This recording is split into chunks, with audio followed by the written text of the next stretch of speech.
Hi, my name is Lola and I'm from Atlanta. Please like and subscribe. When I was a kid, my parents and I had adventures all the time.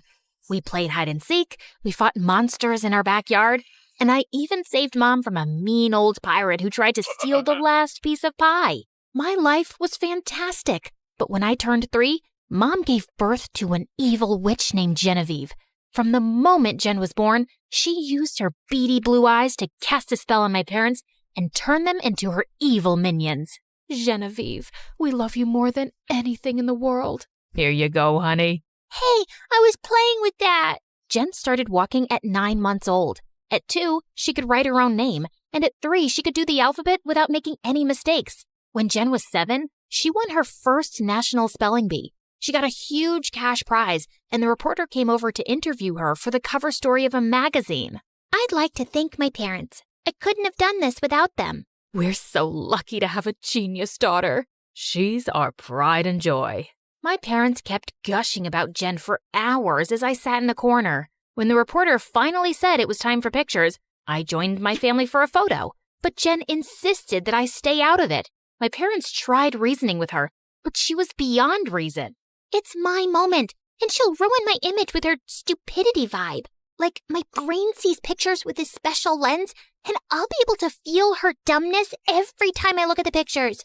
I can't explain how my brain works. Just make her go. So Mom gave me some money for ice cream and told me to wait outside while the photo shoot happened. A couple of months later, I came home from school and found Jen sitting on my bed, and all my stuff was gone. Mom and Dad said I could switch. This room's bigger and has more space for my trophies. But this is my room. Mom, Dad, make Jen give me my room back.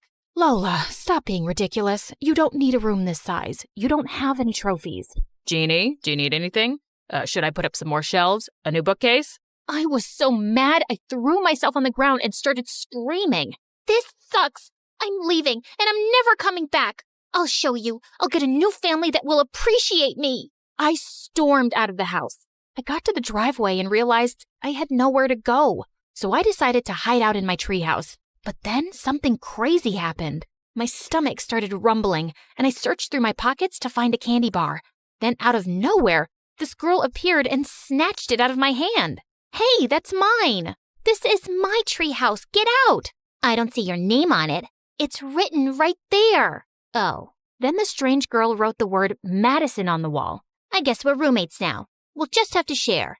Then she tossed me half the candy bar. Madison and I spent the rest of the day together, and she was pretty wild. She told me about all the adventures she'd had in the neighborhood. I found a skeleton in the neighbor's backyard. No way! The old lady across the street is an alien. I saw a spaceship in her garage. Madison made up fun games for us to play. We had a spitball fight and threw water balloons at the neighbors as they walked by. Then my mean old parents told me to come inside for dinner. They didn't even miss me or remember that I'd been upset.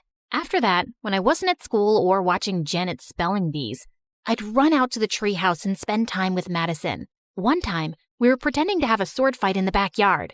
It's over for you, Madison. Give up now. You'll never take me alive. Suddenly, Jen appeared out of nowhere. Lola, who are you talking to? Madison, duh. Who's that? I turned around to introduce Madison, but she seemed to have vanished into thin air. She was just here. Must have scared her off with your mean vibes. I thought Jen would say something, but she just gave me a weird look. I think you're old enough to not have an imaginary friend. And went back inside, and Madison instantly reappeared beside me. Where did you go? I didn't want to meet your stupid sister. And there, I got you. You're dead. When I was 12, I started junior high school, and it was the worst. All the girls were more interested in boys and makeup than building pillow forts or searching for hidden treasures. I had nothing in common with any of them, and most of them thought I was weird. I was pretty lonely. Then Madison started sneaking into my school. She'd make funny faces and tell the best jokes. Madison, you're hilarious. Stop, please. I'm gonna pee my pants. Who's Madison? Is she talking to the wall? Madison told me cool stories, and she was such a gossip. She knew everything about everyone. And she always had my back whenever a bully tried to mess with me. Having her around made me stronger and braver. Hey, ugly, get out of my way. Who are you calling ugly? You look like a rat and your breath smells like poo. Once I was cast in a school play and I had to do this huge monologue. My parents didn't even bother to come because Jen had a spelling competition the same day. I was so nervous I could barely speak, but then Madison showed up to cheer me on. I shook off my nerves and gave the best performance ever. I told my parents all about it, but they didn't care. The next day, they dragged me to another one of Jen's boring competitions. Madison brought a bag of ants, and we let them loose on stage. Jen and all the other kids freaked out and ran around screaming. It was hilarious. Then one day, things took a turn. For my 15th birthday, me and my family went on vacation. But when we got back home, I realized that Madison was gone. I searched for her everywhere. The treehouse, at school, and all over the house. She didn't show up. Madison, where are you? What the heck are you screaming about? I can't even hear myself think. I can't find Madison. What are you, 4? Look, I'm really busy, but do you want to talk? I know you're lonely and have trouble making friends, but this isn't healthy. I'm totally fine. Just leave me alone and go back to your books. If it wasn't bad enough that Madison had just left me, Jen soon got moved up to my class because she was so smart, and all the other kids instantly loved her. Is it true? You can spell every word in the dictionary? Yeah, almost. I am an international spelling champion. Ugh, please. What was so impressive about spelling anyway? When was being able to spell the word crustaceology useful? Then one morning, the most popular girl in our class, Emily, handed out invitations to her birthday party. Hey, you forgot to give me my invitation. Sorry, no freaks allowed. Then she whispered to Jen just loud enough for me to hear. I can't believe you're related to her. I hope you can come. It's going to be the best party ever. I don't think I have any contests that weekend, so I should be able to make it. I watched as all the other kids waved their invites around. After school, I walked home and stopped at the candy store to cheer myself up. Just then, I caught this boy staring at me. Then he started following me around the store. I led him down an aisle, hid behind a display case, and when he wasn't looking, I tackled him and put him in a headlock. Ouch, that hurts. What's your problem? Why are you following me? He reached behind me and pulled off a huge piece of paper that was taped to my back with the word loser written in bold black letters. I was so embarrassed. Then all of a sudden, I started to cry like a big baby. What's wrong? My life stinks. My best friend abandoned me. My family doesn't like me. And all the kids at school think I'm a freak and a loser. You're not a loser. You don't even know me. I just have a feeling you're pretty cool and someone I'd like to know better. His name was Hunter, and he was really cute, and we had a ton of things in common. We loved the same books and movies, and he made me laugh a lot. We quickly became friends, and having him around made me feel a lot less lonely. The more time I spent with Hunter, the more I started to like him. He never once compared me to Jen, and he always listened to me. Even when I went on a full-on rant about how my parents gave Jen a brand new laptop on my birthday, and I just got some cheap shoes. Then one day, my parents called me into the kitchen for a family meeting. Guess what, Lola? I got into St. Florence's Academy. Isn't that incredible? Jen, we're so proud of you. We can't wait to start our new life in Chicago. Chicago? What? No way! I'm not moving there. I'm not leaving Hunter. Lola, don't be selfish. You'll find plenty of new friends in Chicago. I don't need to make new friends. I already have a friend here. I'm not moving. I stormed off to my room. 10 minutes later, Jen showed up at my door. Can we talk? Why? Have you found more ways to ruin my life? That's not fair. You want to talk about fair? Ever since you were born, you've taken everything away from me. My parents, my toys, my room, and now my only real friend. I know I wasn't very nice to you when we were kids, but I've tried reaching out to you after that to talk or help you out with your issues, but you just shut me out. Issues? My only issue is you. I'm sorry you feel that way. Yeah, right. Emily's throwing me a going-away party tomorrow night. Come if you want, or just sit in your room being bitter. It's up to you. Jen put the invitation on my bed and left. I was pissed at her. But I'd never been invited to a party before. My heart ached at the thought of leaving Hunter behind and never seeing him again. Hunter was more than my best friend. I felt I was in love with him. I invited Hunter to the party, and he agreed to go. The party was at Emily's mansion, and it was so much fun. The food was great, the music was spectacular, and the best thing of all was that Hunter was there with me. Then a slow song played. It was the perfect moment to tell Hunter how I felt. You want to dance? Sure. Dancing with Hunter was so romantic. He held me tight and his cologne smelled so good. I looked up into his eyes. I like you. I like you too. You want to kiss me? I really do. We had the most magical kiss, but then something strange happened. I opened my eyes to find everyone staring and laughing and pointing at me, and Hunter was gone. Hunter? Lola, what's wrong? Where's Hunter? He was right there. I started to panic. Where could he have gone? Hey, look at the freak making out with her invisible boyfriend. Emily pointed at a huge screen on the wall. A video of me dancing alone and kissing the air played on a loop. I wished I could curl up into a tiny little ball and roll away. I ran out of there in tears and went straight to my treehouse. Minutes later, I heard a knock, and Jen walked in. Lola, please talk to me. Tell me what's going on with you. I thought Hunter was a real boy I was in love with. How stupid is that? I'm a freak and a loser like everyone says. No, you're not. You just found a way to cope with your loneliness. That's nothing to be ashamed of. Now you know the truth and you can move forward. Move forward to what? No one cares about me. I do. From now on, I'll be here for whenever you need me, I swear. And we're gonna teach Emily a lesson. Jen and I went to my dad's butcher shop and grabbed a bunch of raw meat. Then we went back to Emily's house. Hey, Jen. Hey, crazy. You still looking for the invisible boy? No, we just wanted to give you a gift. A gift for me? What is it? Then Jen and I dumped the raw meat on Emily's head.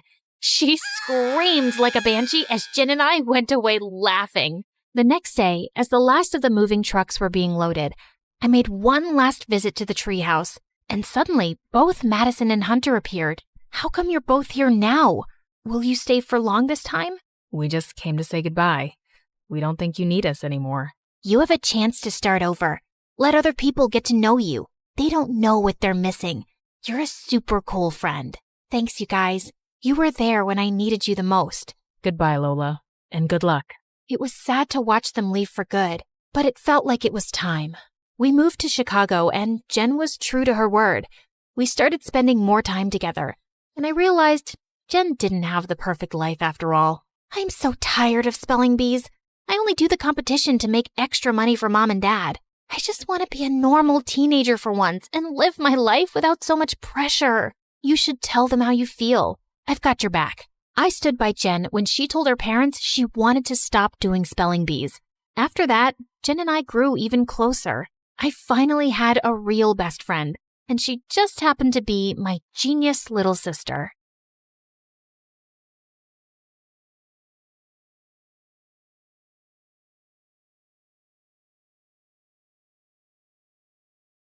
My name's Denise, and yeah, I'm an orphan, but I'm not your typical sad puppy eyes orphan.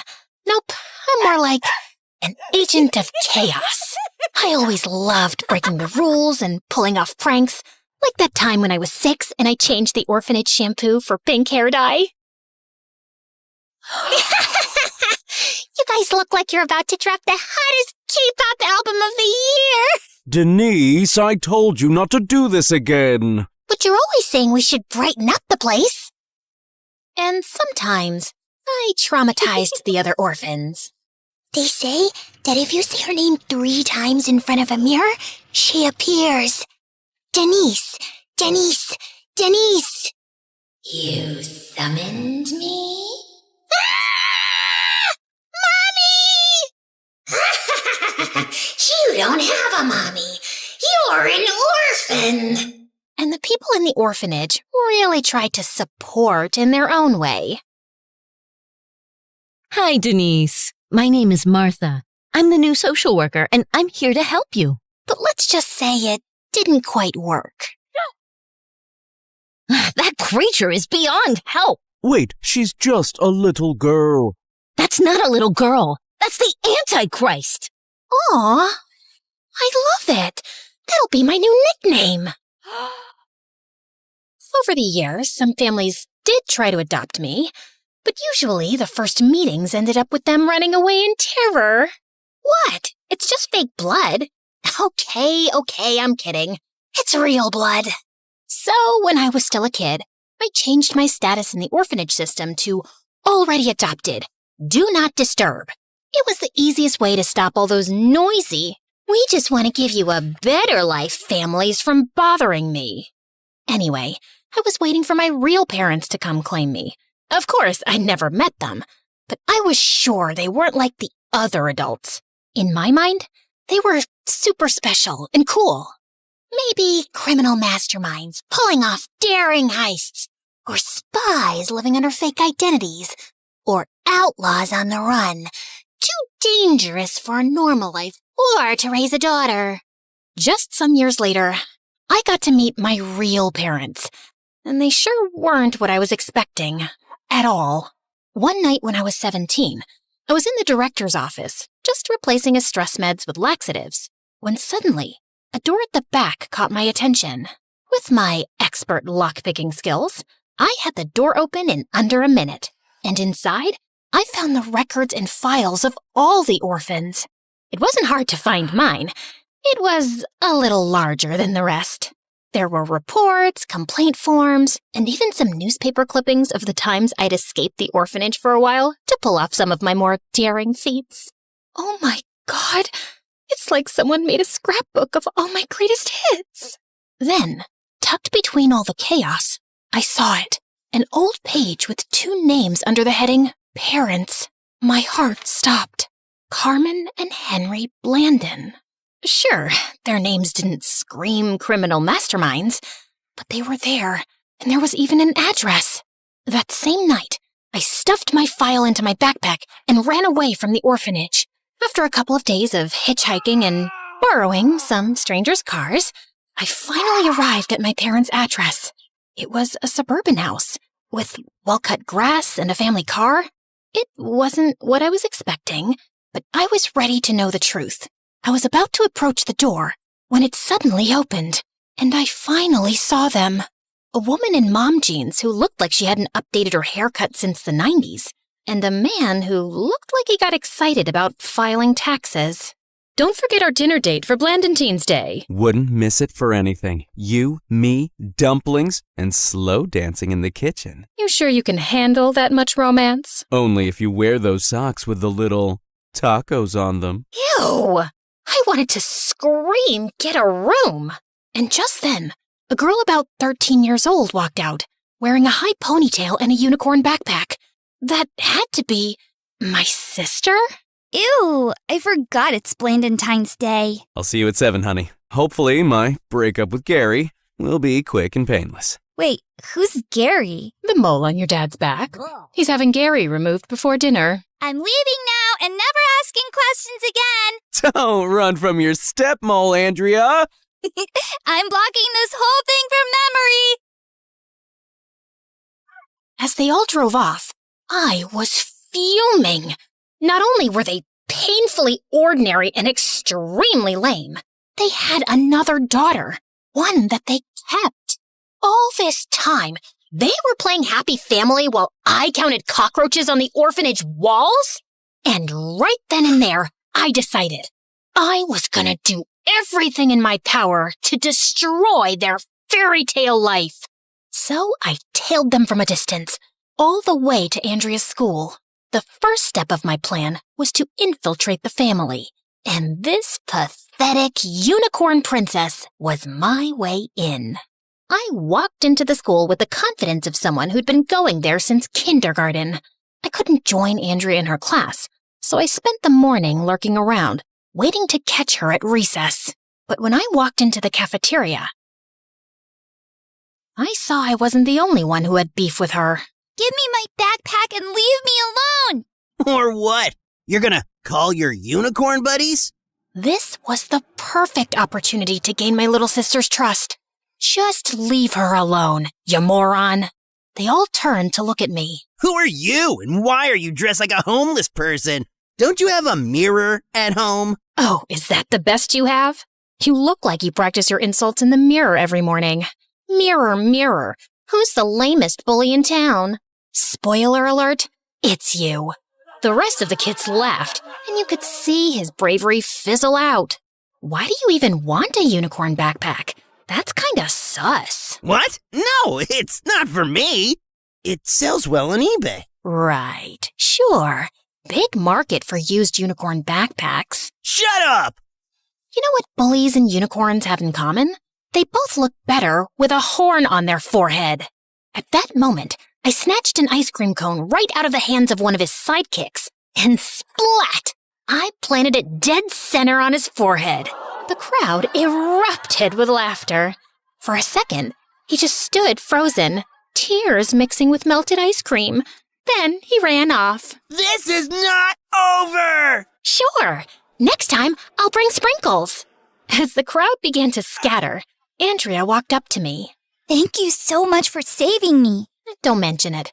We good people have to stick together. You're awesome. I'm Andrea. I'm Denuni Shijira. Yep, that's the best I could come up with. Nice to meet you, Denuni Shijira. That same night, Andrea invited me to her house for dinner. She wanted our parents to meet her savior. Couldn't have planned it better. But I'd be lying if I said I wasn't nervous about it. I mean, I was about to officially meet my parents. And of course, I couldn't go dressed like this. So I went on my own transformation scene, just like in the movies. Except instead of a fun shopping montage, I just shoplifted some clothes and cosmetics from Macy's and got ready in the mall bathroom. Ugh, I hate it. I look like a Tier B Disney princess whose biggest dreams are to attend the Eras tour and marry a dentist. I walked to the door, took a deep breath, and rang the doorbell. My parents opened the door with big smiles and, after abandoning me 17 years ago, welcomed me into their house. It was a nice place, not too big or fancy, but it felt warm, like a home. I didn't expect it to, but it kind of startled me. I had to remind myself why I was there. Ruin their life. Got it. What's that?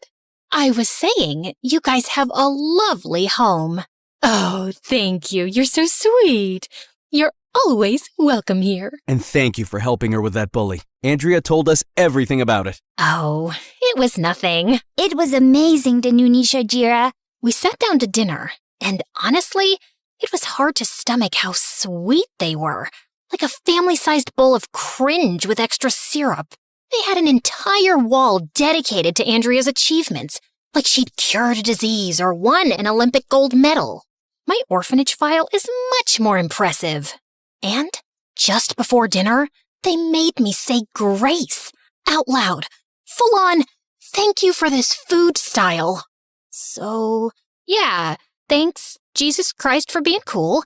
And, shout out to all your crew for this dinner. Great work, everyone. The food looks swell. Amen. During dinner, I was bombarded with questions. Literally. Are you new in school? When did you arrive in town? Where are you from? What do your parents do? For how long are you staying? Where are you living? Anyone else would have cracked under pressure, but not me. I'd spent years perfecting the art of lying. Yes, today was my first day in school. I arrived yesterday. I'm originally from Oklahoma, but I'm something of a nomad. My parents are circus artists, so they're always touring around the world. Right now, they're in Asia. I'm supposed to stay here for a year. I'm living in a drafty apartment above a dry cleaner downtown, and the bathroom's outside. But hey, at least the hallway raccoon looks disease-free, and it's not a circus cage. Oh, honey. They felt so bad for me, they invited me to stay with them, just until my family came back. And Andrea was over the moon about it. Are you sure about this? I don't want to impose. We're not letting a nice, sweet kid like yourself live alone in some awful apartment. Stay here as long as you want. If your parents are okay with it, of course. Honestly, I don't think they care about me or where I live. Oh, don't say that. I'm sure they do. You're staying with us. End of discussion. For a moment, I thought, they're so nice. They seem like good people. Then I remembered they had dumped me in an orphanage. It would be my pleasure. Step 1 of my plan, complete. I was living in their house, eating their food, And most importantly, not sleeping in a stolen car anymore.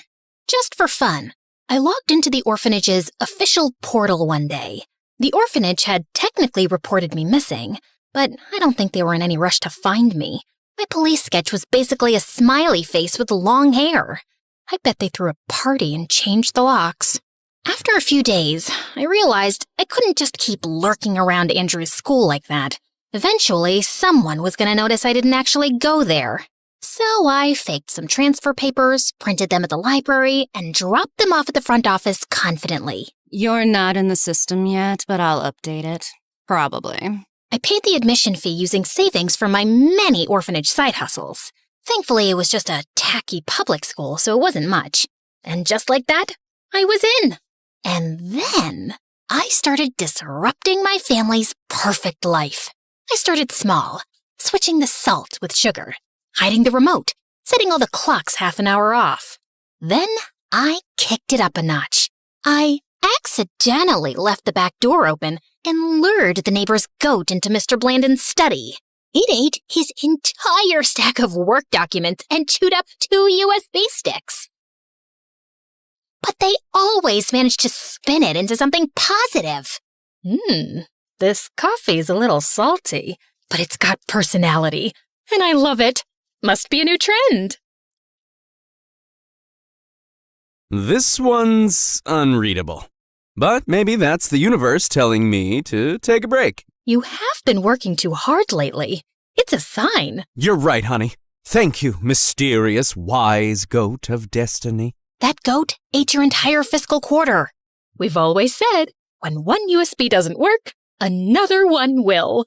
Are they high on essential oils or what? I don't know if it was their sickening optimism or the fact that I just accidentally salted my cereal, but the urge to vomit kicked in hard. I was getting defeated by a family of wholesome weirdos. But then it clicked.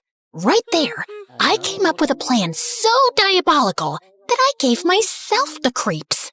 If I really wanted to get back at my parents, I had to do it through their greatest weakness.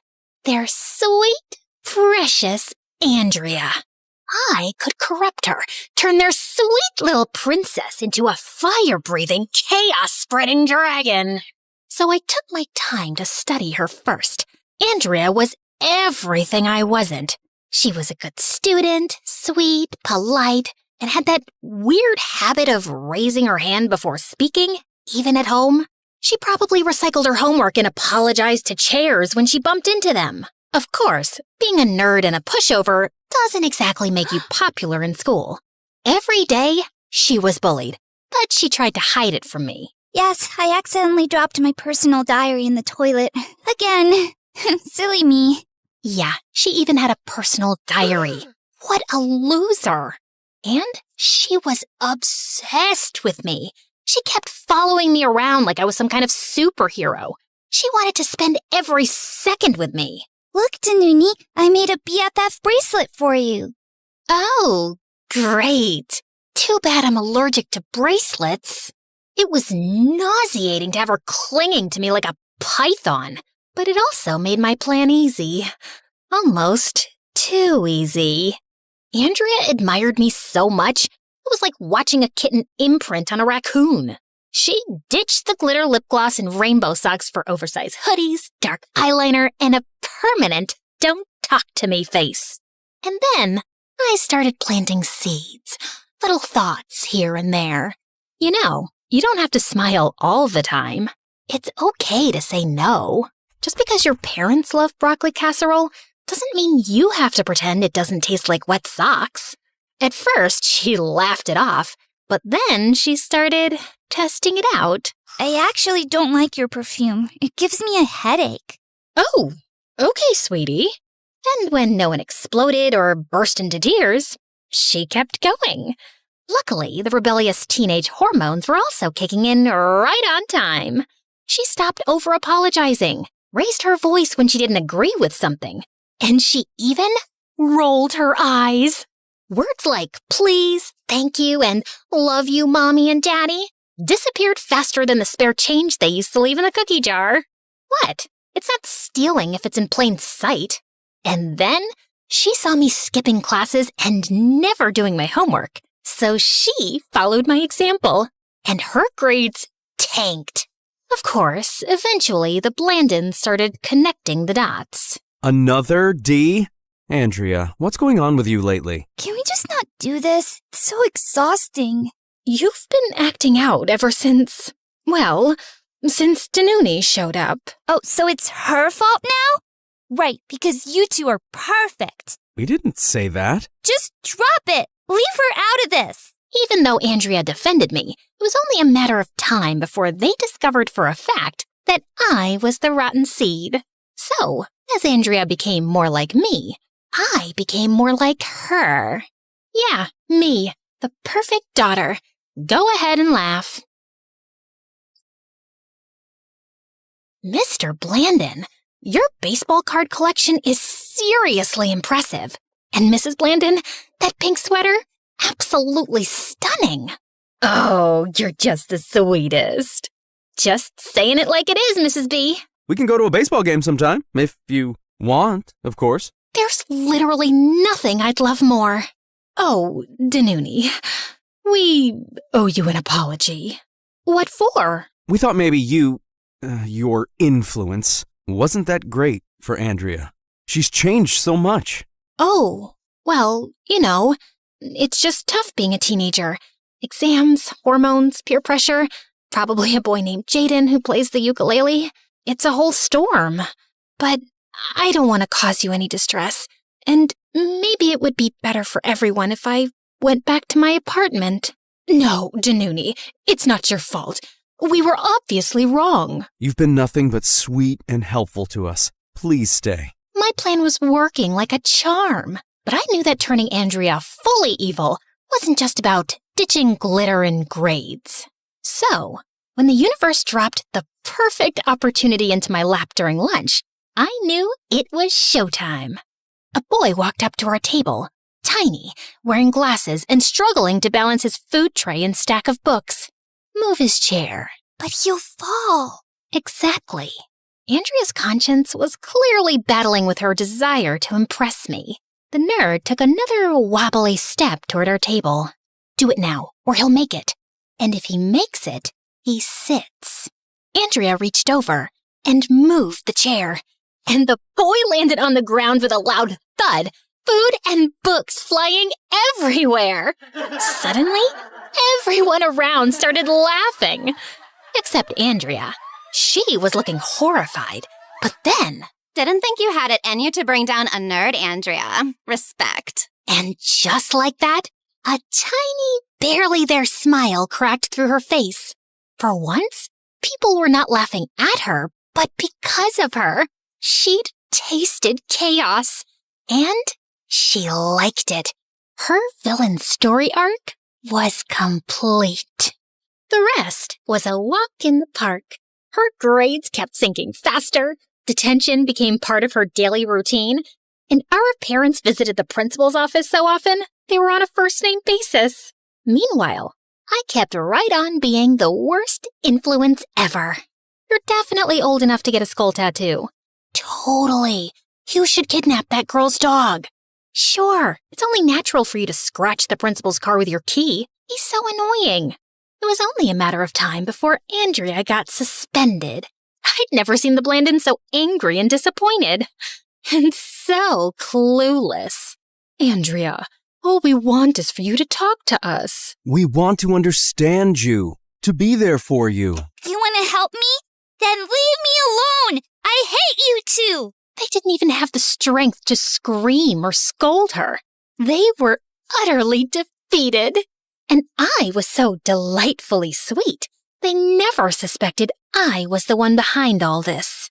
My parents' fairy tale life was crumbling, and it was time for the final flourish. They don't get you. They never will. Sooner or later, they'll give up and send you away to some boarding school with plaid skirts and discipline drills. A little harsh? Maybe, but it worked. They've always seen me as this perfect little doll. I've always followed the rules and done the right things, and it never got me anywhere. But you don't care what anyone thinks. You don't beg to be liked. I want to know what that feels like. I want to know what made you like this. Maybe if I lived like you did, I'll finally stop feeling so weak. You want to be me? Start by making better life choices. Like what? Liking and subscribing to MSA, obviously. Already did. Good. There's hope for you yet. Okay, I wasn't used to people trying to relate to me. I didn't know why she wanted to understand me so badly. But there was rebellion in her eyes, and I knew she was ready to deliver the final blow. Then, just do what I would do. Blow it up. The next day, Mr. Blandon took Andrea to his office, thinking it would be a chance to bond, which was stupid considering she'd been acting like the spawn of Satan. First, she sent everyone running out of the office by accidentally setting off the fire alarms. Then she found the office smart speaker controls and hijacked them during an all-hands meeting. Baby Shark blared over the system for half an hour before someone figured out how to shut it off. But later that day, Andrea wandered into the break room, and as luck would have it, she overheard the CEO in full meltdown mode on a call, yelling about cutting staff like fat from a steak. Naturally, she recorded the whole thing on her phone, snuck back to her dad's desk when he was in a meeting, and uploaded the video straight to the company's internal Slack channel. Needless to say, Mr. Blandon left work that day with a cardboard box and a security escort. That night, the Blandons sent Andrea to bed without dinner. As they sat in the living room silently, I spied on them from the staircase. What are we going to do now? That job was all that kept us afloat. We're gonna be okay. How? I don't know. I did it. I ruined the lives of my neglectful parents. But it didn't feel like a sweet victory. I really hate to say it, but I actually felt bad for them. Sure, they deserved it, but Andrea didn't. She was a victim, just like me. She just wanted a friend, and I took advantage of that. And suddenly, I felt horrible. Oh my God, I feel dizzy. I went upstairs to her room to talk to her, maybe even confess, but she wasn't there, or anywhere else in the house. Her things were gone, and her window was open. Andrea ran away. What? She's gone. Babe, check upstairs again. Danuni, you take this floor. I'll ask the neighbors. We searched the whole house. Every room, every closet, every dumb hiding spot. Nothing. No one saw her. Oh, baby, we can't lose her too! Two? They looked at each other for a moment and took a deep breath. Andrea is not an only child. We had another daughter before her. This is not the time to talk about that, honey. Wait, what happened to her? They froze, a heavy silence hanging between us. When we found out we were having her, we were so happy. But we were so young. We were still kids. Our families didn't take the news well. They didn't want us to keep her. Said we were throwing our lives away. We refused, so they kicked us out and cut us off. We had nothing. We were living in a broken-down trailer, and we didn't have money for diapers, food, or heating. One night, she got sick, and we couldn't even afford to take her to a proper doctor. We tried our best, but it wasn't enough. We realized that if we really loved her, we had to let her go. I listened to their story, barely holding it together, fighting the urge to cry or just explode. We took our girl to an orphanage and left her there. It was only until we got back on our feet. We were always going to go back for her. But you didn't. Yes, we did. We spent some years getting our lives together, saving money, finding a place to live, and then we went back for her. Why are you lying? What? We are not lying. You never came back for me. That one word hit like a lightning bolt. There was no need for any explanation. They understood everything in a second. Their eyes welled up instantly. Denise. Our baby girl! They tried to hug me, but I stopped them. No! Don't think for a moment that this is a heartwarming Instagram moment. You abandoned me and never came back. But we did, honey, we did. Stop lying. We are not lying. We went back for you, but the system said you were adopted. and something weird like, do not disturb. Whoopsie whoopsie. Well, that was my bad. But still, they just gave up? We thought you were adopted and we didn't want to ruin your new life. Do I look adopted to you? Yeah, I know that didn't make much sense, but I was too emotional. My head was spinning, and I didn't know if I wanted to cry, scream, or just disappear. I just can't do this right now. Please, just let us explain. No, stop. You had 17 years to explain. Now it's too late. I need to think. Don't follow me. They tried to stop me, but I was out of there before they could. I was more than ready to go back to the orphanage. Clearly, the family life wasn't for me. But first of all, I needed to find Andrea. I checked the school, her favorite bookstore, the sad little park where we once dared a squirrel to steal someone's fries. Nothing.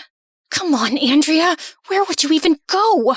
That's when I remembered her words. Maybe if I lived like you did, I'll finally stop feeling so weak. Wait, no way. She wouldn't. She couldn't have found out. But knowing Andrea and knowing how much she idolized me, maybe she could have. I grabbed the neighbor's scooter and headed to the orphanage at full speed. And sure enough, I found Andrea trying to check into the 2-star hotel for abandoned kids. Look, my moral compass is pretty busted, but even I know faking being an orphan is kinda messed up. Denise, what are you doing here? So you also know my real name? I thought our parents never told you of my existence. They didn't. And then she explained everything. Mom and Dad never told me anything about you, but when I was around 10, I found an old box in their closet. Inside, there were some baby clothes, a hospital bracelet, and a lot of pictures. I didn't understand at the time who this baby was or why she wasn't around, and I just never dared to ask. But then you showed up. Wait, you knew who I was right away? No, not at first. I mean, you did raise some suspicions. Like, you gave me an obviously fake name and were weirdly eager to meet my parents. But I didn't find out the truth until I stumbled on your orphanage file while cleaning up your room. And why didn't you say something to me? I was scared you'd leave if I did. I thought our parents would recognize you in an instant, but they didn't. I just went with the flow. So, you knew about my whole ruin their lives plan? Yep, I kind of figured that one out too. Why didn't you try to stop me? Because you had every right to be angry with them. After reading your file, I understood what my parents had done to you. You had to live all your life in a horrible place like this without knowing who your parents were or why they had abandoned you. Of course you acted out. And they never even told me I had a sister. They weren't even planning to. So, you didn't go all evil and chaotic because of me? Well, yes. I mean, at least partly. The truth is, I did want to impress you. You're bold, fearless, cool, the opposite of me. I started copying you at first because I wanted you to like me. But when I read the file, I just got so mad at our parents. They deserve all we did and more after what they did. They were struggling and desperate. What, are you going to justify their actions now? No, not exactly. But I think I get them better now. They were scared, overwhelmed, and they made a horrible decision. And so did I. I hurt someone who didn't deserve it, just because I was mad and scared, and I thought it would make me feel better. I wanted to destroy them, and I used you to do it. You were just this sweet, unicorn-loving nerd, and I turned you into, well, me. That's not sister stuff. That's villain stuff, and I'm really sorry. I ended up here because of their mistake, and now you're here because of my stupid revenge. I came here because even though I know it's not my fault, I can't help but feel guilty. I had this amazing childhood and you didn't. You were all alone. But I'm not alone anymore. I have no more plans, no more agenda. I just want to be your big sister, if you let me. Andrea didn't say anything. She just threw her arms around me and we hugged hard. And for the first time ever, I felt like I had a family. I didn't seem to care about the past anymore. We called our parents and they came to pick us up. There was a lot of crying, hugging, apologizing, more crying, and a very awkward group photo taken by a confused orphanage worker. Let's go home.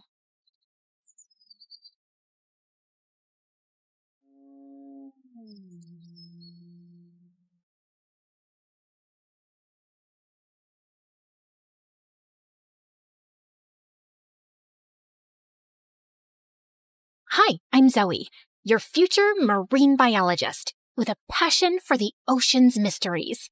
Did you know that only 5% of the ocean has been mapped and explored? So that means there might be a chance that megalodons still exist, or that mermaids are actually real. What do you think? Before we dive into the deep end to answer that question, don't forget to like and subscribe.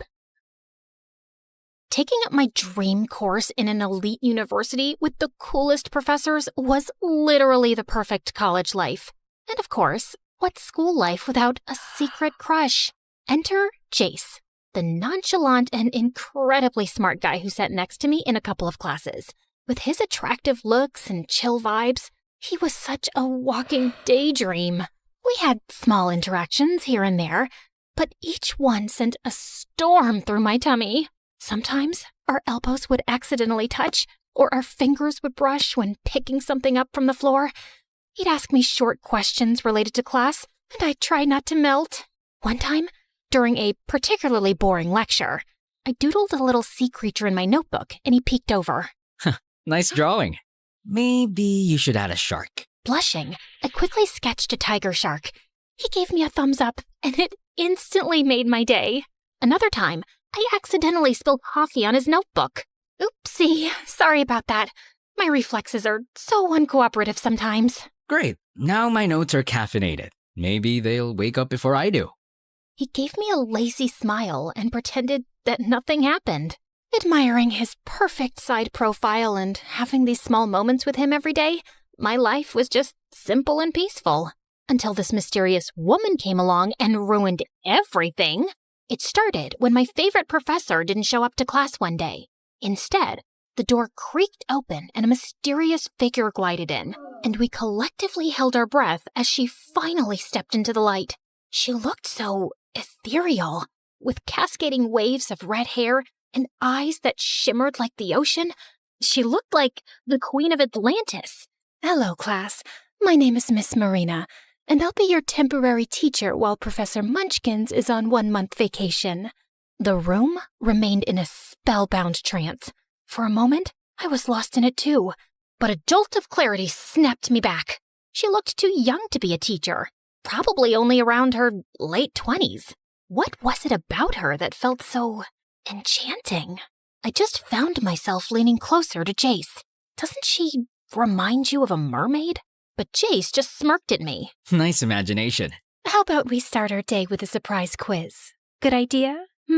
Instead of groans and complaints, everyone was suddenly hyped up, like she'd cast a spell. She hummed a hauntingly beautiful tune while we scribbled away, and I noticed the boys were just staring at her, seemingly hypnotized.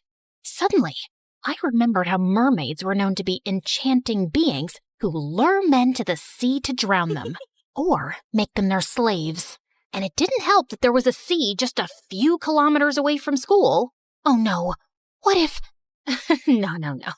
Maybe I was just being paranoid. I tried to shake those ridiculous thoughts off, but over the next few days, I noticed that Miss Marina seemed a little too fond of Jace. She always found a reason to call on him, her eyes sparkling with an unsettling intensity. Jace, can you explain the process of coral reef formation? Coral reefs form when coral larvae attach to submerged rocks or other hard surfaces along the edges of islands or continents. They grow over time, creating the massive, colorful underwater structures we see. Excellent. And can you tell me why coral reefs are so important to marine ecosystems? They support a vast variety of marine life. They provide shelter, food, and breeding grounds for many species. Plus, they protect coastlines from storms and erosion. Very well said, Jace. You have a remarkable understanding of the ocean. As the days drifted by, her questions for him became more personal and probing, while the rest of us faded into the background. Jace, have you ever felt a deep connection to the sea, like it's calling to you? I mean, I like surfing and swimming. It's peaceful out there. Of course. The ocean has a way of drawing us in. Way her eyes glinted when she said that gave me serious goosebumps. After class, she even asked Jace to come to her office. When he finally emerged, I pulled him aside. It was the first time I'd initiated conversation with him outside of class, and I felt like peeing. Hey, what did you guys do in there? Nothing. We just talked about my class performance over some smoothie. Why? Oh, nothing. She just seems really sweet. She is. I wanted to ask more questions, but I didn't want to come off as a creep. Right. See you around. Since then, I started noticing the littlest things. I realized that Miss Marina kept using words related to the sea. All right, class, it's time to dive into the mysteries of the ocean. My ears perked up. Did she just say dive? Time to hoist the sails and get started, as we'll be fishing for more knowledge. Hoist the sails? Fishing? Don't drift away.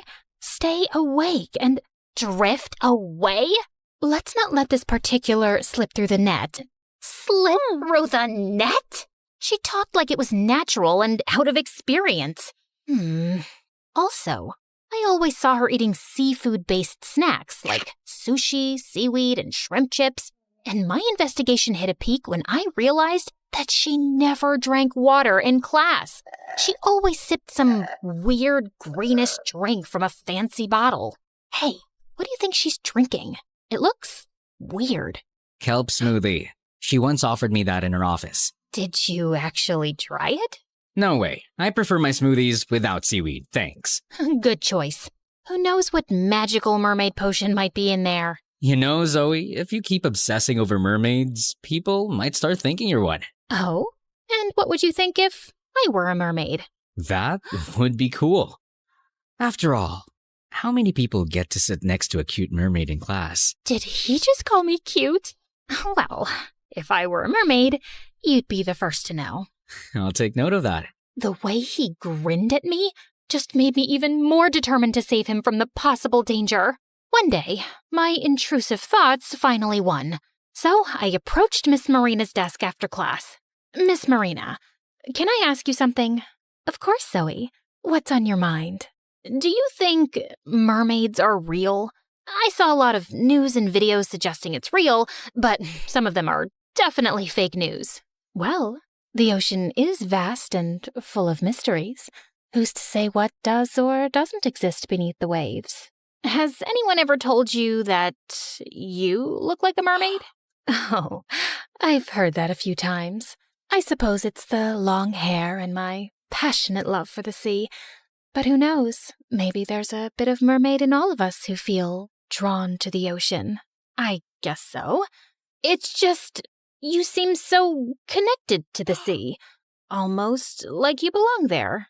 The sea has always been a part of me, Zoe. Maybe more than you know. As I walked away, her words echoed in my mind. The mystery deepened, and I felt even more determined than ever to uncover the truth. One rainy afternoon, I was searching for some books on mermaids when I stumbled upon an old, dusty book in the library. I read it and learned that to reveal a mermaid's true form, she needs to be pushed back into the water. The opportunity came sooner than I expected the next day when Miss Marina announced that we'd be camping by the lake this weekend. Perfect! When that day came, she showed up wearing a seashell and starfish jewelry, which glistened under the light in an almost magical way. Could she be more obvious? I tried to keep an eye on Jace, but he was always surrounded by these annoying girls in class. But at least they were safer than a potential mermaid. We started our day by warming up around the tracks, and as we rounded the bend, I couldn't help but notice Miss Marina's feet. They were oddly large, almost like a mermaid tail. Before I could overthink again, Jace caught up to me. You know, watching you jog from behind, It's like seeing a baby giraffe learning how to walk. Is that an insult? Not really. And then he winked and sprinted ahead, leaving me blushing and distracted for a few hours. Later that day, I was surprised when Miss Marina refused to participate in any activities involving water. I have a severe allergy to chlorine and sea salt. So convenient.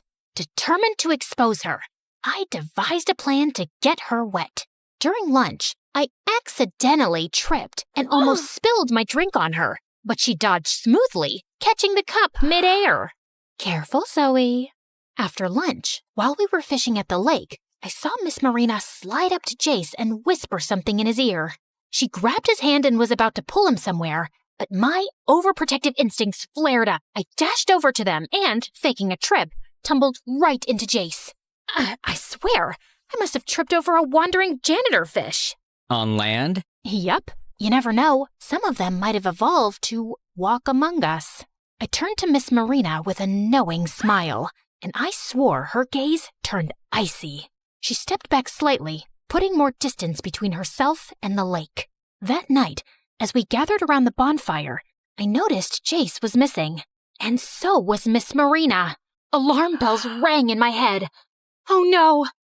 I quietly slipped away to search for him, and finally found him sitting near the lake. Jace, you shouldn't be here alone. Miss Marina might be dangerous. Dangerous? What do you mean? And that was when I finally told him my theories. But he ended up laughing nonstop.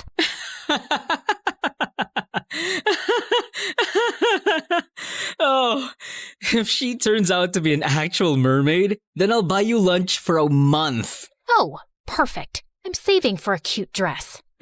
You're not only pretty, but you're also funny. Not gonna lie. What? You think I'm pretty? Why do you think I sat next to you in our classes? Huh? He just playfully pinched my chin, which made me scream internally. Let's get back to the camp before people start reporting us as missing. He started walking first while I followed behind, still ecstatic that he actually called me pretty. The next day, I separated from the team to explore the lake. I stumbled upon an underwater tunnel entrance hidden among the rocks. My heart raced. This had to lead to Miss Marina's hidden lair. As I leaned closer, I tripped and almost fell into a hole, but strong hands pulled me back. Oh, careful, clumsy. Jace, you scared me.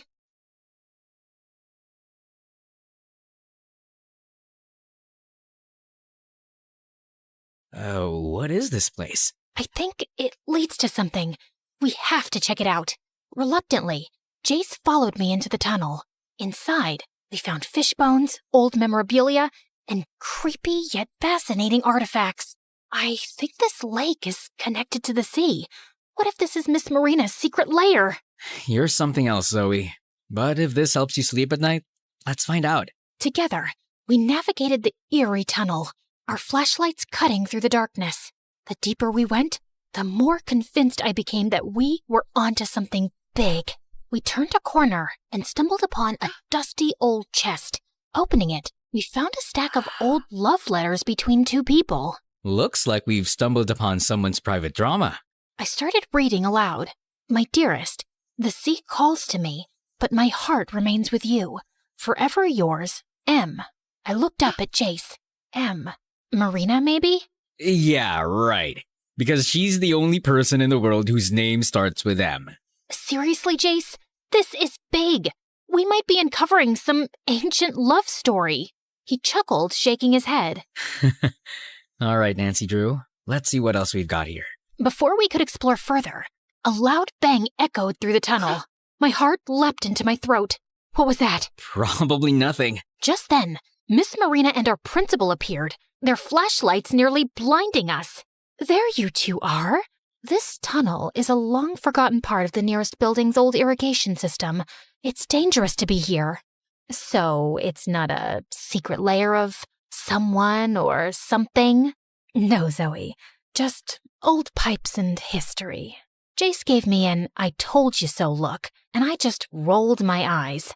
Fine. It was a false alarm.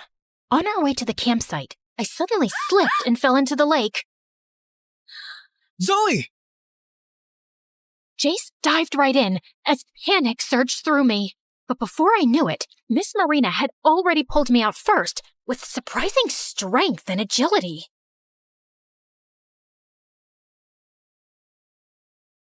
Hi, for a limited time, get up to 60% off our exclusive official merch. Don't miss out. Grab your favorites now. Visit our Amazon page through the link below and score these deals before they're gone. So she jumped in the water too?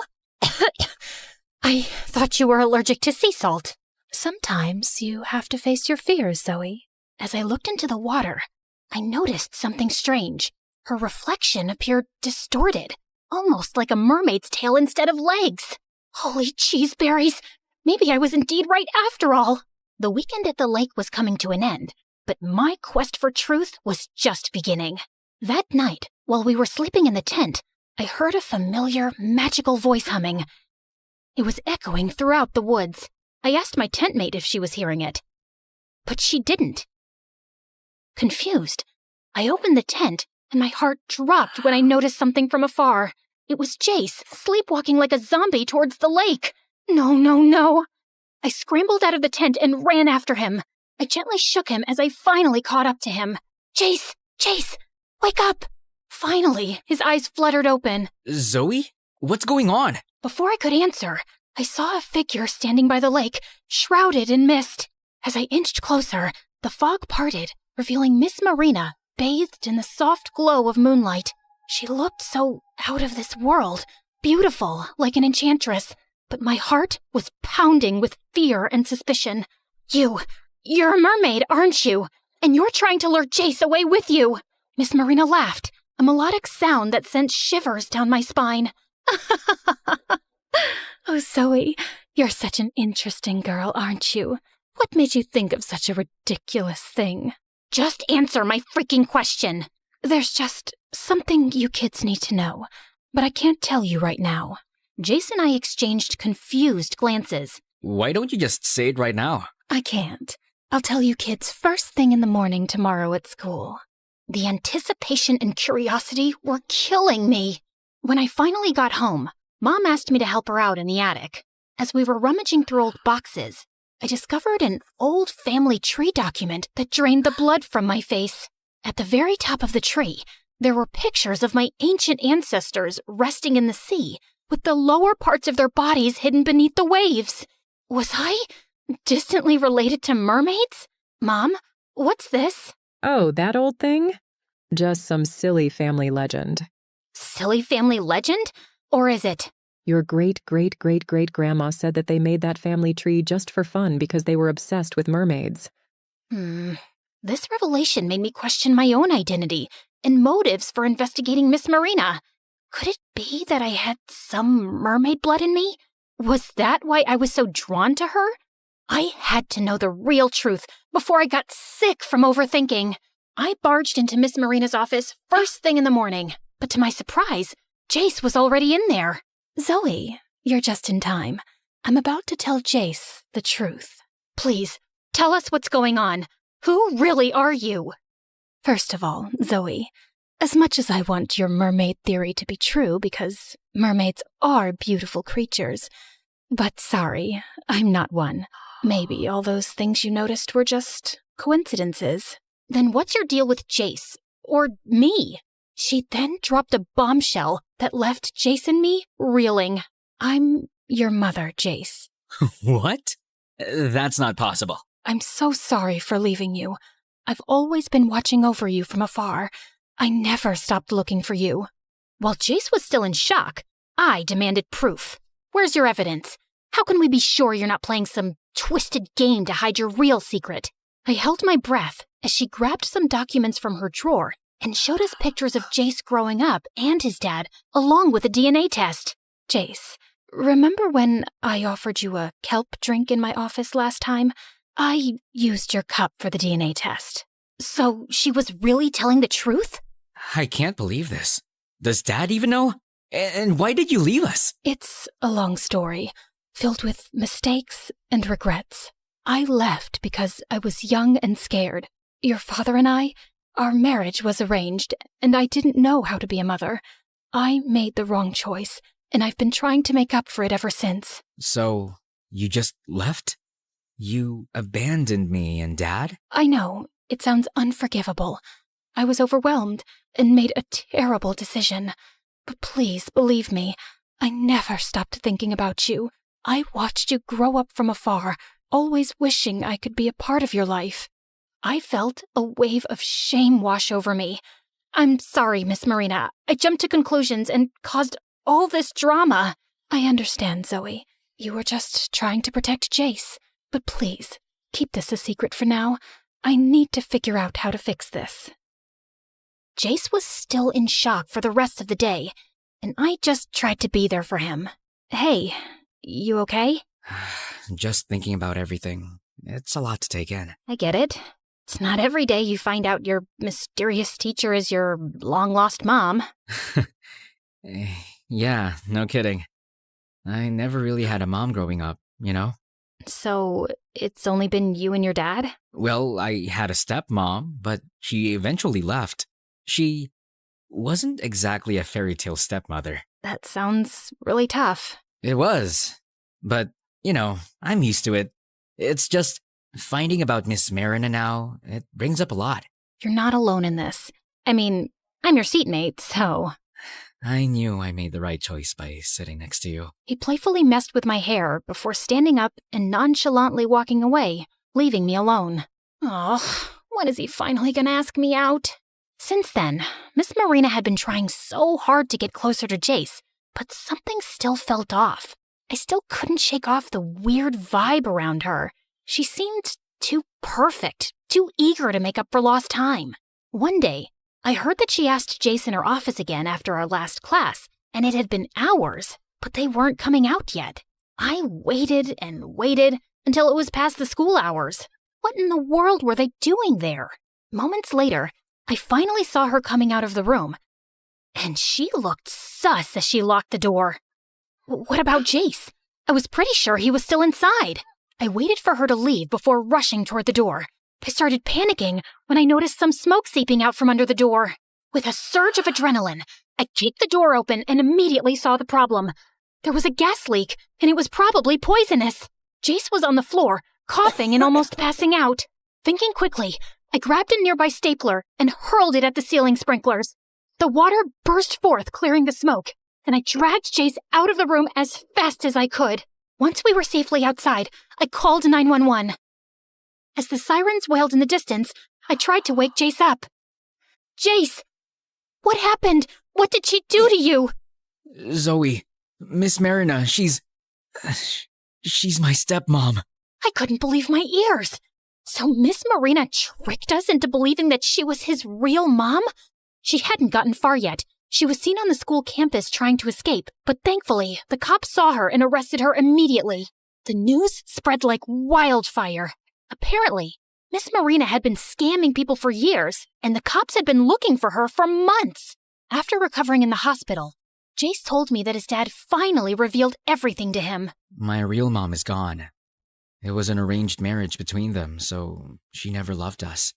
As soon as she gave birth to me, she left me with Dad and married someone else. And that's her, Miss Marina. Her name used to be Laura, and she looked so different back then, like an evil witch. One day, Dad caught her trying to steal all his fortune, so he called the cops on her. He found out she was actually a professional scammer and gold digger. She escaped prison a year ago and had plastic surgery. She came back to get her revenge on Dad by trying to harm me. Wow, I didn't expect that at all. She's worse than a dangerous mermaid. Thanks, Zoe. I owe you my life. Nah, any girl would do that for their cute seatmate, you know? Oh yeah?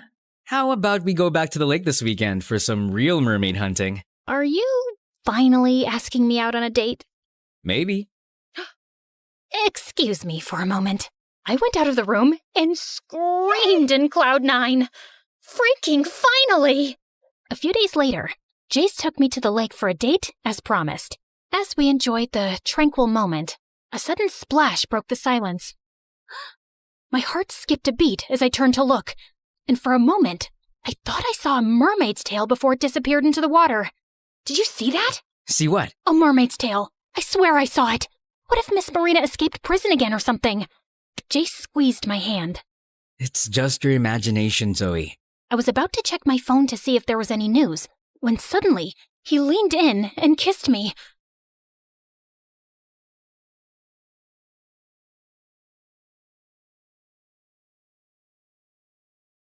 And all of my paranoia instantly melted away. That was, nice. Glad to know. Now, I need you to focus on me and leave those mermaids for another day. With Jace by my side, I felt ready to face whatever the future held, with mermaids or not.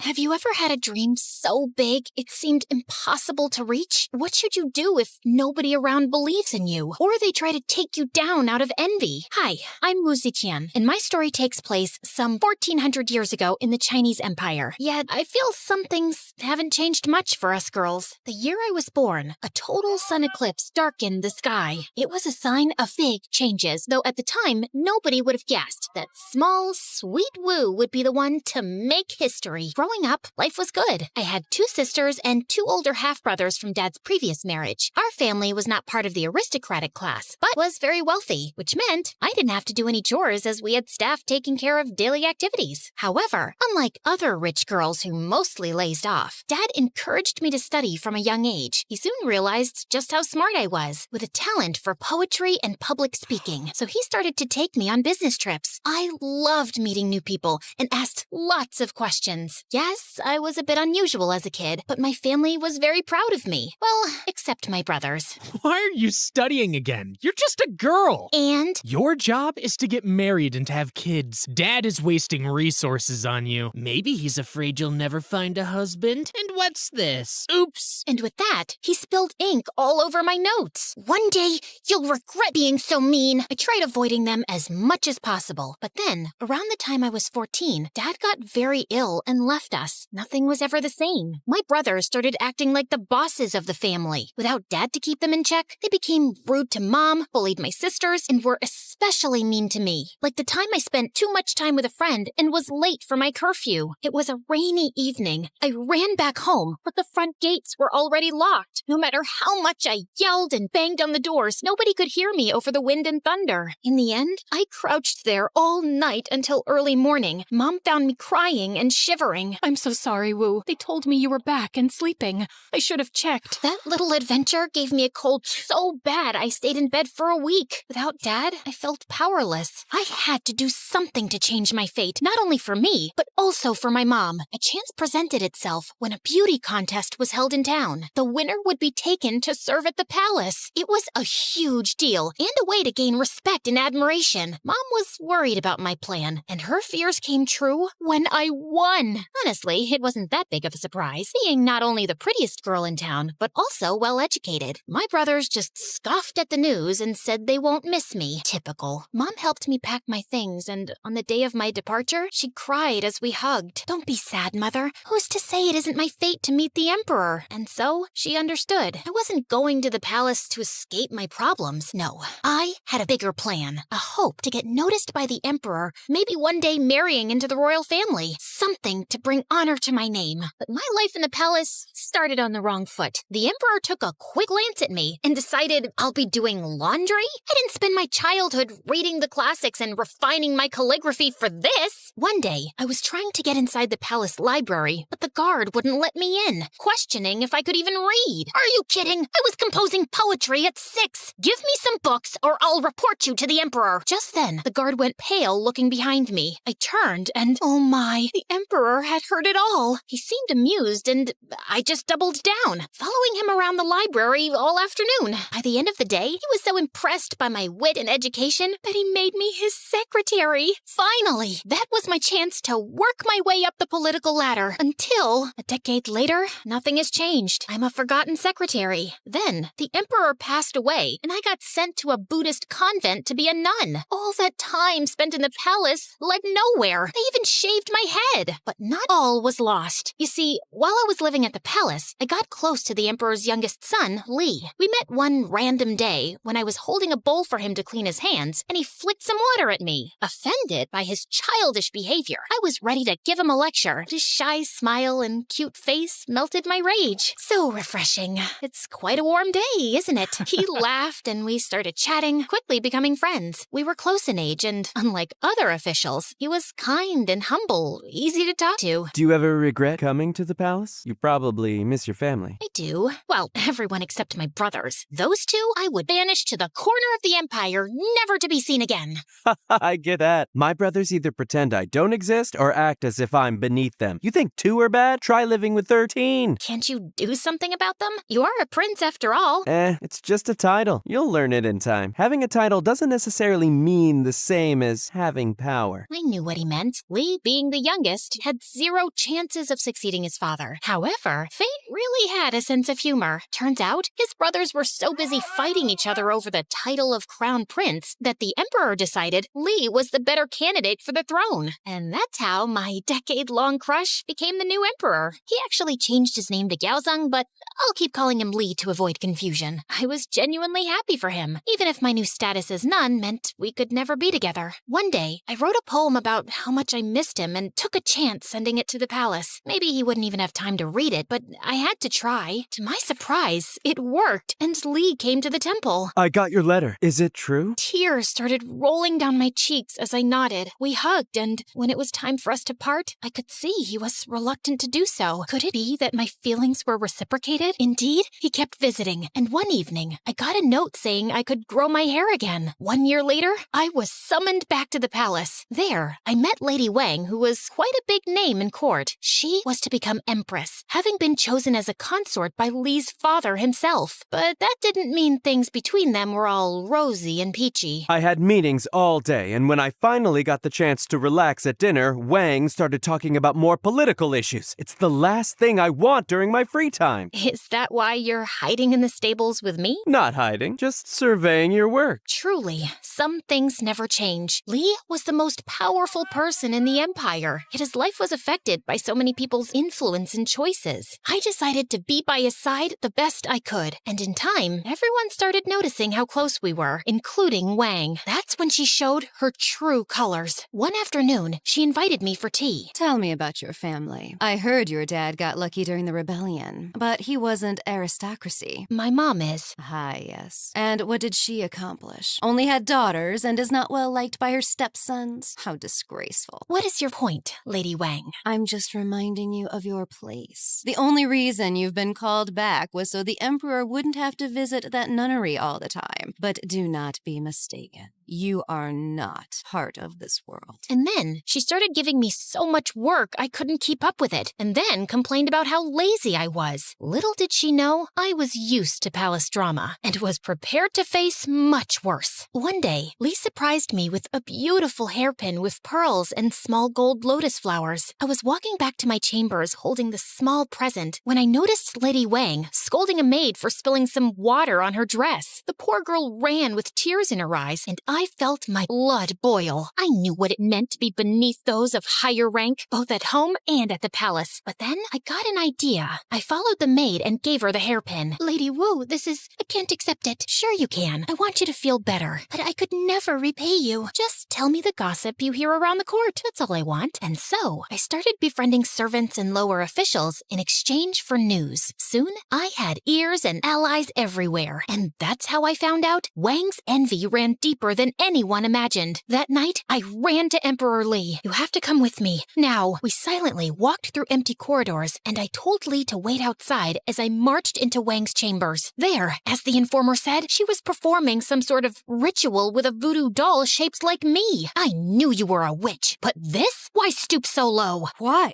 You spend too much time with the Emperor. I have to stop you. Just then, Li walked into the room. Lady Wang, I'm very disappointed. You are far from the noble woman I thought I'd marry. She threw herself on her knees, begging for forgiveness, but it was no use. Witchcraft was a serious charge at the time, so Li banished her from the palace. Soon after that, Li confessed his feelings, and I was made the official consort, the new empress. But As Lee said years ago, a title alone doesn't mean power, and that became clear to me while I kept listening to the Emperor's meetings with his advisors. I sat, as usual, in a small room behind a curtain of pearls, voicing my opinion when needed. The times my husband was ill, he trusted me to make decisions in his place, and some of his officials were seriously offended by this. It feels like the woman behind the curtain is the one actually running the state. Oh, this is even beyond the palace walls. Truly unacceptable. Behind their protests, there was nothing but envy for the fact I was becoming more and more influential in court, and try as they might, they couldn't stop me. Some years later, Lee and I took a vacation to my hometown, which turned into days of feast and celebration. I had finally brought honor and status to my family. One evening, during a family dinner, Mom brought up the topic with my brothers. Aren't you grateful for everything Wu did for us? She just got lucky. Wu's not special, her husband is. Also, we never asked for the high ranks she gave us. Mom flew into a rage, and the next day came to the palace to meet me. Maybe it's time to give them a lesson, Your Highness. And so I sent them to govern a faraway province where they couldn't bother my mother anymore. It seemed like at every turn I was reminded how my accomplishments were never enough because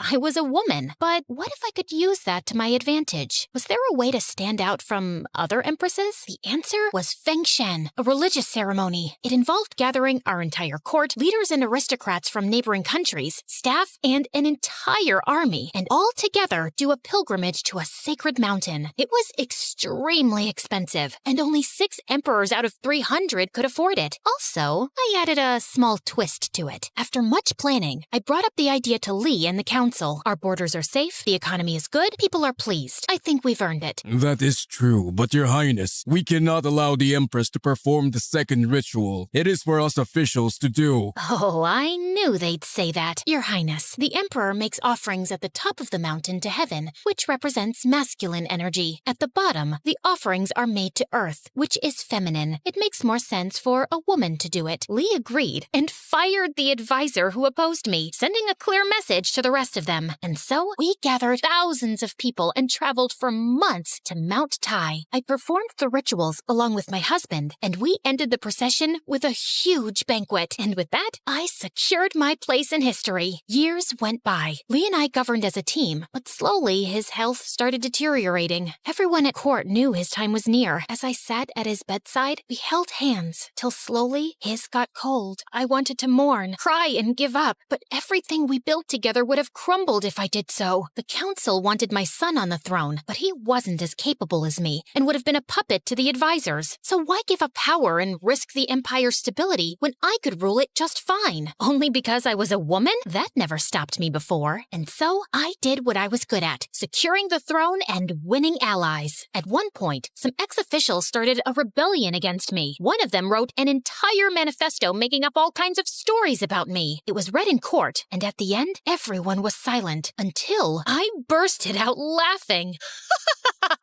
Who wrote that? So creative. We should have kept him. My army defeated the rebels swiftly, and then I addressed the council with an ultimatum. If anyone here thinks they are more capable than me, speak now. Otherwise, pledge your loyalty. My opponents stepped down one by one, until eventually I was crowned as the first female emperor. The only time in history it ever happened. Other women have tried to rule as wives or widows, whispering in their son's or husband's ear, but none had the official title and absolute power. For another 15 years, I skillfully led my people. Try as they might, not even my greatest opponents could deny the fact I was a good leader. They attacked my character, painting me as a power-hungry, ruthless woman, but never once criticized my governing skills. Truly, my greatest flaw was my audacity to play the power games of men and win. Today, historians keep uncovering the remnants of my empire's riches and culture. I wanted to make China the greatest empire in the world, and under my guidance, at the time, it was. So don't let the circumstances you were born with determine who or what you can be.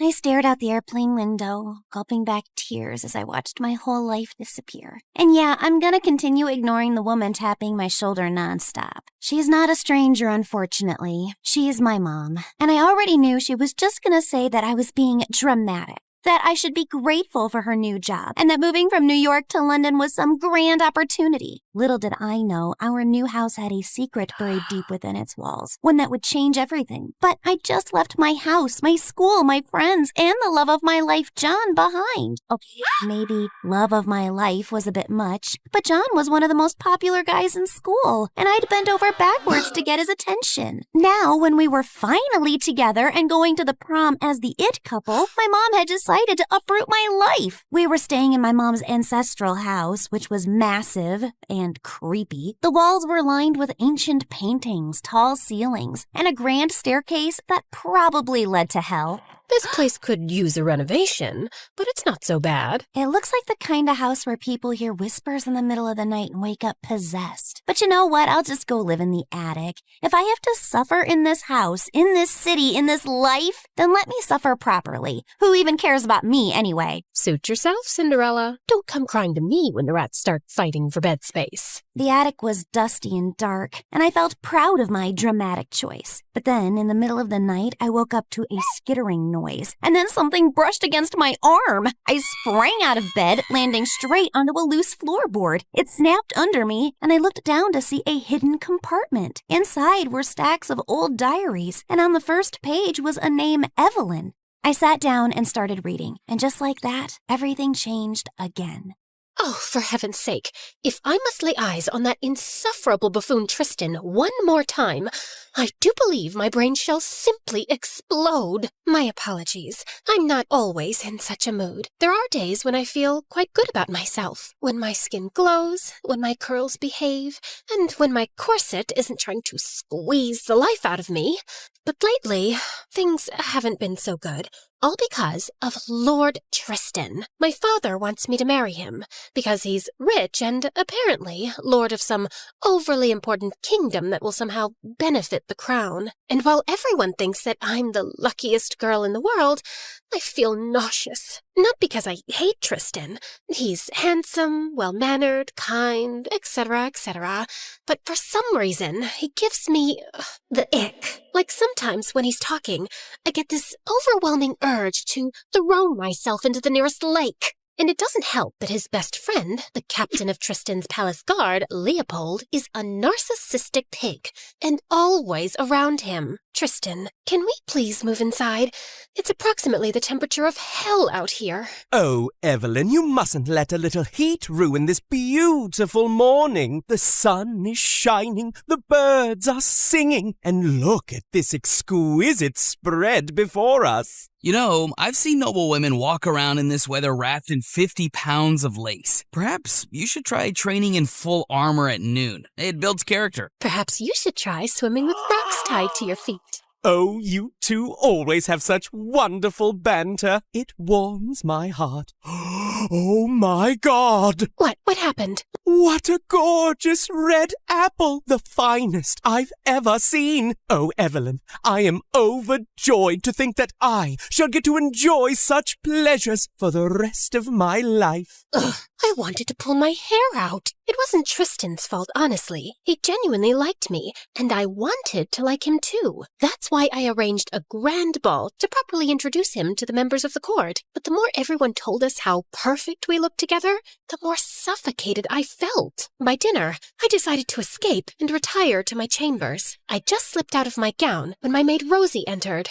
You should not have left the ball like that, Princess. Your father is very angry. Well, so am I. But what does that matter to him? I am nothing more than a precious jewel to be set in the crown of his perfect alliance. What did Lord Tristan do now? That's the problem, Rosie. He doesn't do anything. I once said the moon was made of cheese, and he said, well, if the princess believes it, perhaps there is more to the moon than we know. That is quite sweet, actually. No, it's maddening. I want someone who challenges me when I say something ridiculous. I want to feel some kind of emotion. Anger, pain, love, happiness, anything. Because right now, all I feel is looming dread. Honestly, I wish there was something that could make me fall in love with Tristan. Maybe if the heavens themselves descended and blessed me with eternal devotion. Or if I could just gulp down a love potion. But since I can't, I just have to accept that this is my destiny, to marry that cringe-worthy man. I think I need to rest. Rosie nodded and left, but the next morning, I saw her standing by my bedside, holding a tiny glass vial. What's that? A love potion. You said you'd do anything to fall in love with Tristan for the sake of your family, right? Yes, but I was just being dramatic. Well, I took you seriously and found a very strange gypsy in a shady part of town who sold me this. One sip, and the first person you lay eyes on will be the love of your life. Really? This was probably just flavored water or some other cheap trick. I wasn't really sure how I felt about taking it. So I put the vial in my bag and got dressed for the stables. Something about being around the horses always calmed me down. But then I met Tristan there, and I was back to square one. If there was even the slightest chance the love potion could make me feel differently about him, it was worth a try. I went back to my chambers and looked for it in my bag, but I couldn't find it. Rosie and I looked everywhere in my room, and I went back to the stables, but it wasn't there either. I was just leaving when I saw Leopold passed out on a log near the water trough. If you didn't make it your life's mission to annoy me every chance you get, you're not actually that bad looking. Just then, this fly landed on his nose, and I waved my hand to shoo it away, but it wouldn't budge. So I waved a little harder and accidentally slapped Leopold straight across the face. Good God! Oh, what are you doing? I was making sure you weren't dead. Obviously not. Oh, I just have a splitting headache. And wait, did you do something to your face? Define something. I don't know. Did you eat a light bulb or something? You look exceptionally radiant. What? Is this one of your stupid jokes that I just don't get? Maybe it's the hair then. Did you polish it? It's shining like the sun or the moon on a clear night. This is unsettling. What's wrong with you? What's wrong with me? Maybe the heat has fried your brain.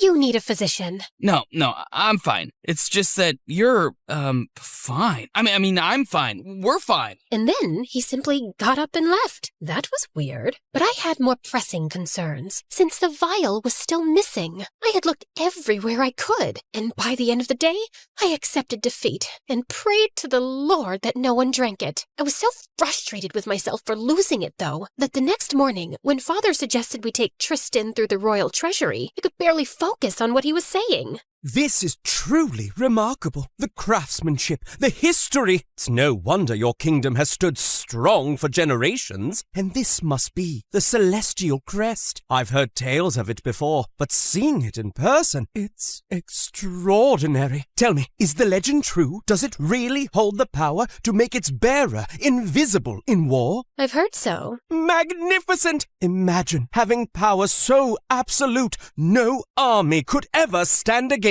you. You sound remarkably impressed, Tristan. Perhaps you'd like to marry the crest instead. Oh, Evelyn, your humor truly makes my day. You know the only treasure I truly desire is you. I wanted to hurl, but instead, I continued walking. Suddenly, I tripped over the hem of my dress and went flying forward, but Leopold caught me just in time. Oh, watch where you're going, for heaven's sake. You'd get hurt. I'm fine. Relax. And since when did you start fussing over me? I'm not fussing, but you're marrying my best friend, and I'd rather he didn't have to take wedding photos with a wife missing teeth. Anyway, I think it's best you two continue. I have duties that need immediate attention. I didn't see Leopold the whole day. But then in the evening, I was in the wine cellar searching for my father's favorite bottle when he walked in. The moment he saw me, he turned to leave. But the door got stuck. What is wrong with this door? Nothing, except it opens from the outside. You shouldn't have closed it when you walked in. How was I supposed to know that? Hello? Can anyone hear me? I'm stuck here! Good God, Leopold, would you calm down? Rosie knows I'm here, and it's only a matter of time till she comes looking for me. Well, obviously we don't know how long that would be, and I can't spend another second here with you. Excuse Excuse me. I didn't know my company was that terrible. I don't mean to be rude. It's just that I can't be around your smell. That is rude. You're basically saying I have a bad smell? No. It's like lavender or roses. I'm not sure. I just mean that your scent is just intoxicating. It is lavender, and it's not toxic. Intoxicating and toxic are not the same thing. Have you ever tried this thing called reading?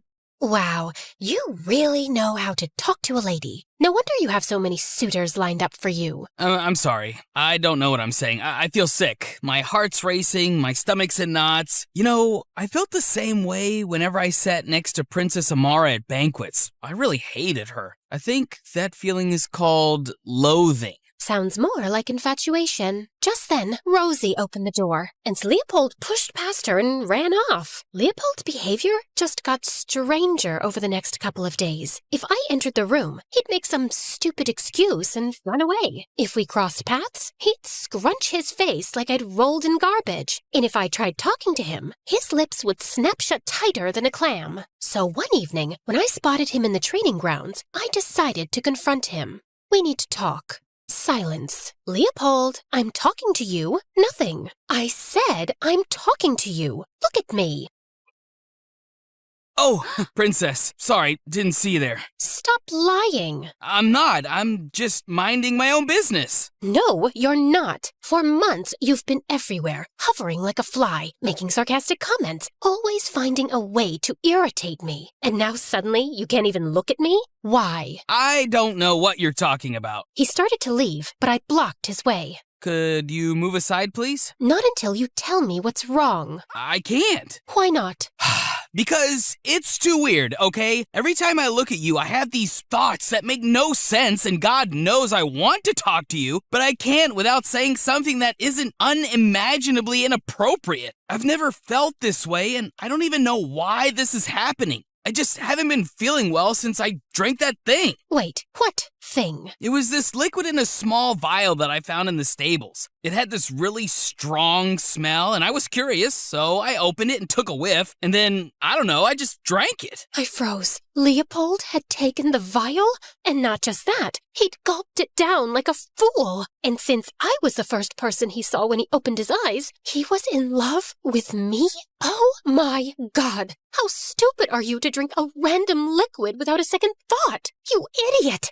It was a love potion for me so I could fall in love with Tristan and save my stupid engagement. Hold on, you don't love Tristan? I'm shocked. No, you're not. You probably saw this coming from a mile away. Oh, God, this is all my fault. I should have been more careful with that vial. If you hadn't found it, you wouldn't have drunk it. And now, since I'm the first person you saw when you woke up, you think you're in love with me, and Suddenly, Leopold stepped forward and grabbed my face between his hands. Evelyn, slow down. You need to tell me where you found this potion. Rosie bought it off some wandering gypsy. So she might also have an antidote, right? She could, except we don't know where to find her, because she's wandered off. So how do we fix this? Maybe we can wait and see if the effects wear off on their own. And if they don't, what, I'm just gonna be in love with you forever? I have no idea. As Leopold and I were still grappling with all this, a dozen royal guards suddenly walked in and seized him. What do you think you're doing? I'm sorry, but the king's ordered us to arrest him. Arrest me? On what grounds?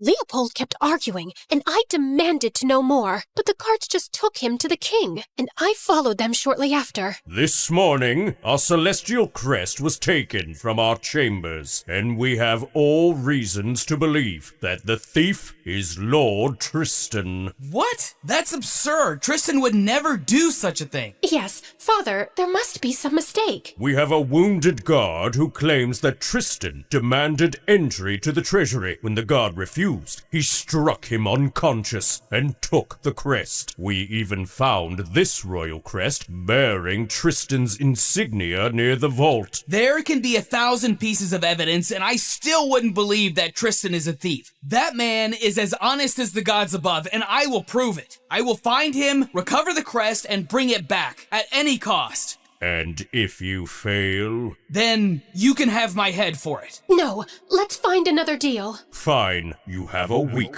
The court fell silent as Leopold turned around and left. I really had no clue where the crest was. But I knew that Tristan wasn't the one who stole it. Leopold was a fierce warrior, but he was emotional and impulsive. And one wrong step could cost us the crest and Leopold's head. So I decided to go with him. Absolutely not. I don't have time to babysit you while I track down Tristan. Then don't. I can handle myself. I'm trained in sword fights, I know how to navigate dangerous situations, and I am also very good at dealing with people. Oh my god, is that a spider? Ew, ew, ew, kill it! And Leopold calmly flicked the spider off. You were saying? Ugh, please, let me come with you. If I help bring Tristan and the crest back, maybe my father will finally see me as someone who is more than just his young, naive daughter. And maybe he'll listen when I tell him I don't want this engagement. Tristan and I are not meant for each other, Leopold. It's not fair to both of us to go through with this marriage. So if you won't do it for me, do it for him. Please? Don't look at me like that. It does something to my heart and I can't think straight. So that means I'm coming. Yes. Okay, fine. But if you slow me down, I will leave you behind. Funny, I was going to say the exact same thing to you. The moment Leopold agreed, I rushed off to pack my things. Before leaving, I instructed Rosie to tell everyone I was unwell from the stress and that no one was allowed in my chambers. Leopold and I got on our horses and left for the woods. By mid-afternoon, we finally stopped by a river stream to catch a break. What? Nothing. Just, I've never seen anyone look this elegant while drinking water. That's probably just the love potion speaking. Why can't you just take a compliment and say thank you? Well, in my defense, you've never really complimented me before. That's not true. I complimented you when you wore that green dress to the ball. You said I reminded you of freshly cut spinach. And everyone knows spinach is good for health. So it was a compliment. No, it wasn't. A compliment is when you tell a lady how her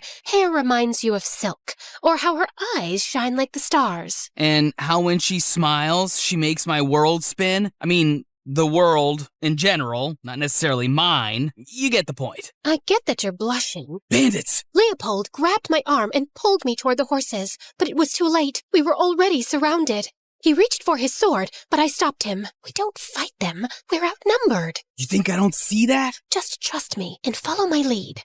Oh, saints be good. You fine gentlemen found us just in time. Fine gentlemen, we're bandits. Hand over whatever you've got or we'll take it by force.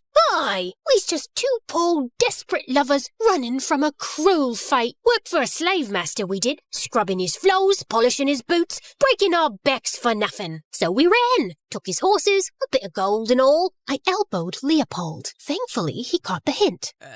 'Tis true! I just love me Moonflake so much. She made a thief out of me, you know how it is? A man'll do anything when he's in love, especially when she looks like a princess that fell straight from heaven. I mean, lass. Like a clumsy lass fell from heaven. But y'all don't look like no slaves to me. Fine outfits, curls in your hair, that's what ladies wear. I stole the clothes from the missus too.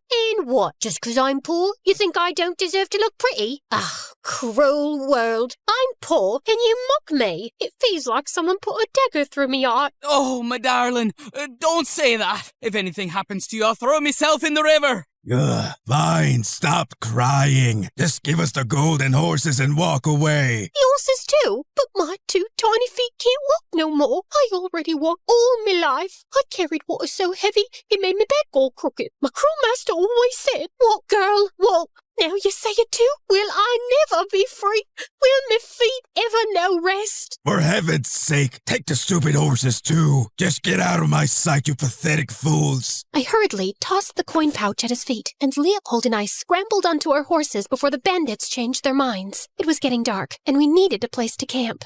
So we rode through the woods and found this dingy little cave to spend the night. I was just settling in when Leopold sat down next to me. That was quite the performance you put on back there. Where did you learn to talk like that? I spend a lot of time in the palace with not much to do other than watch and listen to the servants. You'd be surprised at the kind of things they say when they think no one's paying attention. So you spent your time following, eavesdropping on servants? Don't you have friends or ladies in waiting to keep you company? You'd think so, but it's not that simple. Everyone wants to be around a princess, sure, but not actually to befriend her. They mostly want the attention that comes with royalty or some personal advantage. Believe me, it makes finding genuine friendships rather difficult. I know how that feels, being surrounded by people, yet having no one you can truly talk to. When my older brother left, I shut myself off from everyone. I figured if I never let anyone in, I'd never be hurt again. But Tristan wouldn't leave me alone, no matter how distant or cold I acted. Wait, you have a brother? Had.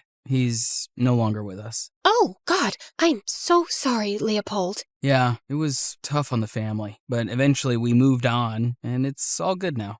I am so sorry. I had no idea. God, are you crying? He's not dead. He's just not with us anymore. Like, he did something terrible and got kicked out of town. You're a mean little pig, Leopold. And I got up to leave, but Leopold stopped me. Don't go, please. I'm sorry. I couldn't help giving in, and we spent the rest of the night talking about life, family, and all the things I never imagined Leopold would open up about. For the first time, I realized there was so much more to Leopold than that hard, sarcastic exterior he wore. I couldn't stop thinking about him all night, so much that the next morning I was still half asleep and dreaming of Leopold's lopsided smile when he woke me up. Evelyn, wake up. Ugh, what in the world is so important that you have to sound like a broken trumpet in my ear? It's Tristan's. I went off to gather fruit and saw this at the riverbank. He had to come through here. Maybe he's still close. Or maybe he's been eaten by wild animals, and that was the only thing they couldn't chew. There must be thousands of wild animals in here. There's no way Tristan would have survived alone. Must you always assume the worst? Also, you look oddly adorable with a bedhead. Not that I'm noticing. Can you just trust me on this one, please? Until we find definitive proof of Tristan's fate, let's not bury him just yet. If you say so. But I got ready, and together we marched into the jungle. But minutes into the ride, I could tell this was a bad idea. This is ridiculous. We should head back and find another way. Let me take a crack at that map of yours. This is the only way. How do you know that? Because I've spent my life fighting battles, crossing enemy territory, and exploring uncharted lands. I know how to read routes better because... Because you're a man, right? Say it. Shh. Don't you shush me. And then I heard it too. A low, guttural growl. Before we could even process what was happening, a bear walked out from behind a bush. Stay still. If you don't move, it won't see us as a threat. Is that some genius survival trick? Stay still and die? Because that might just work. Could you just please keep... Before he could finish, the bear let out a deafening roar, and my horse panicked and bolted through the jungle. Leopold raced after me, struggling to control his own horse. We made it out of the forest and reached a half-broken rope bridge hanging over a deep gorge. Get down. We have to cross that on foot. And abandon our horses?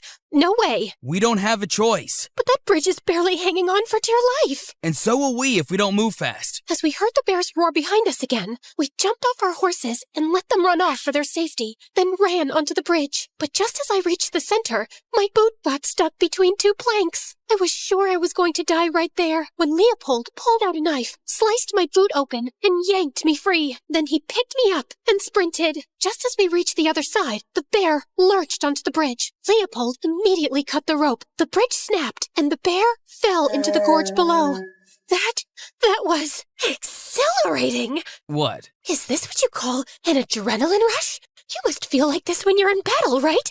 I love this feeling. Are you serious right now? That bear could have eaten us up. We could have died. But we didn't. I mean, I might have sprained an ankle and maybe a little bit of a concussion, but apart from that, I feel fantastic. That's great. You know what I'm thinking? How could anyone be this attractive and stupid at the same time? Excuse me, but how am I the stupid one? Wasn't it your brilliant idea to venture into this deadly forest? I was the one who told you that it's dangerous. This was the only way out. I don't know that, because you didn't let me read the map, you manly man. Oh my God, I think I'm going mad. I knew getting you with me on this quest would be challenging, but you have surpassed all my expectations. And on top of all this, I'm in love with you because of this stupid potion, and it's exhausting. I'm constantly worried about you, and it's slowing me down. Oh, so I should just go back, right? Oh, wait, I can't, because you cut off the bridge. I had to, or that bear would have eaten us. Leopold and I were in each other's faces by now, and the tension in the air was undeniable. His eyes shifted to my lips, and for a split second, I thought he was going to kiss me. And worse, I didn't know if I would stop him. This was the kind of spark I was looking for with Tristan, only it was with Leopold, and it was terrifying. So I tore myself away and forced my focus back on the journey. The rest of the walk wore me down. Leopold gave me his shoes, but with no horses and a steep climb, I was beginning to give up. But then suddenly, I saw smoke curling into the sky. Leopold saw it too, and we both started walking in that direction. As we got closer, we saw a camp. Men sat around sharpening weapons and laughing. We hid behind the tents and slowly made our way in. We shouldn't be here. We just need some food, so stay close and don't do anything stupid. Just then, I accidentally stepped on a dog's tail, and it started barking like a maniac. All heads snapped in our direction, and within seconds, men surrounded us with their swords drawn. We kept telling them we were travelers looking for a shelter, but they didn't believe us. And minutes later, this tall man stepped out of one of the tents. What's all that noise? Leopold, is that you? Leopold froze, like he'd seen a ghost. It is you! And look, you've brought a guest! How lovely! What are you doing here, Jeffrey? You swore to never step foot in the kingdom or any of its territories. No, that's no way to meet your brother. Come give me a hug. Hello, brother? Yes, this fine knight is my beloved brother. The same brother who once called me a petty thief. I taught you how to walk and talk, and it took you a second to disown me. You stole from the crown, Jeffrey. It was treason. So I took a few jewels from the royal treasury. Big deal. It's not like the king would have noticed a few missing rubies. And after our years of service to the royals, we don't deserve a share? But no, my brother just had to report my crime like a loyal little dog. And what did that get you, Leopold? Another generation of our family serving the crown. Disgusting. I wish we had time for small talk, but we have to go. We turned to leave, but Jeffrey blocked our way. Oh, you can leave, brother, but she stays. You're the princess, aren't you? I can tell by the way you curl your hair and that little crest you wear. I swear, Jeff, if you lay a finger on her, I will rip your head off. Oh, my brother's in love! How sweet. Don't worry, I won't hurt her. I just need her for a little ransom. Ransom for what? The celestial crest, of course. The most powerful artifact in the world. I'll sell it to the highest bidder, and I'll be rich enough to buy any land I want. No more wandering around like a nomad. Hate to disappoint you, but the crest is lost. Nice try, but I don't believe you. Jeffrey grabbed my arm, but I bit him hard. Jeffrey lost his grip, and Leopold leapt on him. More men joined the fight, and Leopold fought fiercely, but he was outnumbered. I was beginning to lose hope when I saw Tristan walk in, with an army behind him. About time, my friend. Tristan smiled as he pulled out a sword and joined in. With him and his army by our side, it was only a matter of time before Jeffrey realized that he was losing and decided to retreat. But on his way out, he accidentally knocked Leopold over, who fell to the ground and hit his head. Leopold! Tristan and his army rushed after Jeffrey, but it was useless. He had already escaped. With no time to waste, we lifted Leopold onto a horse and left for the kingdom of Illyria, only a few miles away. And on our way, Tristan finally told me everything. The morning I left, I received word from my secret advisors that a dangerous group was after the crest and were about to attack the kingdom. I didn't know who ordered the attack or why this group wanted the crest. All I knew was that I had to keep you and the kingdom safe. So I took it upon myself to move the crest to the High Temple of Illyria, where it would be safest. After I was sure the crest was safe, I decided to track that group and put an end to their games. I just didn't know I'd find you two or Leopold's brother there. You should have told Leopold or my father. They could have helped you. I needed Leopold to be around you in case I failed in my mission. And as for the king, there wasn't much time to explain, and I didn't want to take the risk of anyone finding out that the crest was being moved. So I did what I had to do. And ended up looking like a traitor. You didn't have to injure that guard, you know. The guard wouldn't let me leave, and I only struck him hard enough to knock him unconscious. Thank you for coming for me, and for not thinking that I was a traitor. Of course. I knew you would never betray our trust. I just hope your father sees it that way too. I sent word to him when I reached Illyria, but explanations only go so far. When we return, I'll tell him everything, and I pray he still lets me marry you. Tristan's words hit me like a punch to my stomach. I had been so caught up in everything, I'd completely forgotten about the wedding. And even now, I didn't want to think about it. All I could focus on was how badly I wanted Leopold to be okay. When we reached the palace in Illyria, Leopold was taken to the soldiers' barracks for further treatment, while Tristan and I moved into the palace, where my father was already waiting with his guards, and Rosie. I thought he was going to yell at me, but instead, he pulled me into a hug. Oh, thank God! You gave me quite the scare, Evelyn. I'm sorry, Father. I'm completely fine. But I wasn't fine. I wanted to run to Leopold and stay by his side until he woke up. But instead, I forced myself to walk back to my chambers while my father and Tristan spoke, and I saw Rosie waiting for me there.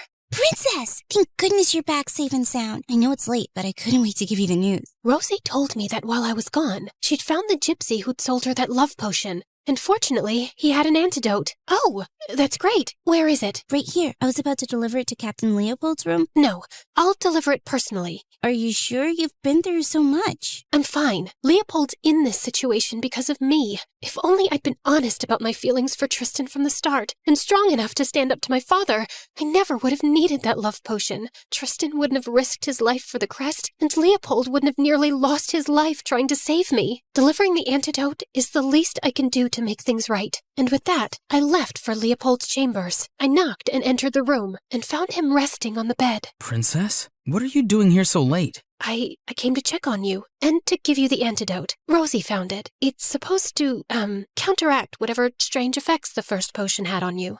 Well, that's certainly good news. Maybe now I can stop feeling like I've got butterflies the size of hawks in my stomach every time I look at you. Right. That must have been awful. So, you're going to take it? Right now? I was planning on it, unless you'd rather I wait. No, I mean, yes.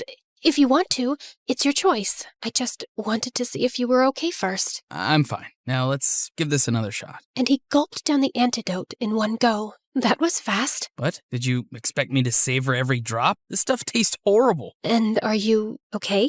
Do you feel anything? Nothing. I'm fine, just exhausted. Now, please, it's late. I need to sleep, and you should get some rest. And he just turned his back on me and slept, but I couldn't get any sleep. I just lay on my bed, tormented by the fact that, although I'd wanted Leopold to take the antidote, I hated the thought of him returning to his old, distant self. I was falling for him, and losing this new side of him would break my heart. For the first time, I realized how Tristan must have felt when I rejected his romantic advances. It wasn't fair. I'd made a colossal mess by dabbling in a love potion I didn't truly understand, hurting them both in different ways. Now I had to make it right, and I wanted to start with confessing my feelings to Leopold. Leopold, I know you don't feel anything for me, and you probably don't want me here, but there's something, and before I could finish, there was a knock on the door, and Leopold sprang from his bed. That must be a servant. Hurry, hide under the bed. What? Why? Because you're in my room and someone could assume there's something going on between us. That's absurd. Just do what I'm saying. I crawled under the bed as Leopold answered the door. It was his friend Garrick from the King's Guard. Oi, Leopold. How you doing, mate? Hey, as good as new. You sure? The royal wedding's less than a week away. Yeah, so? So, I just want to make sure you're not weeping like a wet poodle over the princess anymore. That was just a phase. Let's go for a walk. I could use some air. A phase? You've been in love with the princess ever since you first laid eyes on her a year ago. Wait, what? Shut up, Garrick. Christ, you can really blow things out of proportion. That's rich coming from you. You threatened the stable boy and his entire family once because he didn't fix her harness properly and she could have fallen. You can't even walk past a lavender without getting emotional because her hair smells like lavender. I swear, mate, you'd marry a handkerchief if it smelled like lavender and had her initials on it. Just get out, Garrick! Leopold shoved him out of the room and slammed the door shut. As the room fell silent, I crawled out, my heart pounding. You've been in love with me since you met me? Of course not. Okay, fine. I had a small crush on you, like, minuscule. No big deal. Are you sure that's all it is? A small crush? Are you disappointed? Would it feel good for your ego if I said I'm madly in love with you? No, that's not what I'm saying. I'm just confused because if you were always in love with me, why did you react to the potion the way you did? I'd kept my feelings under control, locked away. But the potion just cracked everything open. It magnified what was already there. Anyway, it doesn't matter now. The antidote is in my system, so you can forget everything Garrick said. I can't, because lately I have... Do not finish that sentence. I beg of you. Tristan is my best friend, you are a princess, and I'm just the lowly guard captain. We both know how this story ends. Now, I'm going back home tomorrow. I need to recover and manage the kingdom in Tristan's absence. I opened my mouth to speak, but no words came out, so I turned around and left. The next morning, as we were preparing to leave, I just felt empty. I couldn't leave without seeing Leopold one last time, so I decided to go find him, but before I could leave, Tristan walked into my room. He asked my mates to leave, and then sat me down. You don't look too happy about going back to the palace. No, I'm just tired. The adventure wore me down, I think. Are you sure it's the adventure? Maybe something else is weighing you down, like being in love with Leopold and not admitting it? What? Tristan? Evelyn, I saw the way you reacted when he got injured, and how worried you have been since. Actually, I don't know how I could have been so blind all along. The two of you always had sparks flying. I think I also deserve someone who feels that strongly about me, right? You do,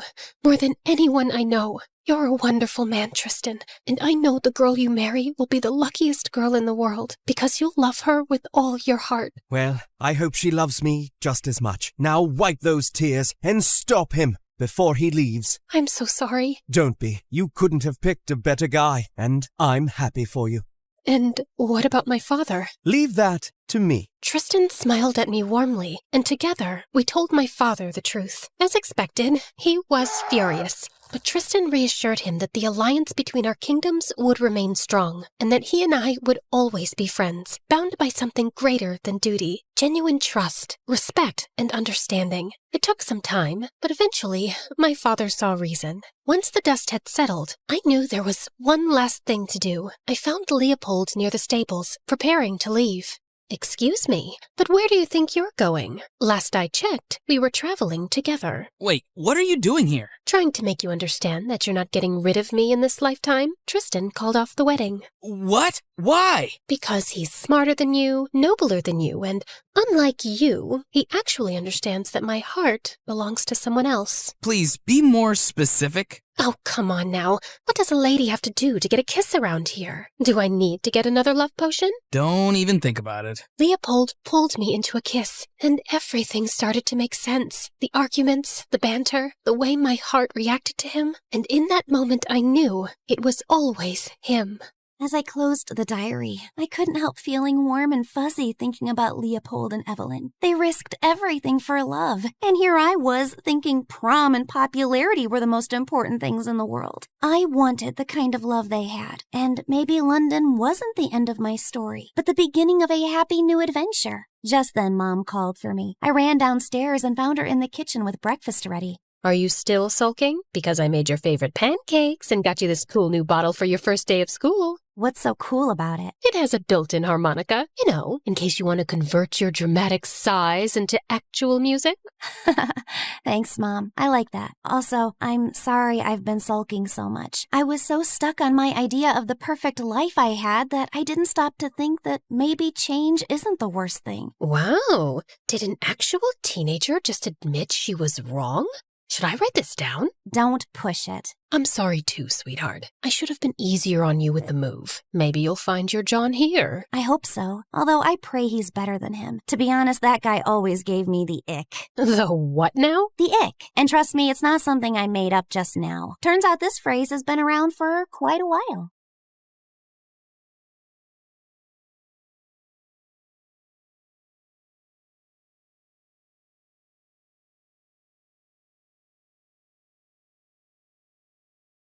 Have you ever woken up from a dream so wild and vivid that it made you question reality?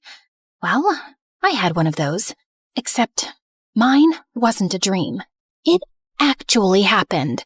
Believe it or not.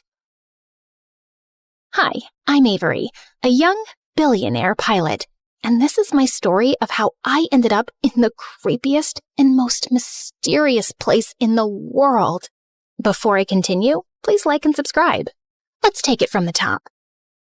It all started when my best friend Mila and I were getting ready for some party on one of my private islands, and while I was picking which jet to fly, She was busy ranting about how I just rejected my 8th millionaire suitor on that same day. I swear you reject men like it's your natural reflex. A-listers, heirs, young CEOs, that prince from somewhere I can't pronounce. Girl, what exactly are you looking for? I slid my hand along the wing of jet number 3, like it was a Greek god. I don't know. Maybe I'm just looking for something more. Someone who can make my heart feel like it's about to jump off a cliff, maybe? That sounds like an arrhythmia. Exactly. The world's too big to settle just because someone has a yacht named after me. Maybe you just haven't met the right one yet. Who knows? He could be hiding in the most unexpected place. Ew, I like the sound of that. Just then, my head bodyguard stormed in with the other walking muscle towers. Miss Avery, your father strictly said, no flights without a pilot or protection team. I've been flying since I was 4. Not to brag or anything, but I've probably spent more hours in the sky than in math class. With supervision, Miss Avery. Oh, please. Just this once? Ma'am, this is serious. You can't We're gonna be late for the party. Sorry, boys. Mila scrambled in after me, gripping her matcha tea like it was holy water. Are we actually doing this? Yep. I'm cutting trackers and signals. So don't scream. Why do I hang out with you again? Because you love me, and I got you that gold-plated PS5. Mila was only interested in 3 things: parties, video games, and me. Fair enough. We were up in the clouds in under a minute. You ever wonder what the edge of the world looks like? No. Normal people wonder about movie endings, skincare routines, and what their cats are thinking. Well, you wonder about edges and wormholes and flying into unmapped airspace. Be careful what you wish for, Aviator Barbie. But that's the thing. I liked the unknown. I liked chasing the things that most people were too scared to look at. Maybe it was the curious cat in me. The sun was already setting as we neared the island. I practically felt the music blasting from the party below. And honestly, I'd rather keep flying than partying with a bunch of basic guys. How about we go somewhere else? Where? The edge of the freaking world? Exactly. You're joking, right? Tell me you're joking. Just a few more loops, okay? Girl, I swear on my last will, you're gonna regret this one day. Oh, come on. My parents won't be back for 3 days. I have to make the most of it. Do you know how long I've been waiting for this chance? Ugh, fine. But we better not miss the party. Or else. Don't worry, girl. I got you. I whipped a U-turn midair and just let loose. I was flying. Not just with wings, but with freedom. No rules, no schedules, no rich parents breathing down my neck. It was just me, the sky, and my best girl screaming her lungs out beside me. Just then, I spotted a massive flock of birds charging straight at us, like feathered missiles, and they did not look friendly at all. Uh-oh. Avery? Hold on. I tried steering away, but it was too late.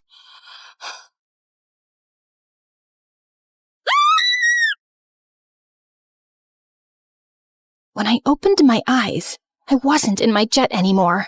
I was lying on the grass, in the middle of nowhere. I sat up and looked around with my heart pounding in my ears. No Mila, no jet, just weird-looking trees, starlit ruins, and some moon statues everywhere. Where am I? If something happened to Mila, I swear to God, I couldn't forgive myself. I reached for my phone, and my stomach instantly dropped when I realized that it wasn't in my pocket. It was probably still inside the jet. If it still existed. I scrambled up and immediately heard the saddest squish under my designer boots. Please don't be poop. Please don't be poop. Yep, probably poop. Great. Love that for me. But no time to emotionally process that right now. I needed to find Mila, or my jet, or a working cell tower, or anyone I could beg for help. I mean, I didn't survive boarding school and etiquette class just to die lost in an unfamiliar place. I took a shaky step forward and glanced up. then froze at the sight of the massive moon. It was hanging so low I felt like I could high-five it. Its bluish-purple light drenched the place, making everything feel strangely off. I tensed up the moment I heard rustling nearby. I spun around and gasped when I saw a deer. And it wasn't just any deer. It was tall, glowing, and elegant. And it was staring right at my soul. It then turned and pranced away into the mist. And of course, being the curious little disaster that I was, I followed it. As I walked, I noticed even more moon statues around, and giant deer sculptures peeking out from behind glowing bushes like they were quietly watching me. What even is this place? For a moment, I actually hoped that I was at the edge of the world. I was terrified and weirdly curious at the same time. Eventually, the deer stopped at some ruins on a low cliff where old stone shrines and ancient relics that my dad would probably be interested in were scattered around. My heart jumped in relief when I spotted someone, a woman, but something was off with her. She was kneeling in front of one of the shrines, arms lifted toward the glowing moon, like she was in the middle of some ritual or something. I was about to call out to her when she suddenly rose, her long, ethereal purple hair spilling over her shoulders and shimmering under the moonlight. Wait, were those elf ears? And what was up with the antlers on her head? It was probably just a fancy headband, right? Or some kind of fashion here? Before I could even say hi, the deer walked up to her. And she smiled and leaned her forehead against its nose, like they'd been besties since birth. Weird, but sweet, like nature therapy. And I almost didn't want to interrupt. As the deer backed away and trotted down the slope, the woman suddenly spoke. The forest whispers when someone new arrives. She then turned to face me and started glowing. And did she seriously just turn into another deer right in front of me? So shapeshifters were indeed real? Okay, either I was dreaming or I hit my head really, really hard. The creature just started galloping down the slope and across the terrain like it was totally normal behavior. Hey, wait! I tried to follow it, but I suddenly froze when I heard a lullaby echoing through the trees. I followed the sound, and just a few feet from where I left the cliff, I stumbled into a flower field, and in the middle of it was another woman, and she was twirling under the moon like she was filming a perfume commercial or something. God, I hope this one's normal this time. I hid behind a tree to take a closer look at her, and wow, she looked hauntingly beautiful. No antlers this time. Just a lacy eye mask and a stunning dress that was giving Dior or Valentino vibes. Not gonna lie, she was mesmerizing, and I just couldn't look away. Just then, she tilted her head toward me and smiled, like she knew I was there all along, even with her eyes closed all this time. Hi, sorry, I didn't mean to crash your, midnight flower ritual thing. Super pretty, by the way. But yeah, so I just literally fell out of the sky and I'm lost and possibly hallucinating. I was just wondering if you have a phone, or you could at least tell me where I am, because I would really love to— You heard it, didn't you? Heard what exactly? The moon's lullaby. Wait, that wasn't you singing? I used to be the only one who could hear it. She paused, and in a split second, she was already right in front of me. Until you showed up. My soul instantly left my body. Like, how did she even— There was no walking involved. The moment I blinked again, she was gone. Before I could even process what the heck just happened, creepy, shadowy, reddish figure suddenly stepped out from the dark and lunged at me. Screaming, I started running for dear life. At this point, I was sure I had to be dreaming, because if I wasn't, then what in the world were those things? When I finally lost them, I crashed into a mossy statue and ducked behind it. Through the fog, I saw moon statues, more relics, and gravestones. Blood drained from my face when I realized that I was in a freaking graveyard. Just when I thought this place couldn't get any creepier. Moments later, I saw something bluish-purple flicker ahead. As it got closer, I realized that it was a guy walking through the dark mist with a lantern. He had a long black overcoat, gloves, and boots, and his lantern pulsed with a cold, steady glow that somehow made the darkness lean back. "Excuse me, sir? Fog guy? I'm super lost, and I really need some help." But he didn't respond. He just kept walking like he'd stepped out of the underworld. Hello? When he got close, my heart felt like it was about to jump off a cliff. He had pale skin, a jawline sharper than my sanity, and eyes that looked like he hadn't slept for centuries. And yet somehow, he still managed to look hot. Dangerously hot. Am I dead and you're the Grim Reaper assigned to escort me to the afterlife? I then held my breath when he suddenly leaned in closer, pushing the lantern near my face. I wish. Then, a vampire? I hugged my jacket tighter and shielded my neck, just in case. Unfortunately, no. But your neck does look tempting. My soul screamed at his deep voice. When he finally backed off, I gasped like I'd just survived a staring contest with Lucifer himself. So, you're a normal person? Sorry. I was, gosh. Wait, I think I have something stuck in my throat. His attractive face has got me malfunctioning so bad. Probably either a shark's bone or a lobster's claw. So, okay, here's my story. I was flying my jet, crash-landed here, then found myself running away from some creepy moon cult with chanting and possibly floating people. I need to get out of here, and I assume that you can help me with that? But he just stared at me, but not with annoyance, not even with concern, more like calculation, like he was trying to decide if I was a threat, a liability, or maybe his next victim. So, you're a local here? Still nothing. No answer, no emotion, just aura farming. He turned around and started walking without any words, and I just found myself following him like a dumb little duckling.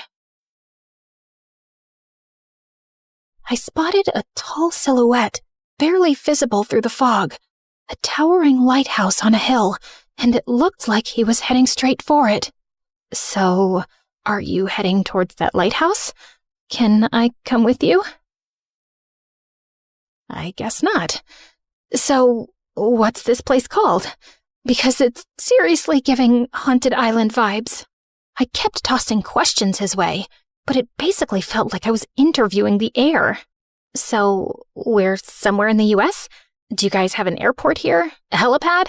I'm just wondering if I could, buy an aircraft so I could fly my way out of here. Can I borrow your phone for like 5.5 seconds? I'm 97% sure my bodyguards and assistants are freaking out right now. I need them to help me locate my friend and pick me up ASAP. Any chance there's a boba tea place nearby? And a spa? Gosh, my feet are killing me.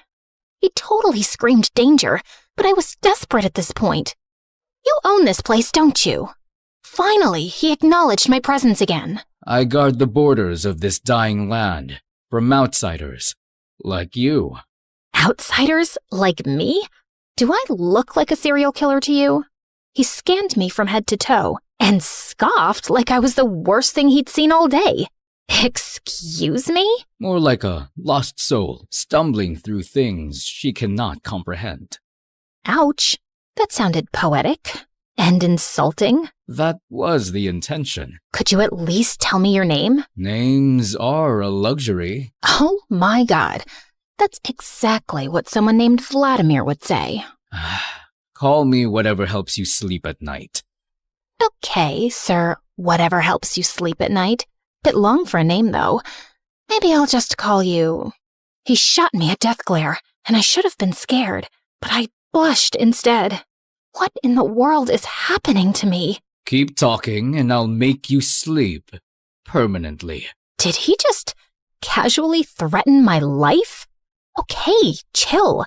Zipping it. Mouth sealed. Muted. He glanced back at me again, and this time, he was looking past me, over my shoulder, like something horrifying was creeping up behind me. What's going on? I slowly turned and gasped at the sight of those shadow creeps slipping out of the mist. They were the same entities who had chased me earlier. But before they could get close, Graveyard Hottie suddenly stepped in front of me and raised his lantern like it was a sword. You're looking for the wrong person. Now, be gone. His lantern suddenly lit up, and a cold light cut through the fog, making the creeps scream and disappear like smoke. Did he just save my life? I was still in shock when he leaned in closer again and whispered something to me. If you want to stay alive, then stay out of the dark. Got it? Got it. Before I could even ask him about the context, he suddenly stepped into the fog and disappeared. Wait! Hey! Where are you going?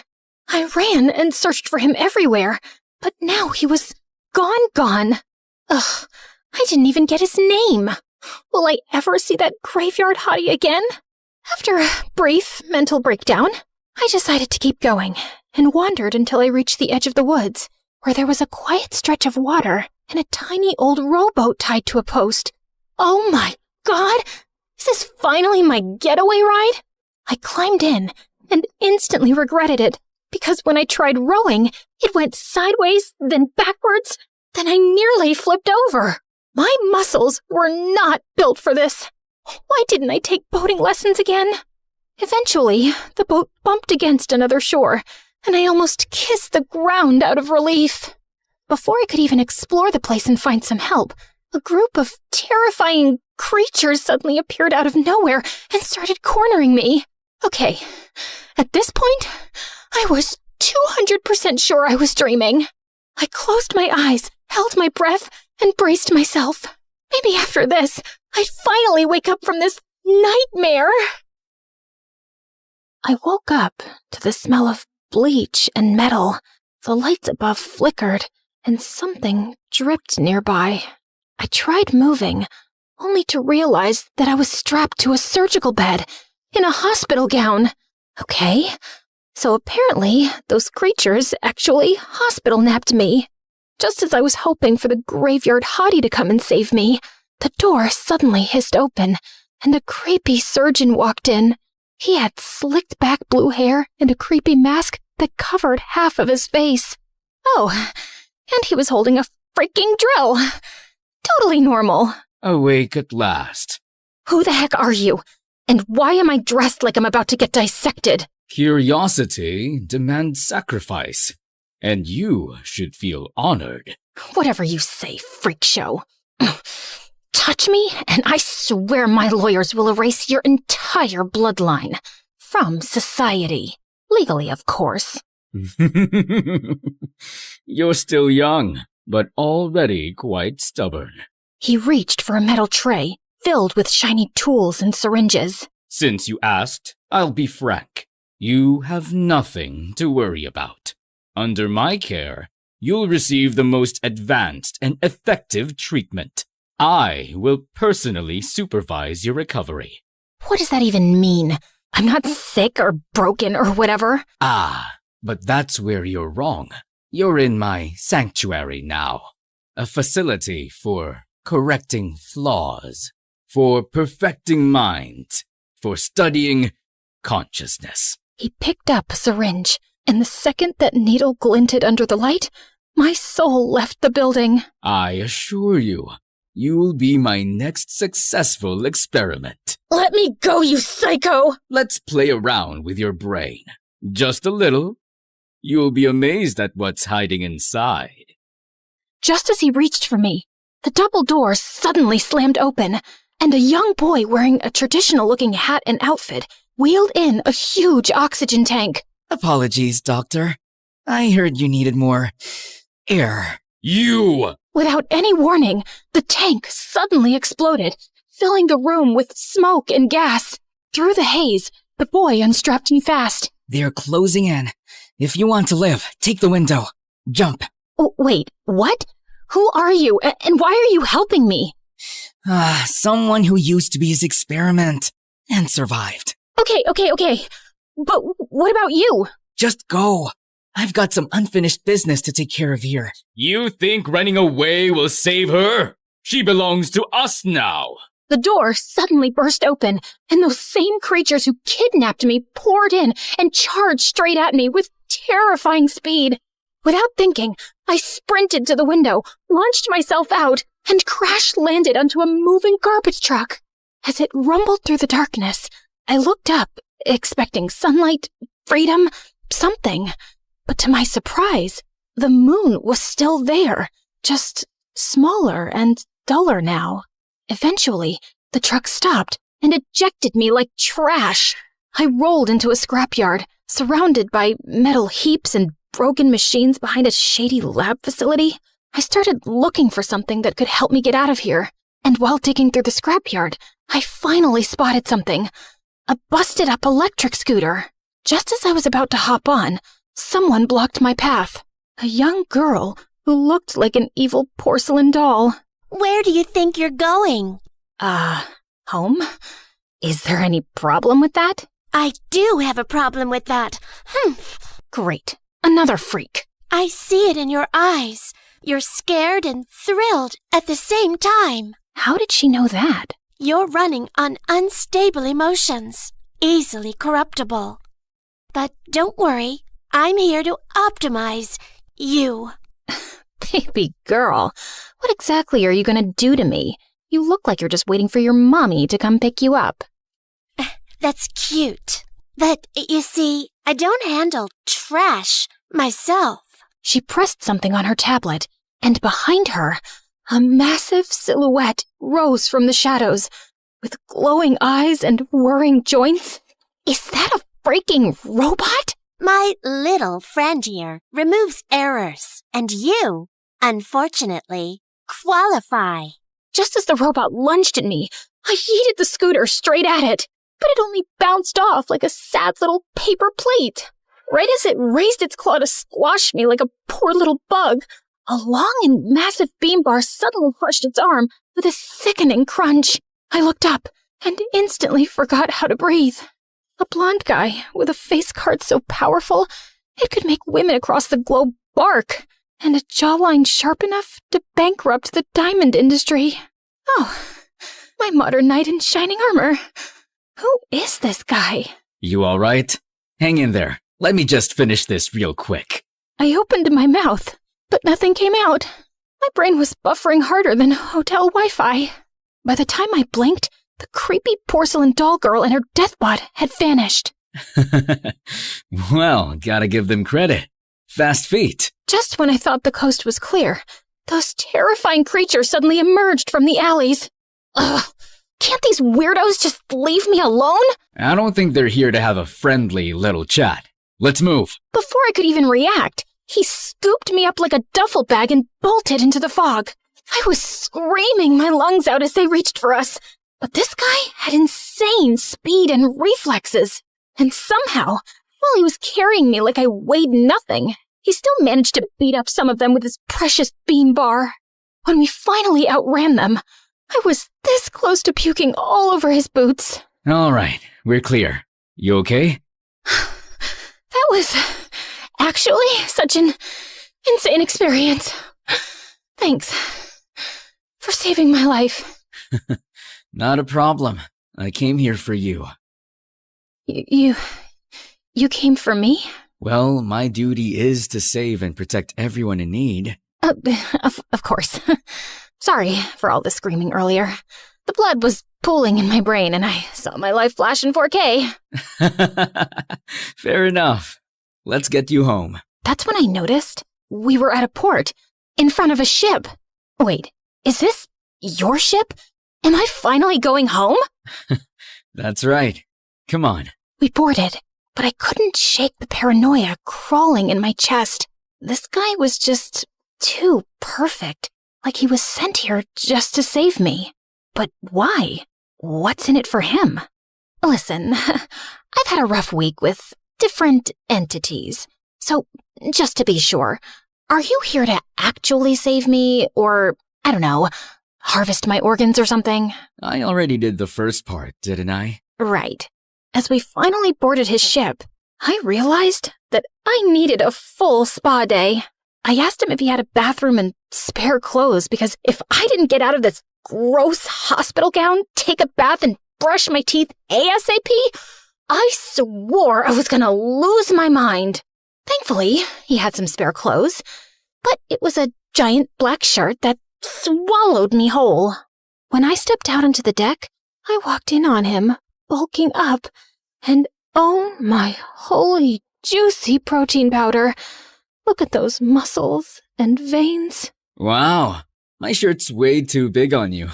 But hey, better than nothing, right? Yeah. But I like it. It's cozy. So, are you from here? Nope. I came here to reclaim something that was taken from me. From us.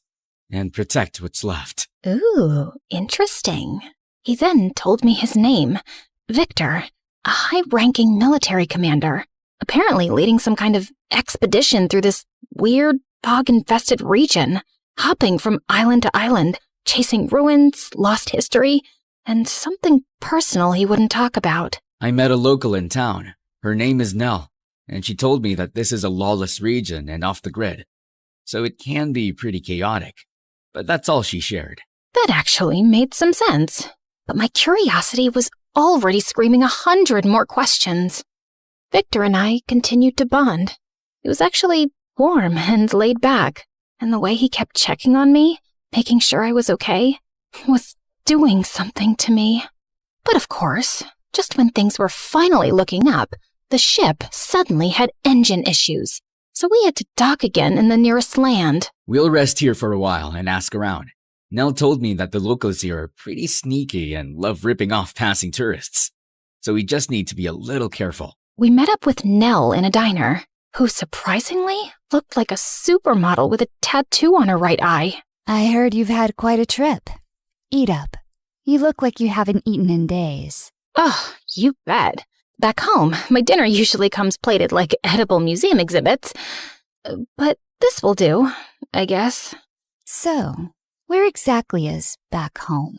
I told her about my background and how I ended up here, and she looked extra intrigued. So you're not exactly the average tourist profile. People usually come here on ferries, not personal aircrafts. Oh, speaking of aircrafts, do you know anywhere I can borrow one? Preferably a jet or a helicopter. We can try the craft shop. Might have something experimental. Craft shop? Like gadgets, machines and stuff? Everything, babe.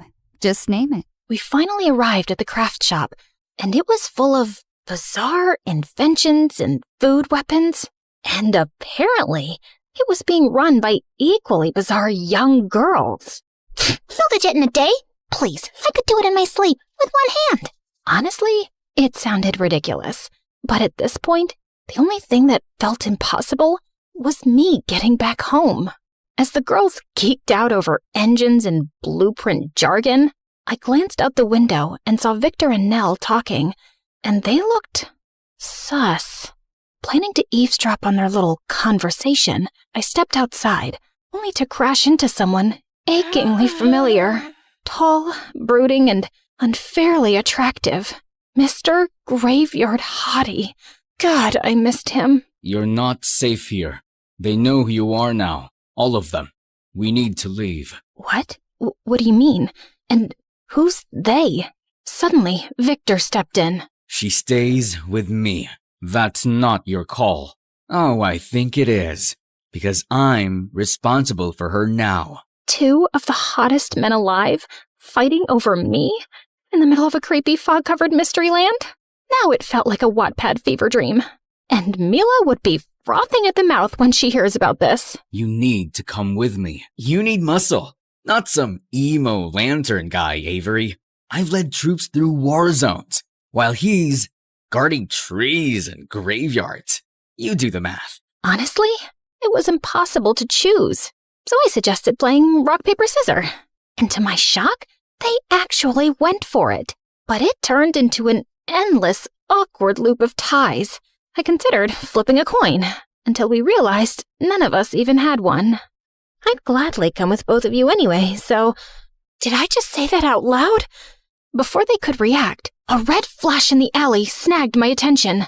A glamorous woman with sleek glasses, a stylish hat, and a banner stood there like a fashion model turned CEO. She pressed a finger to her lips and raised the banner. If you want real answers, follow me. She winked at me, then vanished into the shadows. Okay, definitely not suspicious at all. But my feet had a mind of their own. So I ditched the boys and followed her straight into a cafe and... Holy stepmother of boba tea! I wasn't expecting this to exist here. I immediately barged in, only to find that it was completely empty, except for that woman.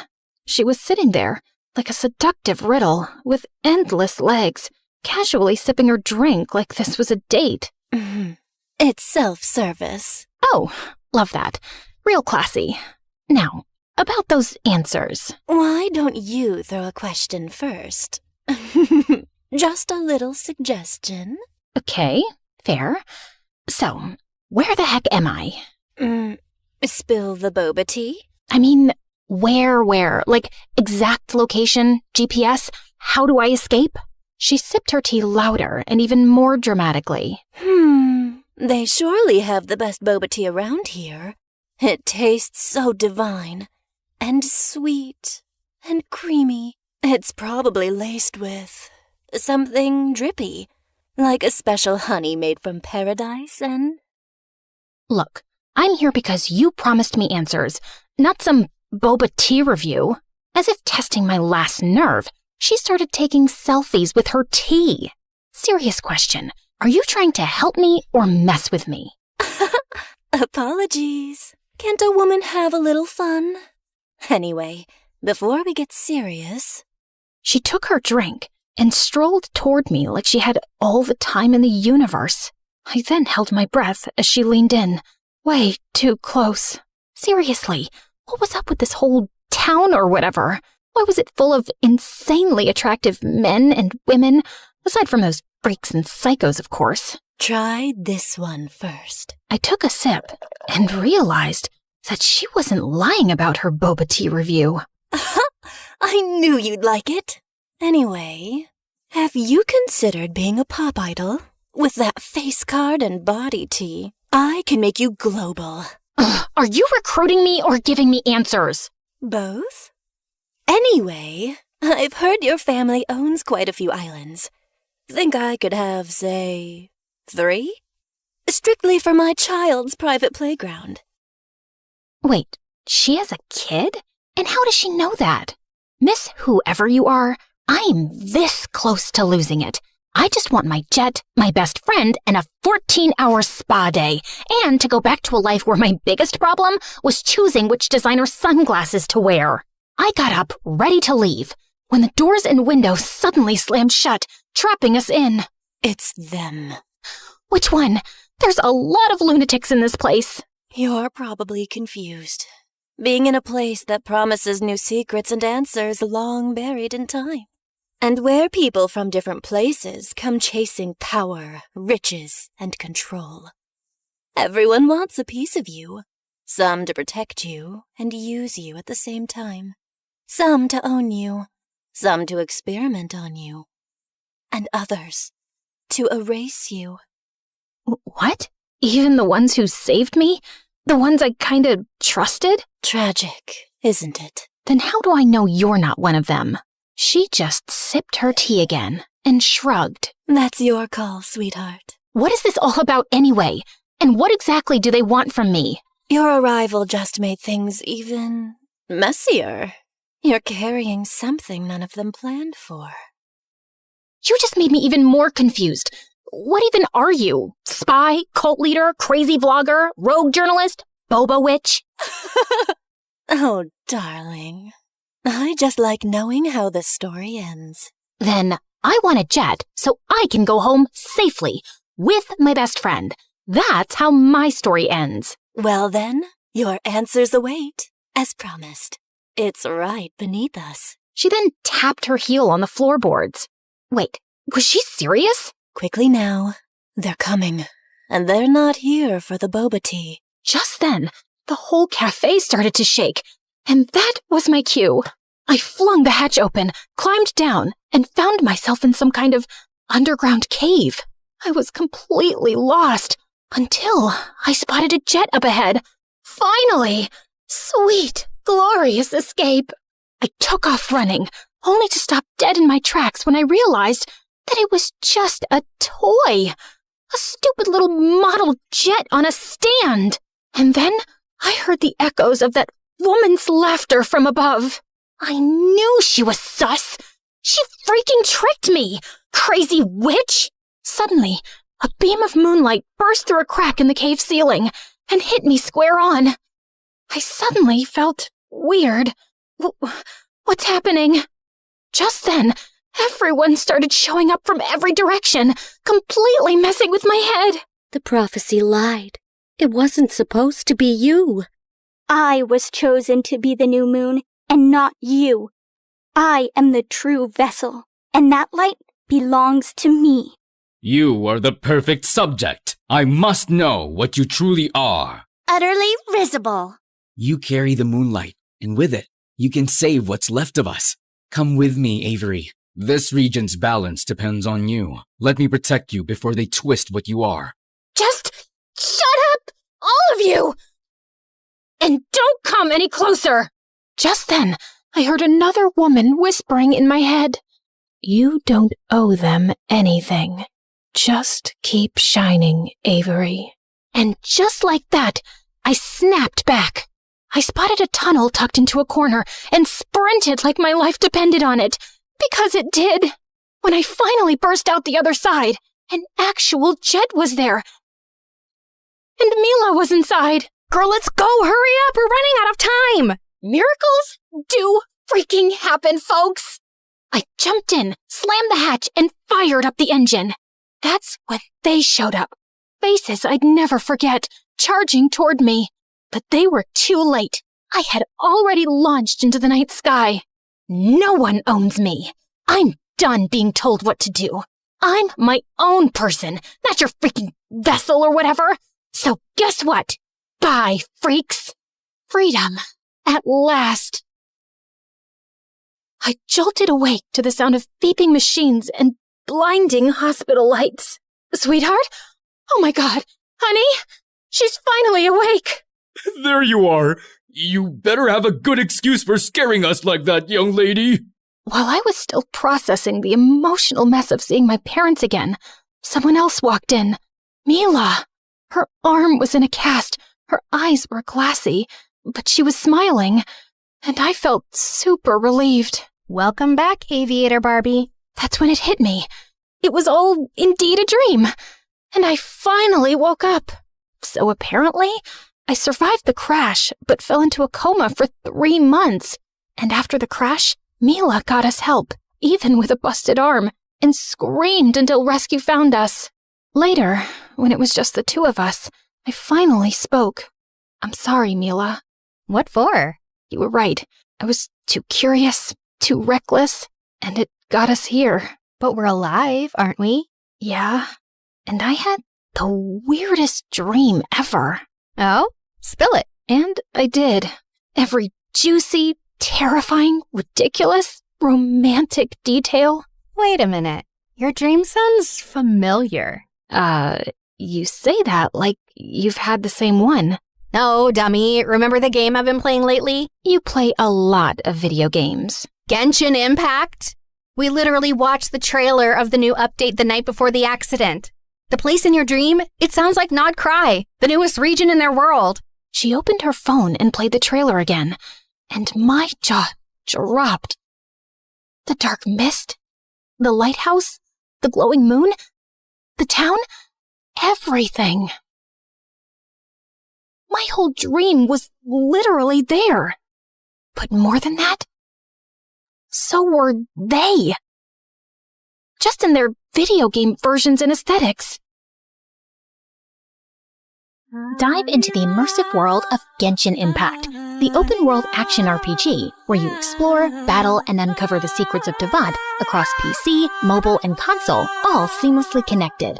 On September 10th, version Luna 1 arrives with a massive update, the mysterious new region Nod Cry, and the most important story chapter yet, revealing long-awaited truths about the heavenly principles, Fatui, and Aether and Lumen. To celebrate Genshin's 5th anniversary, enjoy a free 5-star character, exciting challenges and minigames, tons of free pulls, and more. The Wish banners feature Lauma and Nahida, followed by Flynn's, Yolan, and newcomer Aino. Ready to explore, battle, and uncover the truth? Click the download link now and use your exclusive gift code to get a head start into that. I stared at the screen, amazed and traumatized at the same time. Was it really just a dream? Or something more? Either way. Okay, that's it. Give me the freaking game. I need to try it. I need to meet them again. Welcome to the fandom, girl. And just like that, I was ready to dive back into all those wild adventures.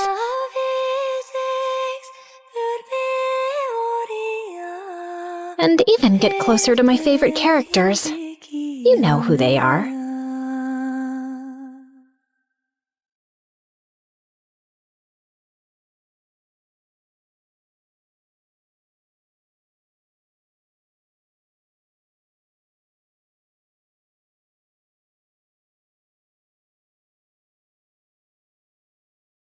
Hi everyone, I'm Alina, the enchanting enigma. Want to see a magic trick? Choose a card. Ready? Hocus pocus. Is this your card? Are you sure? Well, I should keep working on that one. Let's begin. But before I continue, make sure to like and subscribe. I grew up in one of the most beautiful places on earth, Norway. I loved everything about my home. The natural beauty, the epic history, even the grumpy shopkeeper at the corner store. But the best part was the northern lights. Every year, starting around September, shimmery curtains of light appeared in the sky like a giant kaleidoscope. With my family, we went to see them every night, making bonfires, toasting marshmallows, and telling Viking stories. Those are my most cherished memories. I say memories because those times ended abruptly. Your father and I are getting a divorce. I'm in love with my business partner, Hans, and we're moving to Argentina. That wasn't even the worst part. Astrid, you're coming with me. You're too young to be without your mother. But Mom, I want to stay with Alina. It's not up for discussion. Pack your things right now. Growing up, my little sister Astrid idolized me. She was 2 years younger and thought everything I did was amazing, especially my magic tricks. For my next trick, I'll make a piece of gold appear out of thin air. Wow. Okay, technically it was a chocolate candy with gold foil, but Astrid still loved it. She was my biggest fan, even when I didn't believe in myself. So I was devastated about her leaving, but Mom's mind was made up. And just like that, she left me with my dad and my big brother Frederick. Of course I love them, but let's just say they are... Vikings? Not the word I have in mind. Immature? They spent all their time playing Vikings like children. Check out the spoils of our last hunting trip, sis. Frederick, shut up. You bought that from a grocery store. You're not a real Viking. Tell that to the village we just razed to the ground. Good one, son. Still, I always had fun with them. I even went to some Viking battle reenactments. It was better than staying home alone. We still went camping under the northern lights from time to time, but it wasn't the same without Astrid.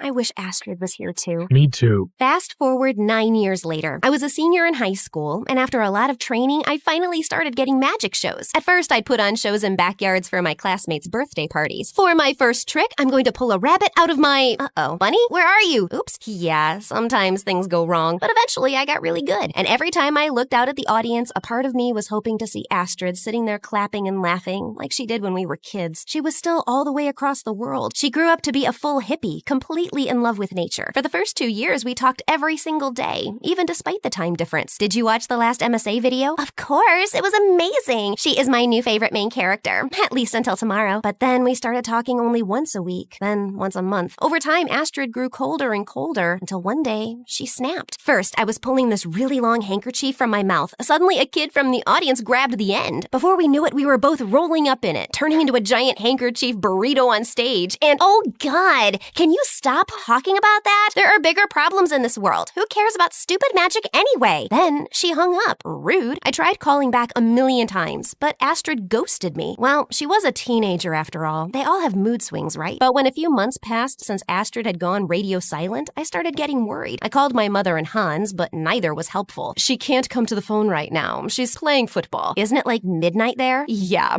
so late. Oh, good night. Oh, that Elena. Right. Your sister's not home. Bye. But with no other choice, I got a plane ticket to pay them a surprise visit. I only sent Astrid a DM so she knew I was coming, but again, there was no reply. Okay, guys, see you when I get back. Try not to burn the house down. I can't promise that. I'm still saying don't go. It's okay. Have a safe flight, kiddo. When I got to the airport, I didn't even have time to step into the security line before I had the shock of a lifetime. Hey, sis. Excuse me? Who are you, Astrid? You look so different. What are you doing here? I was just about to go see you. I know. I read your text when I took back my phone in the middle of my escape. Luckily, they didn't know how to work Instagram, so they hadn't read it. Escape? Who is they? What's going on? I need you to hide me. Nobody can know I'm here. Not even Dad and Frederick. Before I could ask any of the million questions I had, Astrid took us outside and put us in a cab. What's with all the secrecy? Did you rob a bank or something?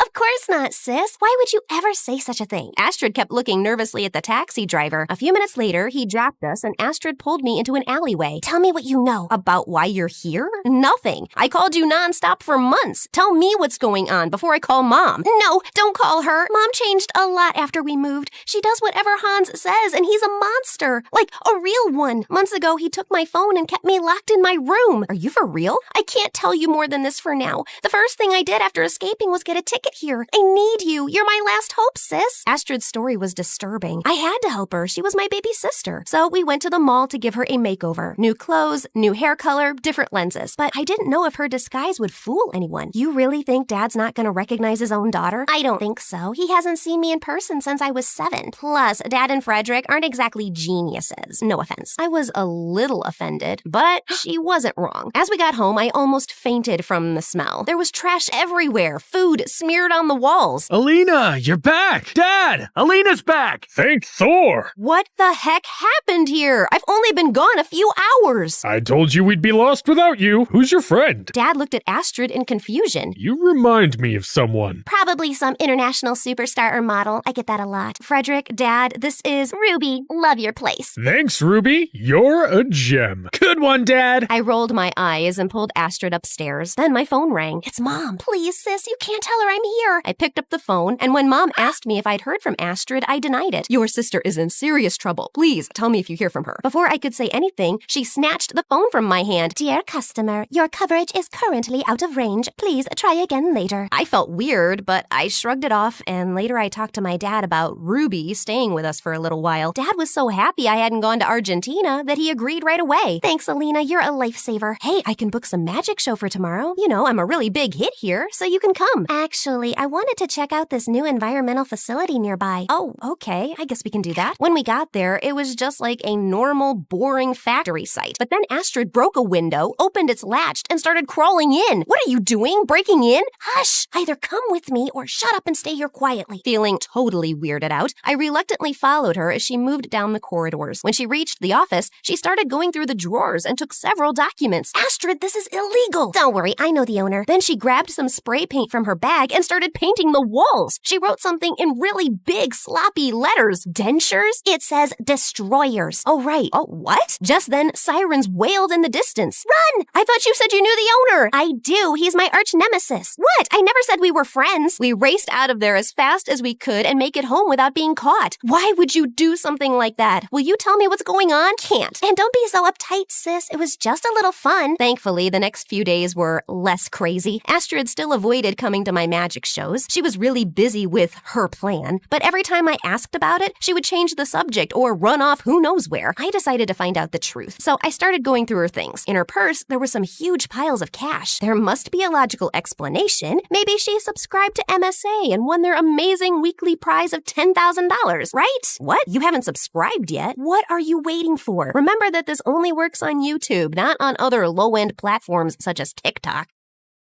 As soon as Astrid came back, I confronted her. Astrid, where did all this money come from? Oh, that. I saved up a bunch from working at a restaurant in Buenos Aires. Then she started a long and passionate speech about the environment. I was angry and confused, but also a little proud of her. She had so much passion and knowledge. She kept talking until we both fell asleep. In fact, I think she kept talking even in her sleep. The next morning, my dad was scrambling around the house searching for something. My savings! I kept all my cash in random cereal boxes, but it's all gone now! I told you to open a bank account. Then it hit me. Oh no, Astrid. I ran upstairs to confront her. You need to give that money back. What are you talking about? You stole Dad's money. What? No, I didn't. You're just mad because I didn't go to your stupid magic show. I'm sorry. I'm just too busy saving the world. She stormed out of the room. She was out of control. First, she'd almost gotten us arrested, and now she was stealing from our dad and even calling my magic stupid after everything I did for her. I'd had enough. Knowing she wasn't telling me the whole truth, I called Mom right away. You did the right thing calling me, sweetie. Astrid needs help before she ends up in prison. I went to school, but when I came back, all of Astrid's bags were gone. Then Frederick appeared dragging a wooden boat into the kitchen. Check it out, sis. A real Viking boat! That's a canoe, Frederick. Frederick, how did you pay for that boat? I found a bunch of money in a box of Cocoa Puffs. So cool! Oh no. So it wasn't Astrid who'd taken the money. What if she was telling the truth all along? My sister had come home for the first time in years, and I totally betrayed her. I needed to find her. I called her over and over, but again, no response. Then I decided to tell Dad the truth. When he found out that Ruby was Astrid, his face lit up again. A part of him already knew. Still, the rest of the news wasn't that good. Just as we were about to jump into our car to look for Astrid, an all-black car with a chauffeur pulled into our driveway. Out of it came Mom, Hans, and a huge bodyguard. Where is she? Mom?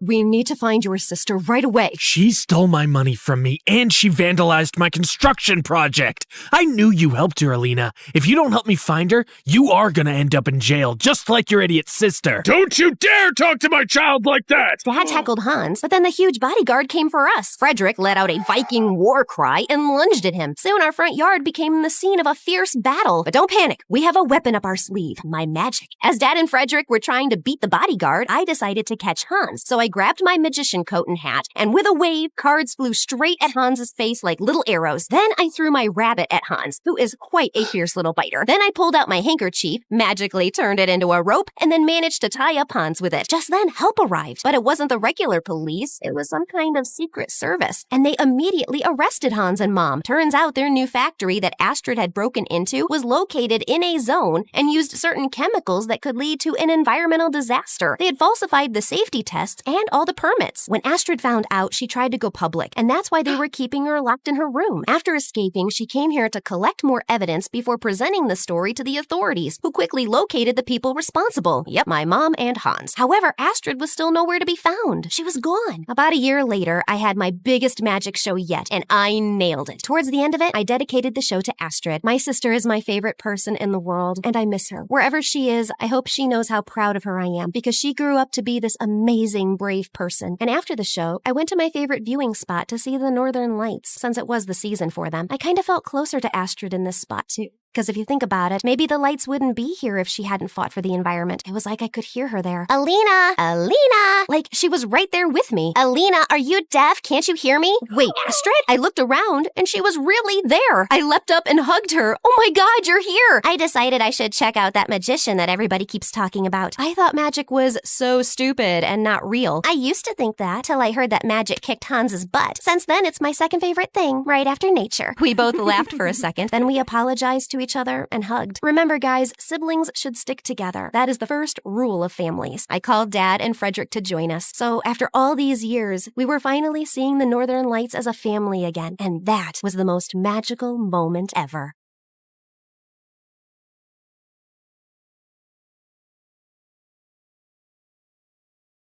Hello, guys. I'm Siobhan, and I'm unlucky. Before I tell you more, please like and subscribe to MSA. I was born to a single mother who worked tirelessly to make ends meet, and believe me, they were rarely met. But even though we were always drowning under a pile of bills, my mom was weirdly positive, and she raised me to be the same. But I was just built differently. But Faye scored less than I did, and her parents got her an iPhone. Why am I getting this rusty old model? Because that's what we can afford. And these phones update with a new model every month. What's the point of wasting money on something that won't even last that long? I tried to understand what Mom was saying, but it didn't make any sense to me. I felt I was prettier and smarter than most girls my age. I got good grades and never got into trouble, so why couldn't I have expensive things? It didn't seem fair. As time went on, I realized that to live comfortably, you needed money. Lots of it. And constantly compared my life with kids around me, especially my best friend Faye. What's the big deal? These two look exactly the same. But this fabric is so sticky and weird. This one, however, makes my eyes pop. Just admit it. You can't wear this because it's cheap. Okay, fine. But what's so bad about wanting better things? And it's not like I'm gonna buy this. Not everyone is lucky enough to be born with money. I'll never understand why you're so obsessed with money. You could be the richest person on the planet, but if you're not a good person, no one is going to stick around. You can say that because you are rich. And when I grow older, I will marry someone rich, and then I'll never have to think about money either. Not funny. Anyway, stop making that sad face. I'm buying this for you, but you have to treat me to some of your mom's fruit custard later, okay? I loved Faye. We'd been together since kindergarten, and even though she was richer than I was, she never treated me any differently. She even had an older brother, Freddie, who I always thought had a little crush on me. Every time I would visit Faye, Freddie would start running around me doing silly things. So, Siobhan,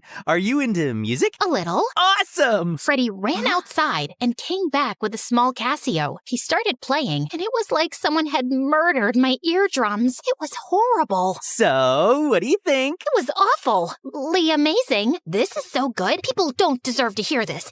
I mean, it's so good, it won't be fair to other musical genres, right? You should keep this beautiful talent hidden. You know what I mean? I guess. So, yeah, Freddie was a bit slow, but he was sweet, and when he asked me out for prom, I couldn't break his heart. He was Faye's brother, and she'd always been so nice to me. This was the least I could do, but prom was right around the corner, and I had nothing to wear. I asked Mom to get me a new dress, but as always, we were out of money, so she offered to give me her old dress. The sleeves are so old, and the train's full of stains. Can we just buy a new one, please? You already know my answer. But it's prom. Everyone will be dressed in beautiful gowns and dresses. I don't want to stand out like a sore thumb in this ugly gown. The hurt look on my mom's face instantly made me regret my words. But before I could apologize, she got on a phone call and left. I wanted to do something nice for her, so I used up all my money to get her a bouquet and even bought myself a new prom dress. On the night of the prom, I looked like a total vision, and when Freddie came to pick me up, he was blown away. He couldn't stop complimenting me, and we were on the dance floor when he took a gold bracelet out of his pocket. I saw this, and I was instantly reminded of you. Freddie, it's beautiful, but I can't accept it. Why not? I even got it engraved for you. I've always thought you and I have had a connection. In fact, there's something I want. Did you hear that? What? Someone's calling my name. I'll be right back. But And I just ran away before Freddie could say another word. I knew he was going to confess his feelings for me, and I had no plans of saying yes. I was catching my breath next to the washroom when this guy from my class, Hank, approached me. Hey there, pretty face. What are you doing standing alone like this? Waiting for my date, actually. You mean the guy you were dancing with? I saw you two, and trust me, there was no spark. You deserve someone who knows how to treat you well. Someone like me. So what do you say we ditch this dumb prom and go somewhere better? I thought about it. I couldn't go back to Freddie after blowing up his proposal in his face, so I dropped him a text saying I wasn't feeling well and left with Hank. He took me to this mad party at some mansion outside the city, and it really helped me take my mind off things. I thought I'd talk to Faye the next morning, but when I got back home, I saw her sitting on the porch. Faye, I can explain. Explain what? That you ditched my brother for that shady Hank? Freddie and I saw you leave with him, so don't you dare lie to me. Yes, I went with Hank, but Freddie was about to confess his feelings for me, and I panicked. He caught me off guard. Oh, please, you've always known that Freddie likes you. You ditched him because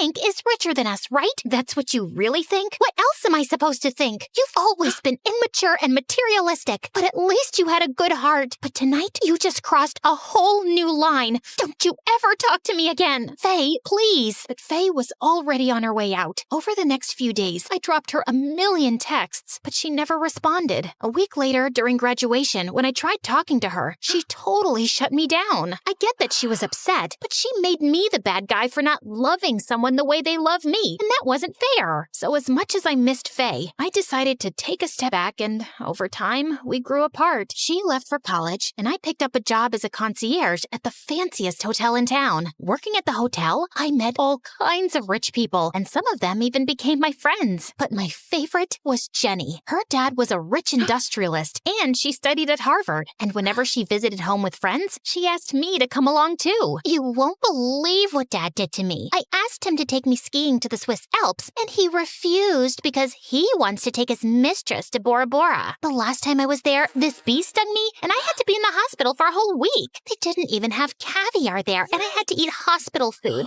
Can you imagine? At least you're going on vacation. My mom's getting married in Paris next week. So now I have to plan my outfits, makeup, hair, everything. And I have no time. So unfair. Ugh, get a grip, you two. There are more important things in life than vacations and dresses. Easy for you to say. Your life is perfect. You're in the best school in the country, and your dad just acquired his 100th company. Yeah, whatever. Just quit crying. You've bored Siobhan to death. At first, it felt nice to be part of Jenny's circle, but the more I hung out with them, the worse I felt about my situation. Like this one time, someone from the group wanted to try food at this expensive place. I didn't have the money to pitch in, so Jenny chipped in on my behalf. Another time, the girls wanted to go to Korea for shopping. I thought it was a joke, so I agreed. But they were serious. I couldn't even afford to pay for tickets. But Jenny made sure I didn't have to worry about that. I felt like a charity case around them. So one day, when Jenny suggested we go shopping, I decided not to go. But why? Is it about money? You know I can always cover up for you. I know, and I'm really thankful for that, but I don't want your friends to think I'm taking advantage of you. Okay, firstly, those girls are not my friends. Yeah, we hang out, but they don't know the first thing about being smart. I'd rather be with someone who values hard work, like you. You really mean it? Of course I do. Now can you come, please? I'll get you something nice. Jenny reminded me of Faye a lot, and as time passed, we only got closer. Then one day, Jenny was working with her dad on some important project. She knew I was good with numbers, so she asked for my help. I was sorting out some paperwork when I saw these documents that didn't make sense mathematically. Who made these papers? My accountant. Why? I think he's trying to scam you. Jenny took the papers from my hand, and when she saw that I was right, she was furious. The accountant was called in, and he confessed to transferring money to Jenny's stepmom's account overseas. He was fired. The stepmom was thrown out of the house. It was a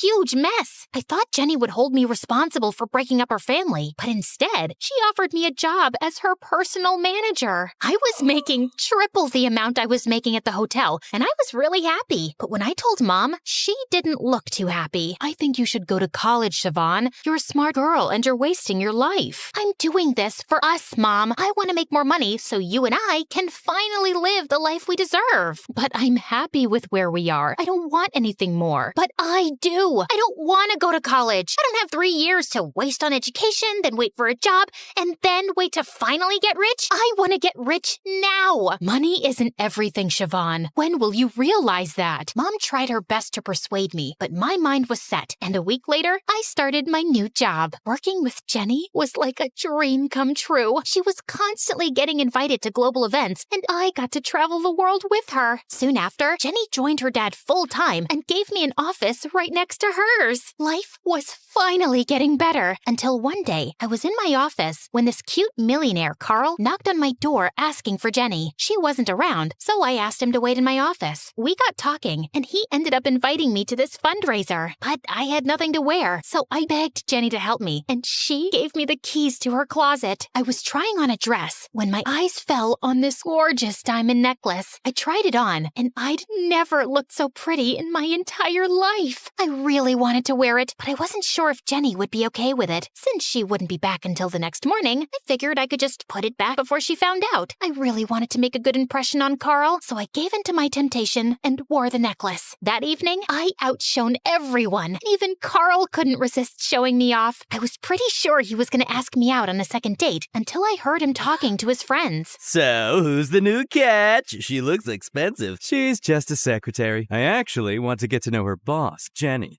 She's the real catch.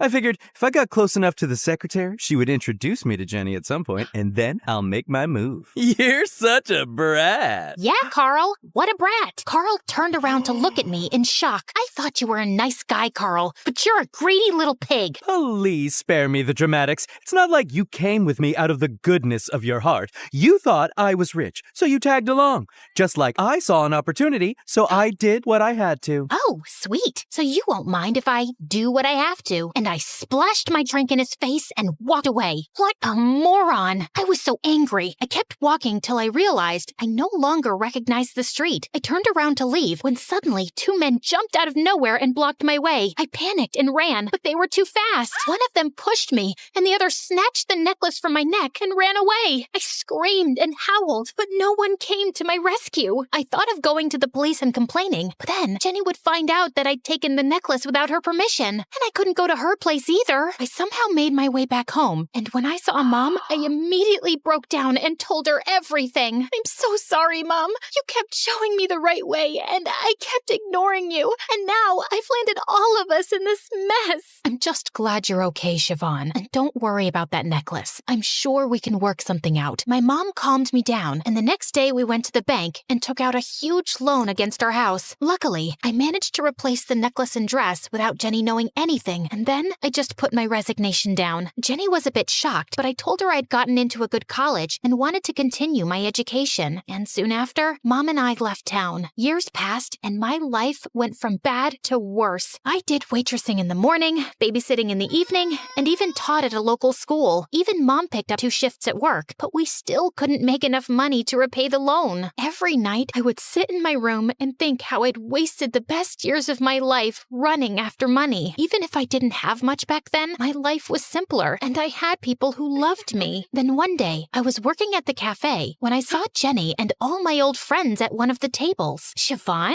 Oh my God, is that you? How have you been? I wanted to say something, but all I could do was cry. Jenny sat me down, and I just spat out everything. That's why you quit your job? That necklace was a knockoff, Siobhan. It hardly cost $200. What? Why would you keep a knockoff? You're rich. Aren't rich people supposed to wear only original stuff? Who made that rule? Being rich doesn't mean I'd waste money on flashy things like jewelry. You should have told me the truth. You think I don't know that? God, I feel like such an idiot. I just wanted to look rich for one night, and it cost me my entire life. God, how will I face Mom now? Will it help if I come along? Jenny and I told Mom everything, and while she was angry for a long time, she eventually forgave me. Jenny even gave me back the necklace, and I sold it off to pay the loan. With the rest of the money, Mom and I rented a small apartment in the city, and I started preparing for college again. On my first day, I was running around the place searching for my class when I barged right into this tall boy. He turned around, and I was shocked to see it was Freddie. He smiled at me, and I knew it was time to fix my mistakes.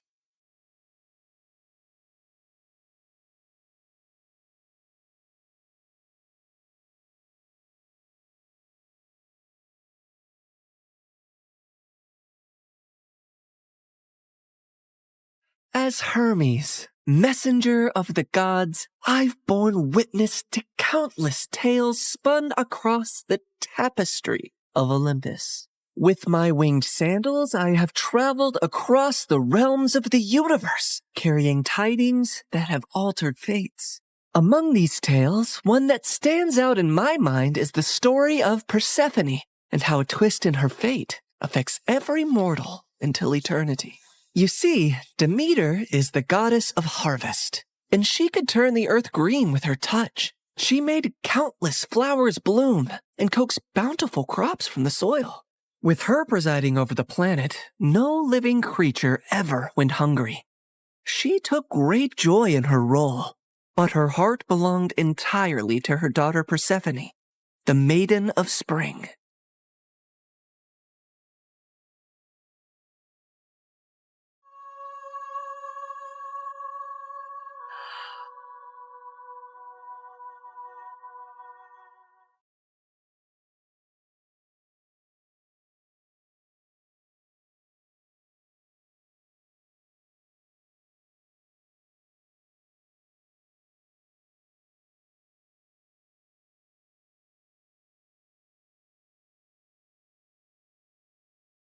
I've never seen anything like you.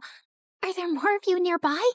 Little princess, I know of a field where the flowers bloom as far as the eye can see. I can take you there if you want. Oh, really? Oh, that would be a sight to behold. Then come with me, sweet child.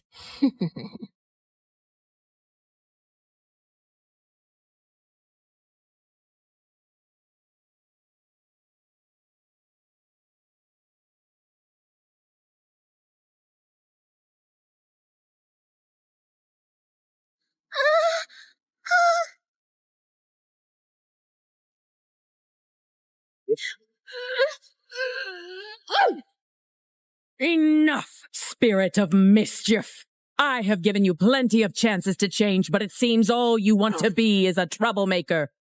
Did you think you could lure my daughter away and I would be unaware? Curse you, Demeter! Why should you and your child receive all praise and adoration when we, the spirits of nature, fade into the background?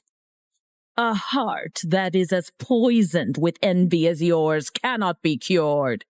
You are banished forevermore from these woods.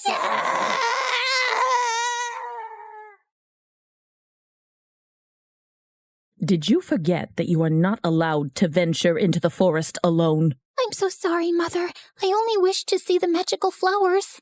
And you shall see many wonders, my child, but always within the safety of my reach. The world holds great beauty, but also grave danger. Come now, it's almost dawn. Let us go out into the meadows and make our own magical flowers bloom. That sounds perfect, Mother. Demeter always wanted to keep Persephone close to her. But as her daughter grew older, she turned into a beautiful young goddess who attracted the attention of many young suitors. Anytime a god smitten by Persephone's beauty sought her hand in marriage, Demeter sternly turned them away.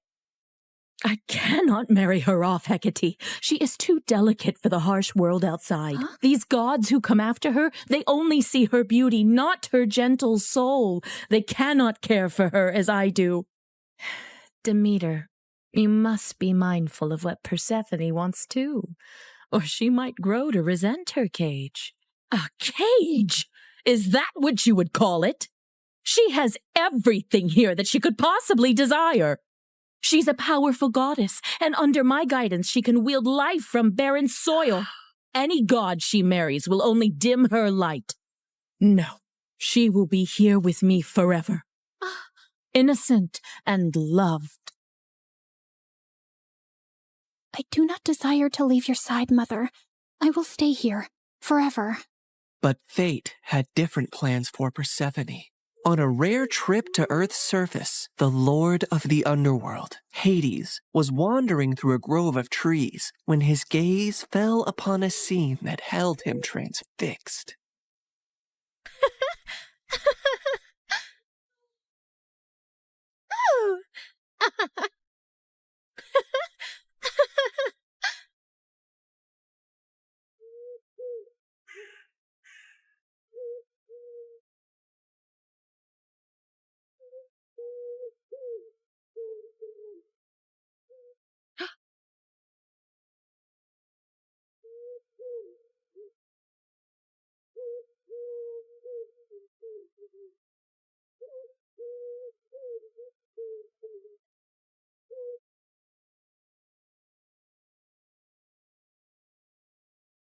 Hades, my lord, you seem to be troubled. What weighs on your soul? As you well know, when my brothers and I overthrew our father, the kingdom was divided among us. Zeus received the sky, Poseidon the sea, and I the underworld. I've never complained about my lonely lot, and do my duties justice. I don't frolic or play like the other gods, and work hard in my solitude. But mortals and gods alike see me as the embodiment of darkness, and their tales paint me as a monster to be shunned. My realm is necessary, but it is hated by all, as am I. But do they not see that I also have a heart? That I am made of the same cosmos as they? Even yearn for the light sometimes. What has brought this on, my lord? Persephone, she is the light where there is none. She is life where all is death. Ever since I laid eyes on her, I can think of nothing else. But would she ever see past the darkness that cloaks me? Could she ever gaze upon me and see not a lord of despair, but a soul longing for companionship and warmth? Persephone, Demeter's daughter. Indeed, her radiance rivals the dawn, but she is of the upper world. I must have her as my queen, as my wife. Her presence would bring joy and life to a realm that only echoes with loneliness and sorrow. And I must believe that even in the underworld, love can find a place to blossom. My lord, her mother would never allow it. Perhaps there is a rightful path to this union. I will go to her father Zeus with a proposal of marriage. I only need his permission according to our customs. Get my chariot ready and prepare for my departure. Today, either I win a queen for my empty halls, or I resign myself to an eternity of despair.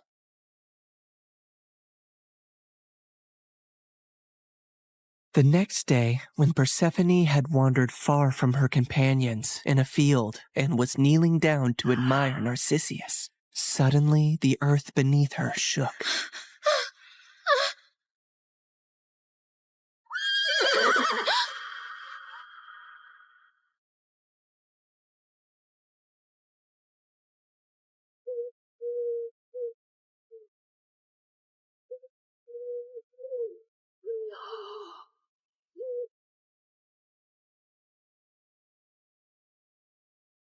Fair Persephone, be not afraid. I am Hades, lord of the underworld.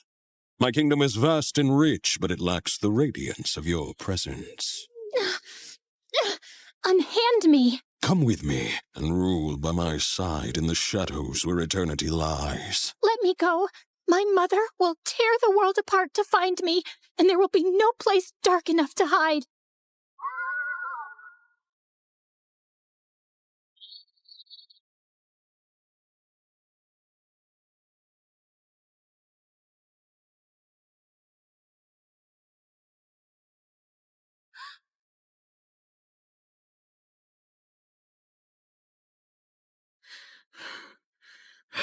Where is Persephone? Something has happened to her. I can feel it. Leave everything and search for her now.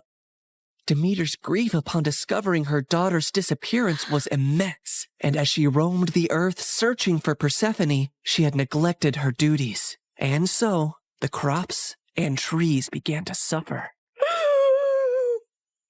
My daughter! My heart!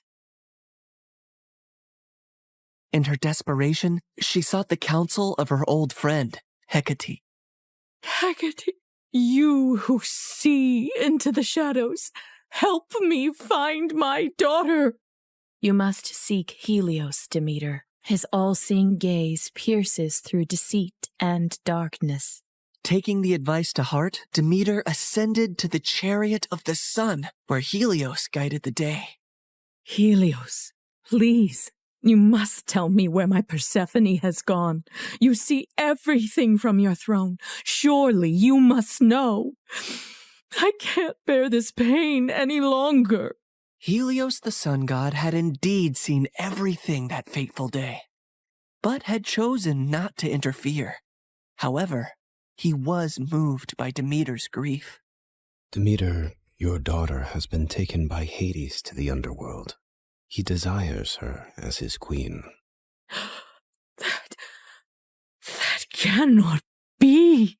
My daughter, queen of that cold, dead realm?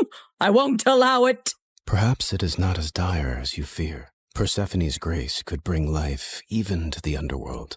Also, he is one of the most powerful, wealthiest gods in the universe, and she would rule by his side. Is that so terrible? This is an outrage!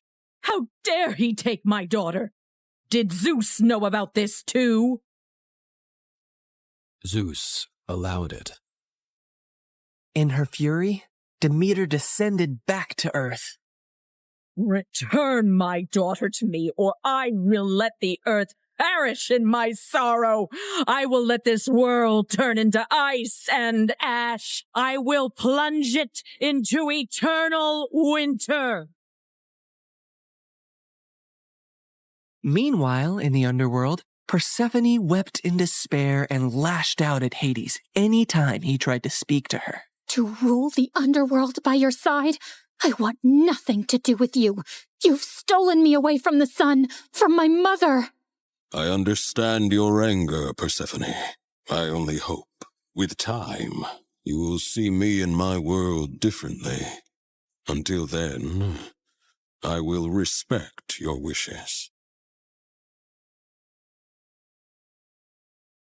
As enraged and heartbroken as Persephone was, she eventually got tired of her despair and ventured out of her chambers to observe Hades and her new home.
I built this for you, to remind you of the surface and to give you a place of peace. I've never seen something like this. It's so beautiful. As are you, my queen.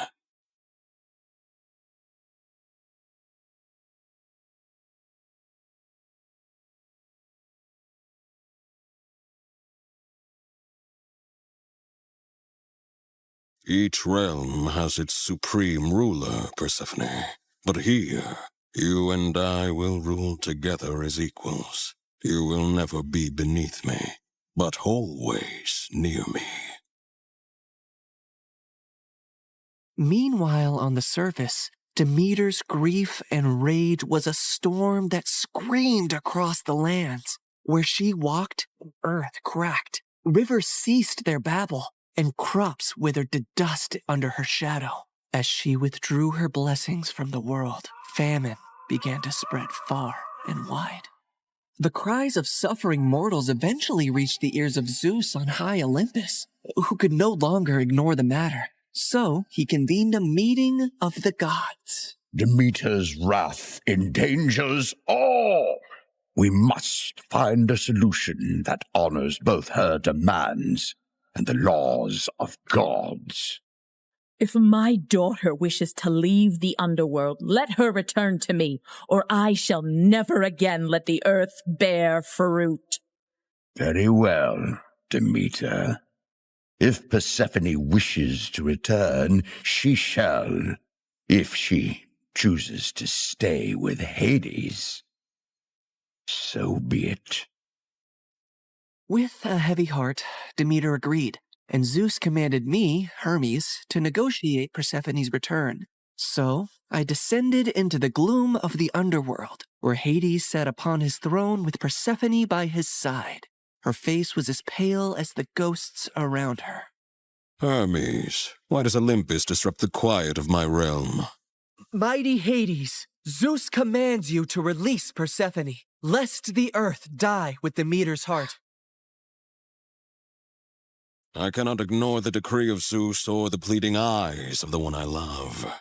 But know this, the ties that bind us are not easily broken. What do you mean, Hades? Just then, Persephone looked down at something she was clutching in her hand, and I saw it was a pomegranate. Suddenly, the realization of what had happened dawned on me. Fair Persephone, did you eat from that fruit? I couldn't help it. 6 seeds, to be exact. Each of them has sealed her fate and has bound her to the underworld.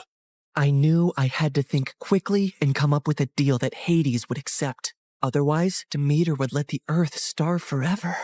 She only ate a small portion of the fruit, so she should only stay with you for part of the year. She will spend 2/3 of the year with her mother on Earth, and 1/3 with you in the underworld.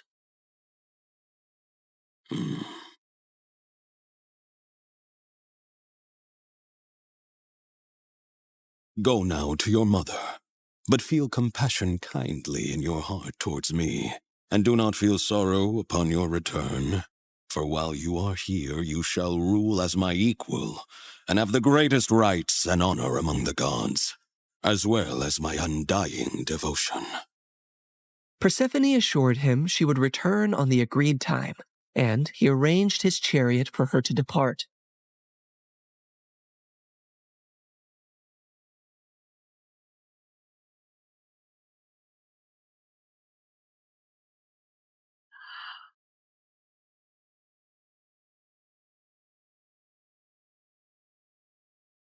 Demeter's joy knew no bounds when she was reunited with her daughter, but she was furious at the deal that had been struck. How could you possibly eat the fruit of the dead? It is common knowledge that eating anything in the underworld binds one to that realm. Why would you do that, Persephone? It was a moment of great weakness. I wish I could reverse it. I am so sorry, Mother. Demeter had no choice but to accept the deal. And once her wrath subsided, the earth turned green and bountiful again. But when it was time for Persephone to return to the underworld, Demeter began to mourn once more, and winter would arrive, thus setting the cycle of the seasons.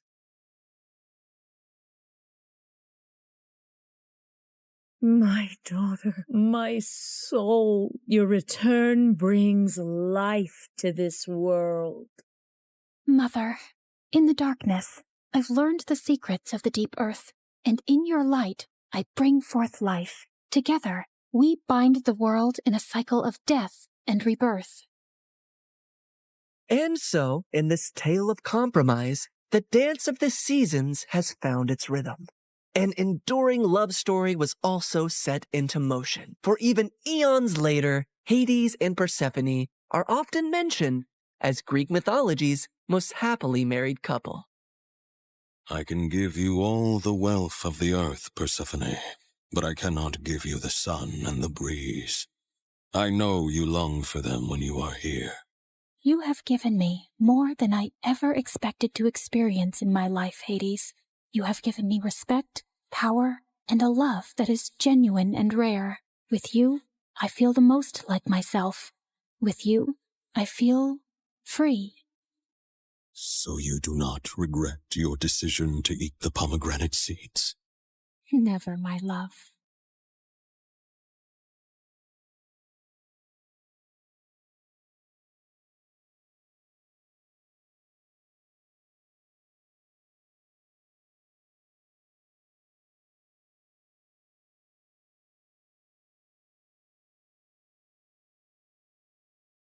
I fought back my tears as I desperately tried to stop the love of my life from walking away. My love, please, don't go.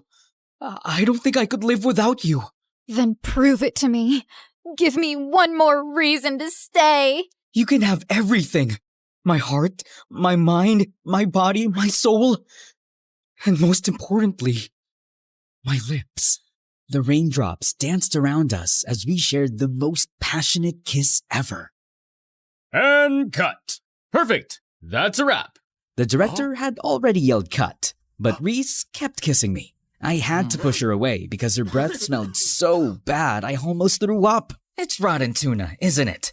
I told you not to eat something stinky before our kissing scenes. Ignore my calls again, and it's a dead rat next time.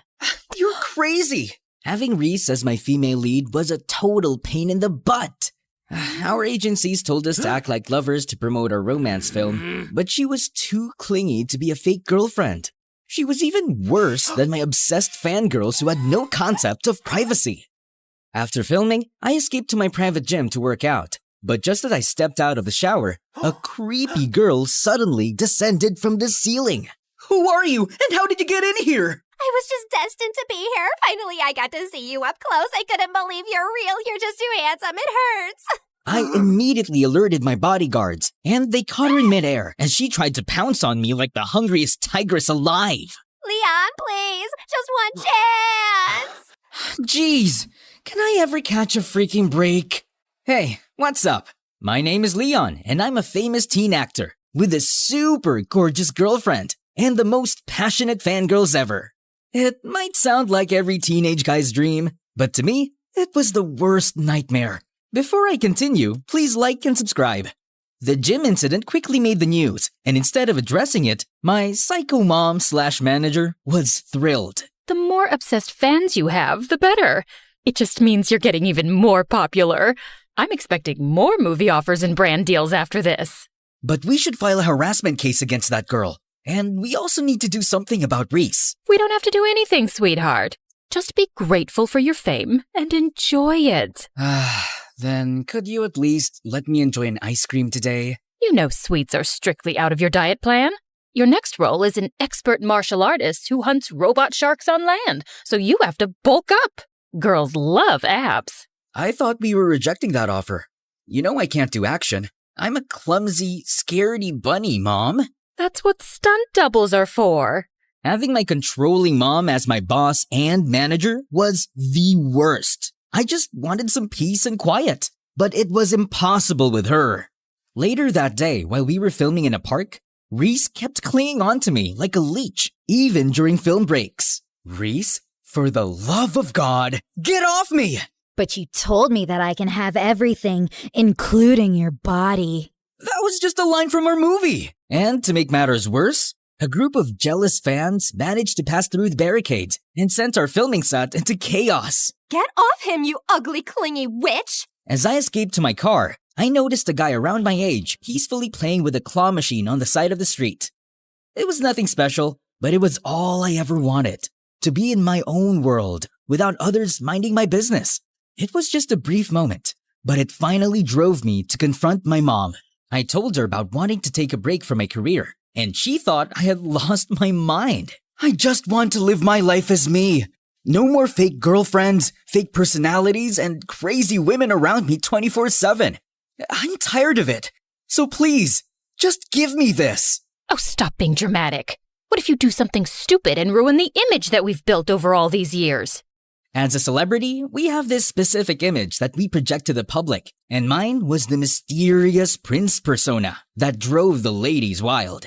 But in reality, I was the complete opposite. It would be cool for Leon to disappear for a while and just be normal. That's it. I just needed to announce to everyone that Leon had gone abroad to take a break and be a completely different person while he was away. Maybe a disguise would do the trick. I tried on a black wig, swapped my blue eyes for green contacts, put on glasses, then wore some weird cheap clothes and boom! What's up, loser? Mom was bawling when she saw me. Oh my goodness, what an ugly creature! Bring back my handsome son!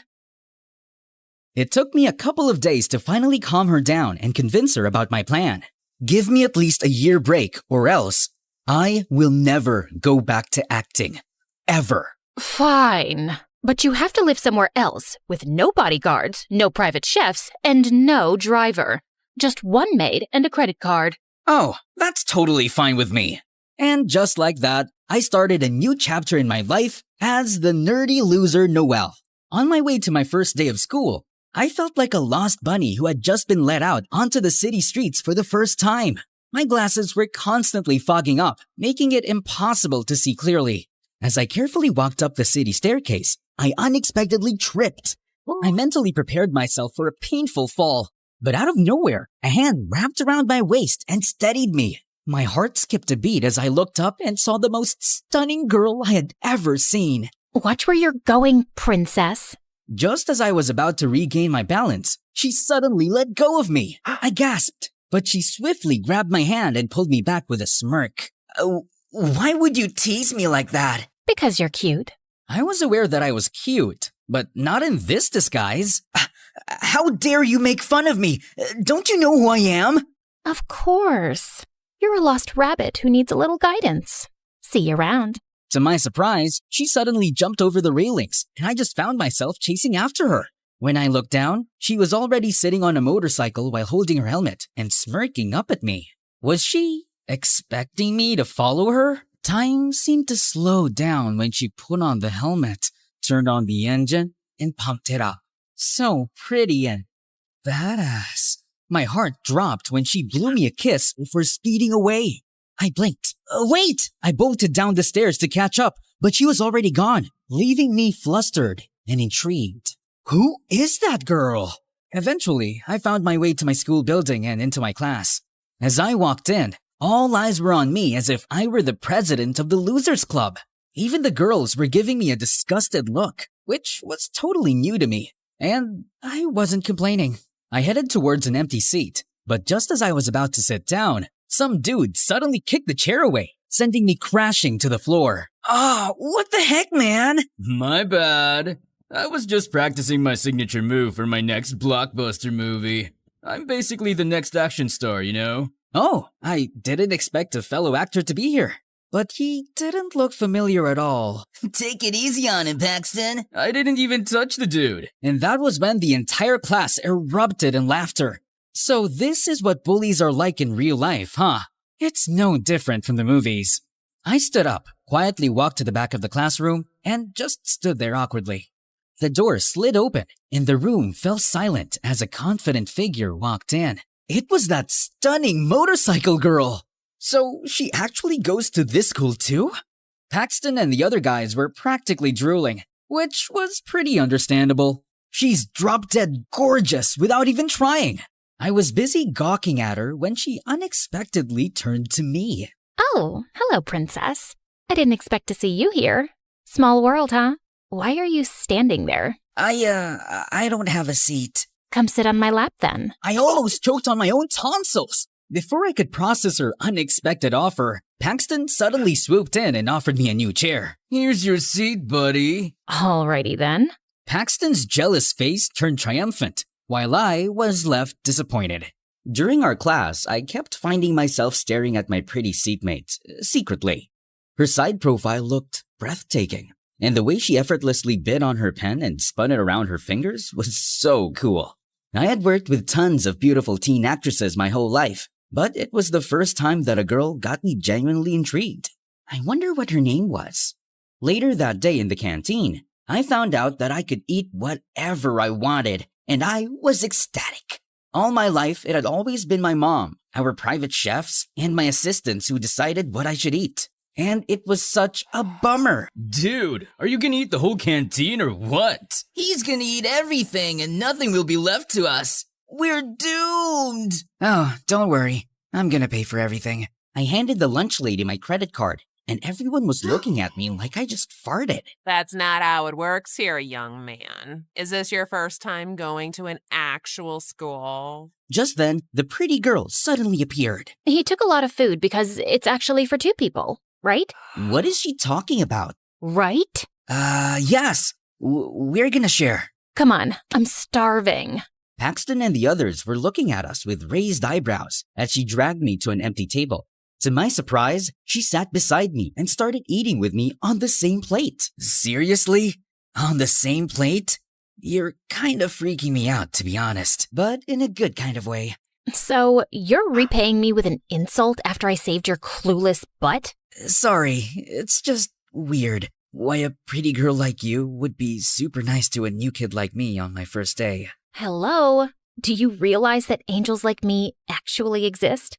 But I'm not doing this for free, though. Of course, there had to be a catch. There was no way she was actually flirting with an ugly nerd. I later realized what her favor was. She asked me to cover for her as she snuck out in the middle of class. And it was nerve-wracking.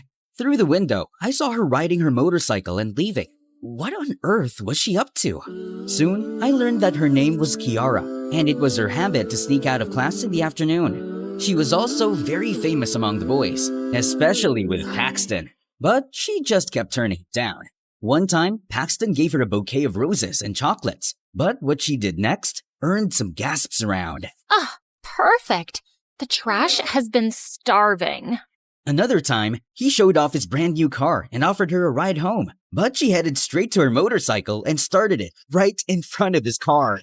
But it just made me even more curious about her, and Paxton even more determined. One day, while he and his gang were talking in the hallway, I heard something that caught me off guard. One day, she's gonna crawl to me and beg for my attention once my upcoming film becomes successful. Of course it will, bro. I'm pretty sure you will be more popular than Leon. Wait, what? Leon? Were they talking about me? The next day, Paxton showed off his pictures from the filming set to Kiara, and it was the movie that Reese and I were currently filming. This movie's gonna be out soon, and I'm gonna bless your eyes with immaculate visuals and acting. So your role is a dead person? Yeah, and it's not easy to hold your breath for 2 minutes. Oh, wow. That's amazing. This is Leon's upcoming movie, right? How did you know that? You're stalking me, aren't you? I'm stalking that actor because I hate him. I hope his movie flops. Oh, you bet. Sharing the film set with him was traumatizing. He was a total jerk to everyone. He's dating his co-star Reese, and he was so horrible to her. That's not surprising at all. I heard he's allergic to girls. Maybe he's actually gay. Hearing Kiara talking bad about me made my sight dim. I don't think it's okay to judge someone you don't know. Oh, look, we have a fan here. Kiara just raised an eyebrow at me and walked out. Oh no, was she unfriending me for that? Since then, Paxton kept telling fake news about me on set just to get Kiara's attention. And he was succeeding. One time, he asked for iced coffee and complained that it was cold. Oh, so he's a moron, I see. And I also remember when Reese almost threw up during their kissing scene because his breath smelled like rotten tuna. A disgusting, dumb jerk. What a lethal combination. Seeing Kiara believing all his lies made me furious, so I started ignoring and avoiding her since then. But one day, she cornered me. Hey, princess, are you ignoring me on purpose? Stop calling me princess. I'm a freaking guy. You're cuter when you're jealous. What? I'm not jealous. Why would I? I just don't like people who talk bad about others without even knowing them. Is this about Leon? Jeez, you're really a fan, huh? Interesting. I told you I'm not. Realizing how close her face was to mine, my eyes automatically went down to her lips. I had kissed tons of women on screen before, and expertly on that. But why do I feel like farting at the thought of kissing Kiara? Just then, someone called her and she immediately left, leaving me flustered all over. As I walked out of the room, Paxton suddenly blocked my way. Kiara will never be yours, so stop dreaming, loser. Or else. Is that a threat? The jerk just answered me with a smirk and left. The next day, I found a letter in my locker, and it was from Kiara. Hey, princess. Come to the last room on the 3rd floor before our class. I have a surprise for you. XOXO. What was she planning this time? Driven by curiosity, I made my way to the room. But the moment I stepped inside, the door abruptly locked. Hey! What's happening? Open the door! In that instant, a hissing sound reached my ears. And when I turned around, I found myself face to face with a menacing snake. My face turned a shade paler than snow, and I let out a shrill scream. Just as it was about to strike, someone swiftly grabbed it by the neck, as if it were nothing, and flung it out of the window. She looked so cool. My heart skipped a beat. But I snapped back to reality when I realized what just happened. Did you plan all of this just to tease me again? Because it's not funny. What do you mean? Never mind. Frustrated, I dashed out of the room, only to see Paxton and his friends in the hallway, laughing. He was screaming like a freaking girl. Everyone was making fun of me all day, so I decided to skip my remaining classes and head straight home. To make myself feel better after a disastrous day, I decided to treat myself to a nearby restaurant. But as I reached into my pocket to pay the bill, panic washed over me. I left my wallet in my locker. I explained the situation to the manager, but they seemed skeptical of my story. So I ended up washing some stacks of dirty dishes. As a clueless billionaire who had never washed a dish before, the scene turned into a complete disaster. Just as the manager was about to flip over me, a familiar face appeared in the chaos. Kiara, what are you doing here? I'm about to rescue my princess for the nth time. As we watched, she revealed that she actually worked part-time in the restaurant. Her sick mom had a massive debt with the owner, and Kiara was working it off. So, this is where you go whenever you sneak out of class. Yep. Oh, by the way, we need to do something about Paxton. What he did to you earlier is totally not cool. What do you mean? I saw him putting that letter in your locker. I got curious, so I followed you after you read it. And thank God I did. Now that makes more sense. I need to teach that jerk a lesson that he'll never forget. Let me help you with that. Kiara and I planned my revenge together, and the opportunity came the very next day. Our drama club teacher chose Paxton as the main character, and I was casted as the waiter. In one scene, Paxton's character caught his girlfriend cheating in a restaurant and was supposed to cry. But he looked more like a constipated frog. Paxton, is that how an aspiring actor acts? You look so constipated. I need more emotions. Let's do it again.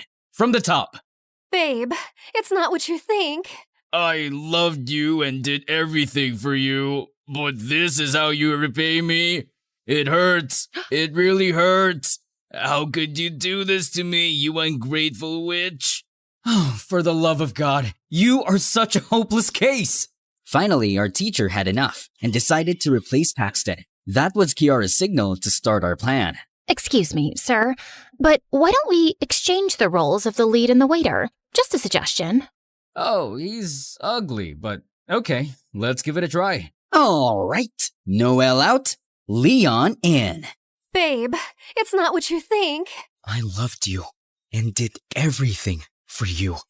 But this is how you repay me? It hurts. It really hurts. How could you do this to me, you ungrateful witch? Out of anger, I grabbed the entire table and threw it in Paxton's direction, sending him crashing into the janitor's bucket.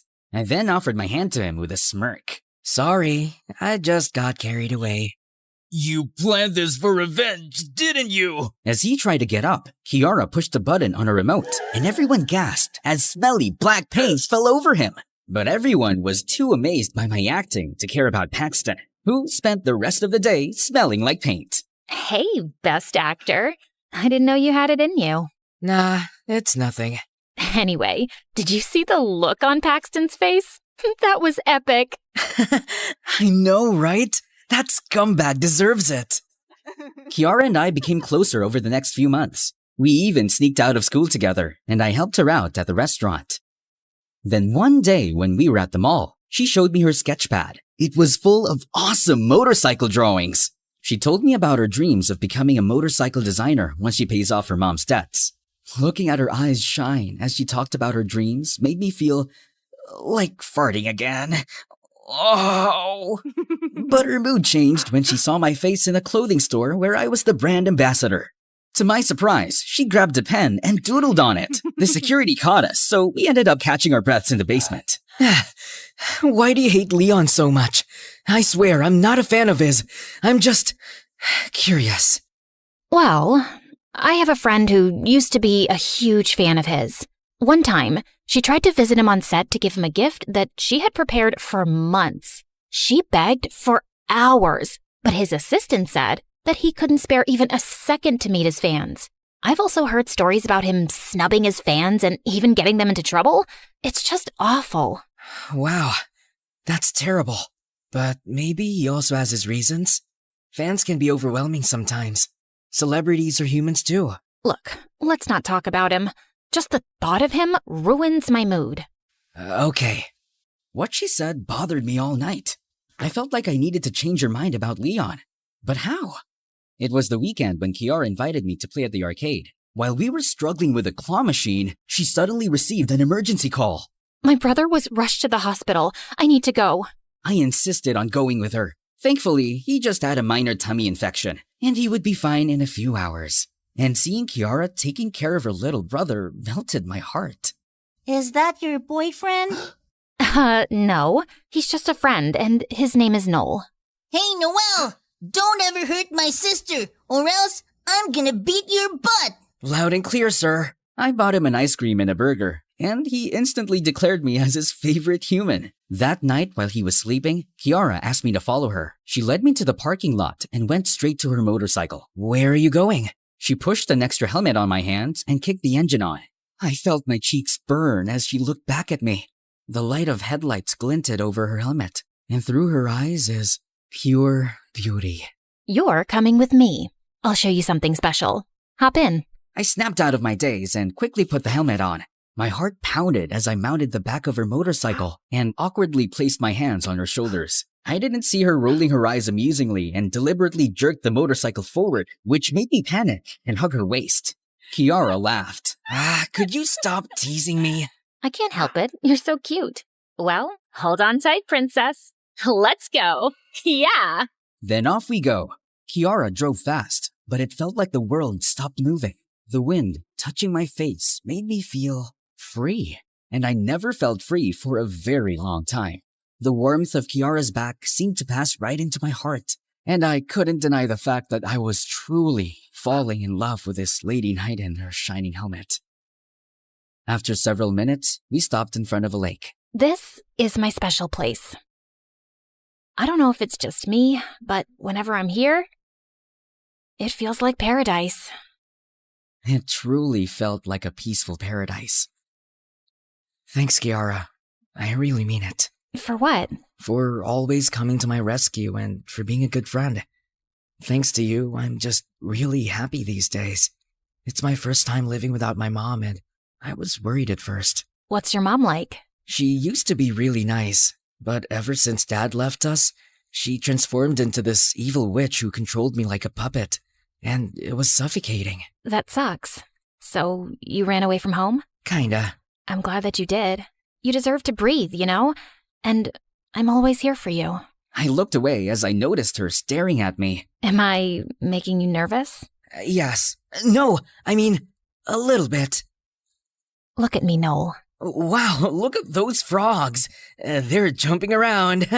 Just then, she reached for my face and turned it to meet hers. You're driving me crazy. Do you know that? Do you really mean that? Mm-hmm. Everyone is crazy about you. But why me? To be honest, I don't know. You're just something else.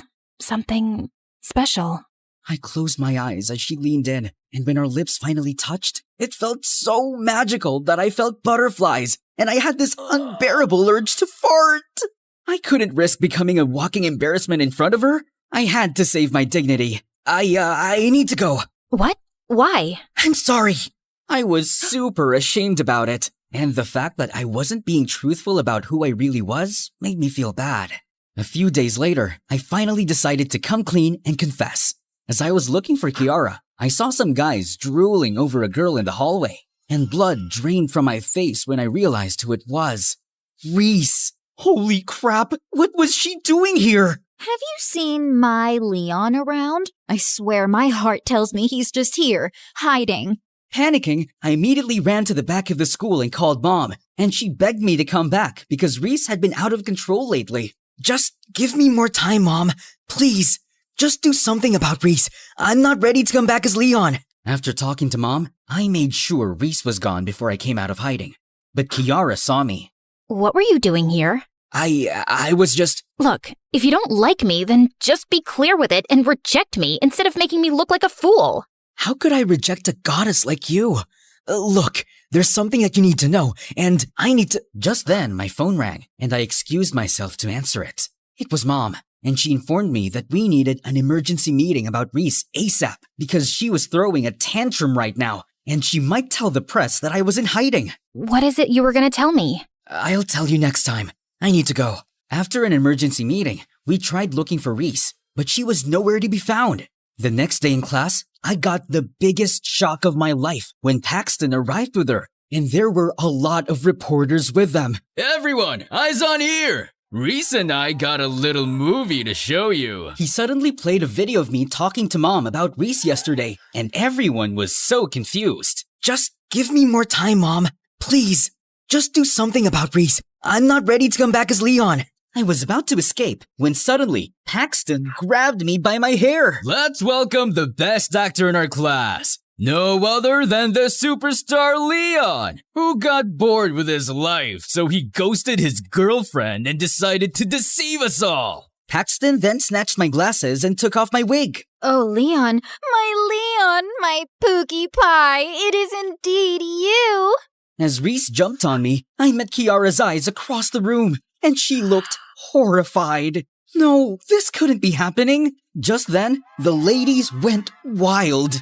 Before they could devour me alive, I ran out of the school and hailed a cab to go straight home to Mom. We then found out that Reese had arranged a press conference immediately and started spilling everything. Mom and I decided to do a counterattack. It's true that I had enough of the celebrity life, and that is the reason why I decided to take a break.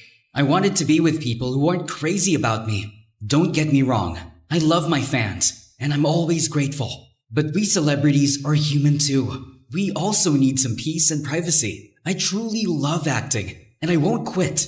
But I don't want to live a fake life anymore. I just wanted to be me. Also, Reese and I aren't dating. It's just for the show. I don't like crazy, obsessive girls. Most importantly, I'm in love with someone else. My lady knight in her shining helmet. I hope she feels the same way. Reese went completely bonkers, so I was forced to file a restraining order against her, and our movie was eventually cancelled. But who cares? I only cared about one person right now, but she suddenly vanished on Earth. I asked the restaurant manager for her address, and when I went there, her brother told me that she didn't want to see me. I told you not to make her cry, but what did you do? Now go away! Please, just let me talk to her. Fine. Consider this as my payment for the ice cream and burger. He then led me to where she was hiding. Inside the fridge. Are you planning to freeze yourself to death here? Do you hate me that much? No, I just feel so ashamed of myself. Ashamed of what? Because it has always been you, you idiot. I hated Leon because the fangirl that I told you about was actually me. What? So you were actually my fan turned hater? Yes. Maybe that's why I was drawn to you the first time I saw you as Noel. Maybe deep inside, I always knew it was you. And then I got to know the real you and fell in love, but I hated myself for not realizing it sooner. I should be the one to apologize for deceiving you. I swear. I have been planning to tell you. I know. I watched your statement earlier. And regarding your confession, I feel the same way. I mean, isn't it obvious? I love you, Kiara. I love you too, Noel. Leon, my princess, or whoever you are. She finally leaned in for a kiss, but I remembered something and backed away. Wait! I have something to tell you. What, that you fart whenever you kiss me? How did you know that? Relax. I think you just need to get used to it, and I'm here to help you with that. Come on, I need to know how the best actor kisses in real life. And with that, I gave her the best kissing scene ever.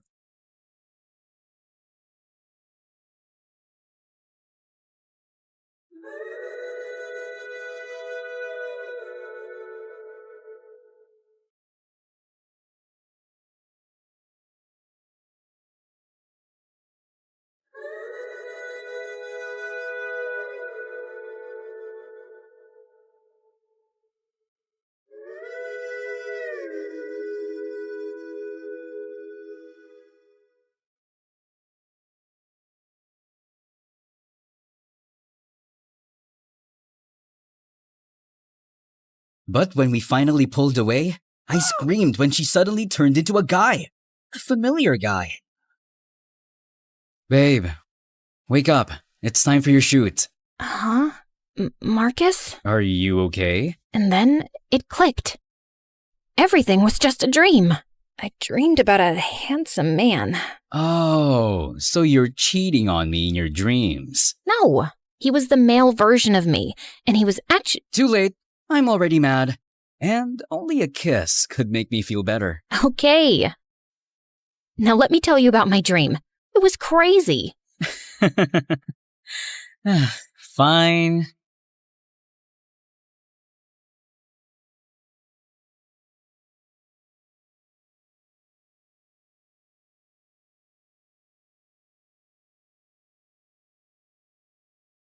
Hi, I'm Alicia, and I'm about to tell you how I met the love of my life. But before we get into that, please like and subscribe to MSA. If there's one thing you have to know about me, it's that I wasn't an ordinary little girl. Being raised by a single father who was an ex-army officer does that to you. I had rules, discipline, and responsibility drilled into me since I was very young. And growing up, I found other kids my age really immature. I don't know why he'd break up with me. I wore the clothes he liked, woke up at 5 every morning to do my hair because he liked them curly, and pretended to love watching wrestling.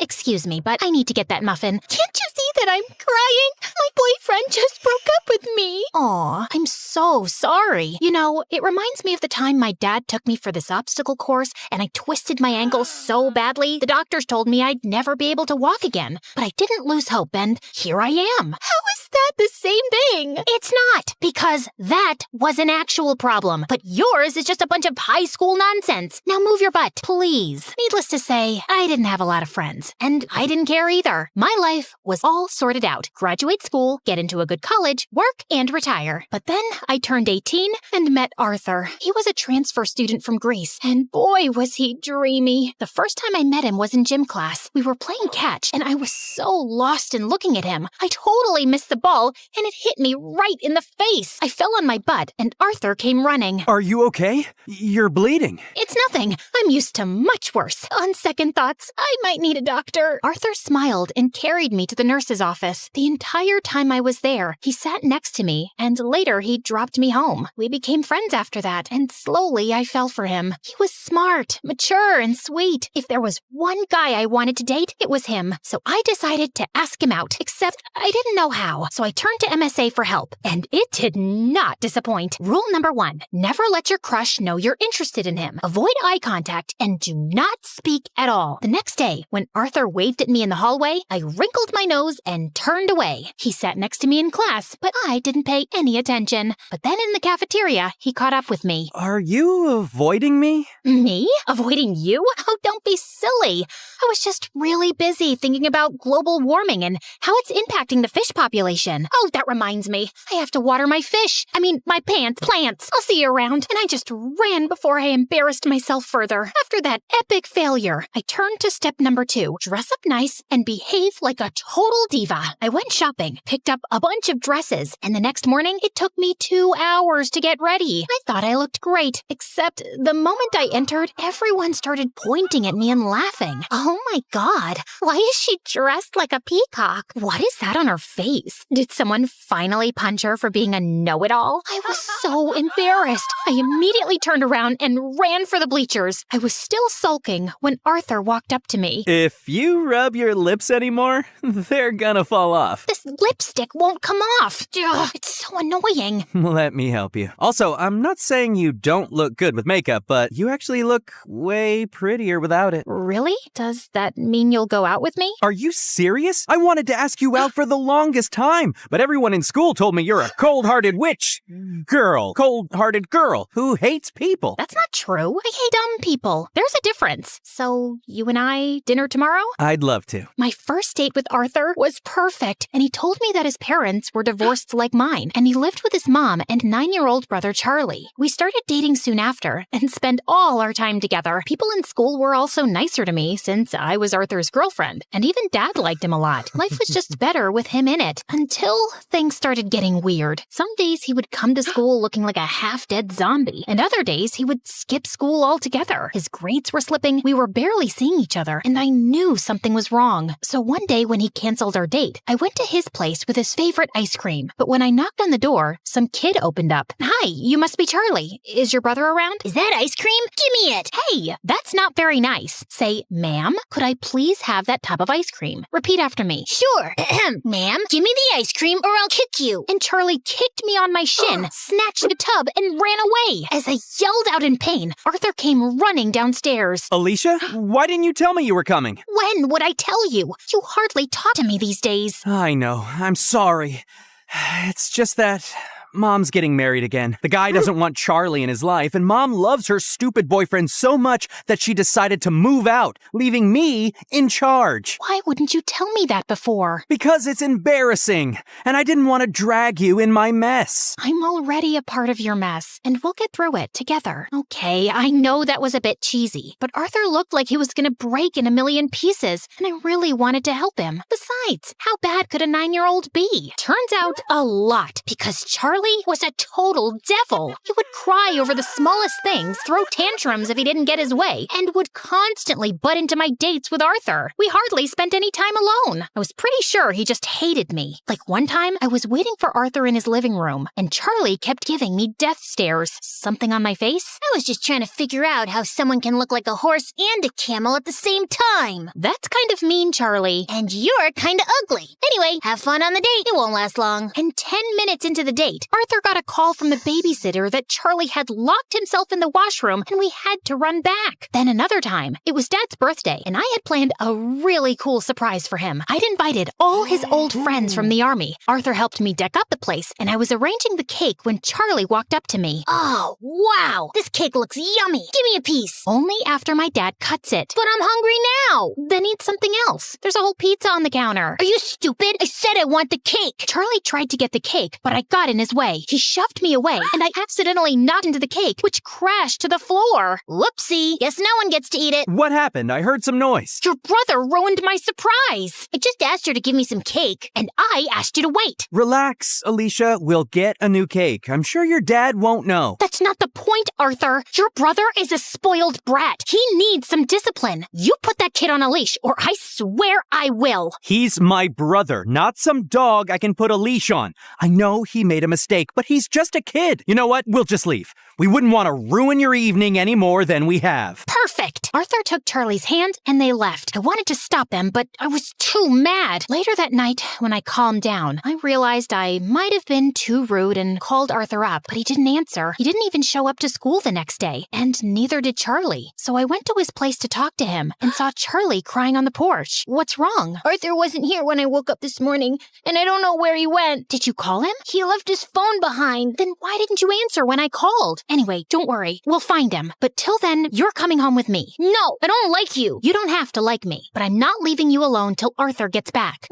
So annoying. We waited the whole day for Arthur to show up or get in touch, but he didn't. By nightfall, I decided to sleep in the lounge and offered Charlie my room. If you need anything. The next morning, Arthur was still a no-show. I couldn't reach his mom either. And then remembered he'd told me she was out of the country on her honeymoon. Next, I asked his friends and colleagues, but none of them knew where he was. Eventually, I contacted the police. But even a week later, they had no news of him, and I was worried sick. What could have possibly happened to him? Meanwhile, Charlie refused to go to school or shower. He mostly kept himself locked in my room and reacted rudely to any nice gesture I made. I was losing my mind. So I turned to Dad for help, and he promised he'd get a word out to his colleagues in the army to track Arthur down. I still don't know what to do with Charlie. He shuts me down every time I try to talk to him. He's been through a lot, Alicia. What he needs is some distraction to keep his mind off things.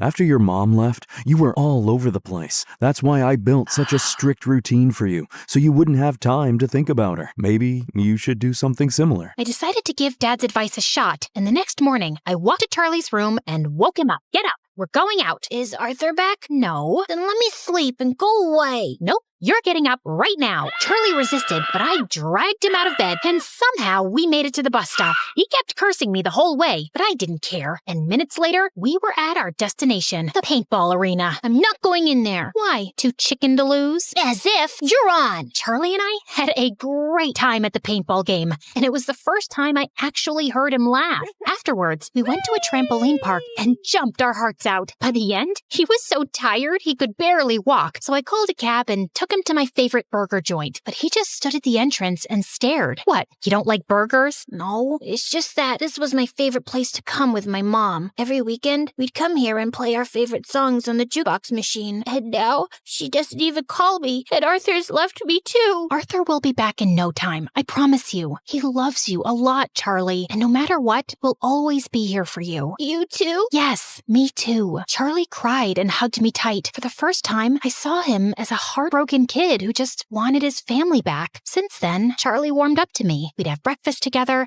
and he would always make my bed when I got home from school. He was a lot calmer and hardly threw a tantrum. I couldn't wait for Arthur to come back and see how much progress Charlie had made, but we still had no leads on him. I wanted to be strong, but with each passing day, my hopes of ever seeing him again were getting dimmer, and it broke my heart. Finally, one night, I broke down in front of Dad. I don't think Arthur's coming back, Dad. It's been weeks, and no one knows where he is. If he was in town, we would have found him by now. And Charlie, he's lost his mom and might lose his brother too. What can I even say to him? What? I turned around and saw Charlie standing at the door. You've been telling me all along the police will find him. You said you were sure. No, I'm sure he's fine, Charlie. I was just... Stop lying. Why do all grown-ups lie so much? I hate you. All of you. And Charlie just ran out of the house. Dad said he'd go after him. And as I was sitting in the kitchen in despair, the phone suddenly rang. It was the police, saying they'd found Arthur in a hospital close to town. I rushed to the location and texted Dad on the way. The doctors at the hospital told me that Arthur was brought in a few days back by the forest rangers. Apparently, he went on a hike and got injured, and since then, he'd been in a coma. I was sitting next to him when Charlie walked in with Dad. How is he? He hit his head, but he's out of danger. Doctors say there's a very good chance he'll be just fine. Charlie, promise me, no matter what happens, you and I will never fight again. I promise. I will never scream again,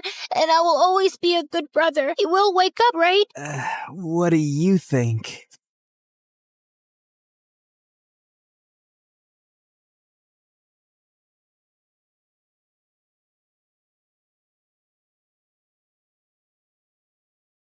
The crowd erupted as I struck the final chord, and I looked up as the fireworks lit up the sky. They danced across the night, vibrant and full of promise. Yet they also carried with them the shadows of a nightmare I couldn't escape. As we finished our song, Zane, the main vocalist, immediately approached me backstage. You are absolutely on fire tonight, Raven! Why don't you join us? For real. The band needs you, you know. And so do I. Tempting. But if I do, my grandma will kill me. I'm only filling in because your guitarist got sick. Zane was a popular senior at school, and he'd been flirting with me for the past few months, but I just wasn't in the mood to date anyone yet. I'll keep asking then.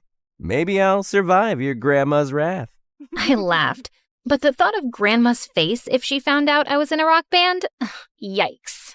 Grandma was a billionaire socialite who adopted me and raised me alone after I got separated from my parents when I was just a kid due to an accident. She was overprotective, but always busy. She gave me everything I needed, but I still felt empty whenever I thought about my parents, and how fireworks were my last memory of them.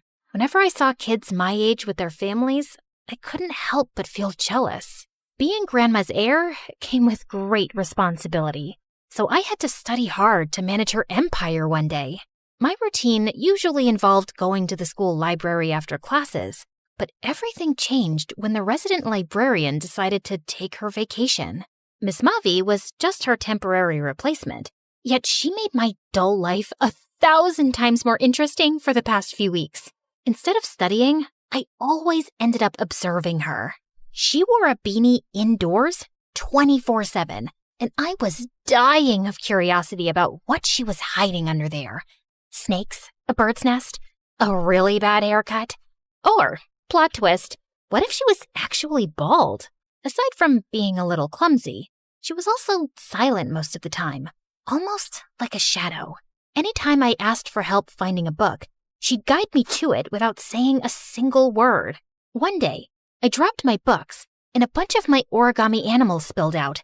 I was about to bend down when someone suddenly started picking them up for me.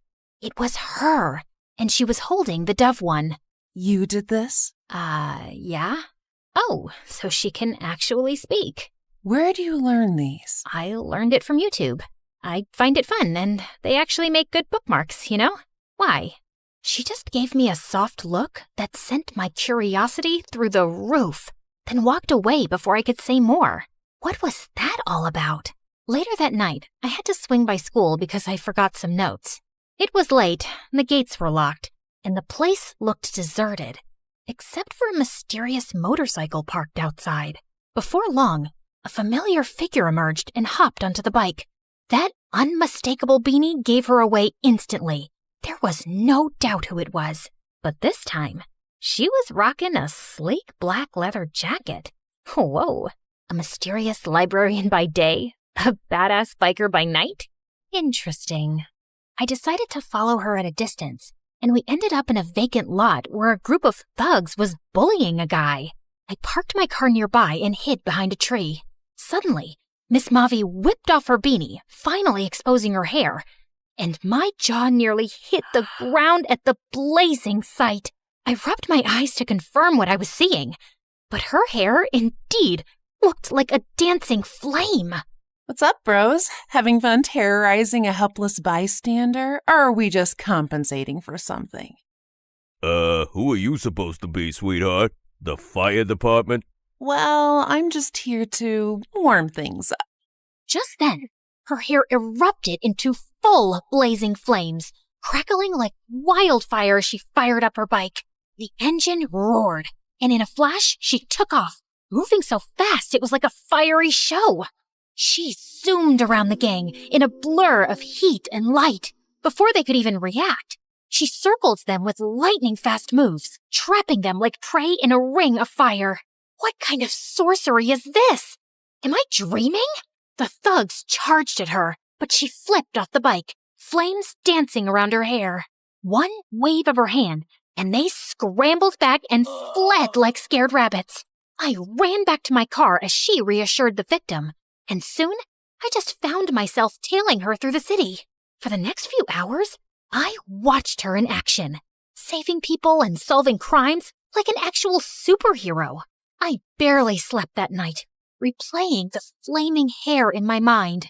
First thing the next morning, I went straight to the library to get the truth out of her. I saw you last night. The motorcycle, the fire in your hair, those powers. You saved those people. Sounds like you had quite a dream. You sure you didn't doze off while studying? I'm not crazy. I know what I saw. She just shrugged and continued doing her business quietly. Ugh, she was driving me crazy. That night, I staked out again, and sure enough, there she was, riding that flaming motorcycle, hair blazing, acting like a neighborhood guardian again. I finally cornered her in the far aisle of the library the next day. Stop it. Quit pretending you're normal. I know you're some kind of superhero. Who are you? She put the book she was holding aside and then looked at me with a seriousness I'd never seen before. You're such a stubborn little girl, aren't you? She was about to press her fingers against my forehead, but stopped and sighed. All right, if you want answers, meet me at the abandoned pier on Saturday at sunset. Oh, I'll be there for sure. The weekend rolled around, and when I arrived at our meeting place, she was already waiting for me while leaning against her motorcycle, her fiery hair shimmering in the sunset. Hey there, how are you feeling? I'm good. Obviously too excited for whatever bedtime stories you've got. Lucky for you, I'm actually quite fond of telling stories. For starters, my real name's Mavwika, and I'm not exactly from around here. Wait, are we talking outer space? You're an alien? I'm a pyro-archon, and the world I'm from is Tivat, specifically Natlan. And I'm here to fulfill my duty as a leader and protect my people. wherever they are. I was probably just stuck in a long, vivid dream because there was no way this could be real. But honestly, I didn't care. I was loving every second of this. So, what are you doing posing as a librarian at our school? Hey, the best place to stay on the down low is behind a desk full of books. Nobody suspects the quiet and clumsy librarian, right? Easier to keep an eye on things, sniff out danger, and mask the fireworks up here. I was surprised at how talkative she actually was. So, your hair, it's on fire but not burning anything. How does that work? Don't worry, these are friendly flames. They won't burn you or incinerate anything. Although I think my enemies will find that it's a bad idea to play with fire. Anyway, weather like this is perfect for enjoying the outdoors. Let's go for a spin. Here, hop on. I hesitated at first, but deep inside, I had always yearned for some adventures. So I did, and we tore through the city at speeds that made my stomach flip. You're overspeeding! Don't worry, we'll be fine. Before I knew it, the cops were tailing us. Sirens blared, but Mavwika expertly weaved through traffic, leaving them behind. See you later, officers.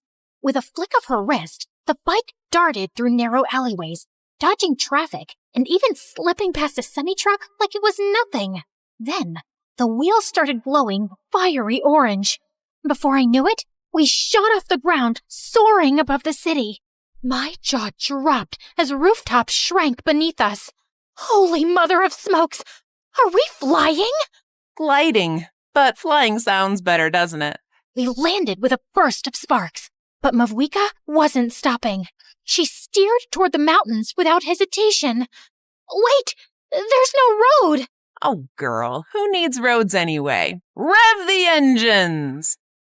With a fiery leap, we launched off a rocky incline and soared through the sky like a blazing comet, hopping from one mountain peak to the next. You're insane! Told you it'd be fun. Terrifying, but yeah, maybe a little fun. The next few days were a blur of adventures. By day, Mavwika and I bonded in the library over books and her endless stories about her homeland and her late sister, Hine, who also loved creating origami, just like I did. By night and over the weekends, she'd drag me along as she did her superhero duties. Light of the blazing sun! Wrath from the skies! Pyroclastic surge! One day, I took her to the mall for a change, and she looked fascinated. What kind of magical refrigeration chamber is this? We don't have this in Natlan. This is called a mall, and the extra cold you're feeling is because of the air conditioning. Interesting. I can't believe people wander around here for hours, like they're on a quest, but with no real treasure. The treasure is buy one, get one free, actually. I couldn't help but laugh along at her reactions. After cooling off, we headed back out to patrol the city. But later that night, our fun took a serious turn when we encountered a building engulfed in flames. Fire trucks were there, but the fire was raging out of control. My mom and dad, they're still in there. Please save them. The sight of the little girl desperately crying made something twist inside me. I remembered being little, lost, terrified. Please, you have to save them. She's just a kid. She can't lose her family. I promise, she won't lose them. Mavwika walked straight into the burning building and redirected the flames with what she called her pyro elemental power, creating fiery pathways to rescue those stuck inside. She even blasted through debris with her flame attacks, and everyone just couldn't believe what they were seeing. Within minutes, she emerged from the smoke, carrying the girls' coughing parents. The firefighters rushed to help, and I wanted to cry with relief. The little girl threw her arms around them, and they hugged tight. Before the police and media could finally corner the fiery superhero in town, Mavwika whisked me away and brought me to an abandoned park. What happened back there must have stirred something inside you. It's okay, you can tell me. I'm here to listen. I was 3. I don't remember much. Just being on a yacht with my parents. They were celebrating something. There were beautiful fireworks, and I was so happy. But then the waves got rough. The boat rocked. My mom screamed, and my dad held me tight. Then we went under. Everything went dark. I woke up on a shore. My grandma found me and took me in, raising me like her own. She tried everything to find them, hired search teams, investigators, but nothing. No trace of them. Everyone told me they were gone, but I don't believe it. I can't. I feel it in my heart. They're still out there somewhere. That feeling, it's powerful. Hold on to it, but don't let it hold you back either. Your story isn't over yet. Maybe the light is leading you somewhere you're meant to go. Just then, a burst of fireworks from the horizon distracted us. It was coming from the nearby harbor. In my world, it's nearly lantern rite. People from Liu celebrate with lights, fireworks, music. It honors wishes and memories of everyone in Tiavat. That sounds awesome. I wish I could experience that right now. You can. We can bring a bit of that celebration here. How? To answer my question, she led me to the harbor and told me to close my eyes. Don't open them until I say so. Okay.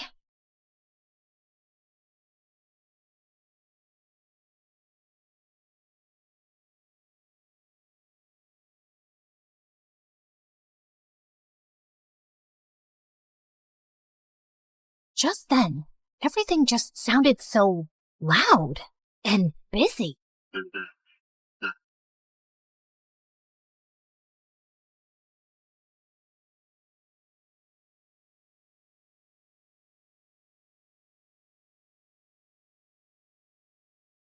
Now open your eyes. I turned to see some strangers who looked like video game characters, just like her. You made all of this happen?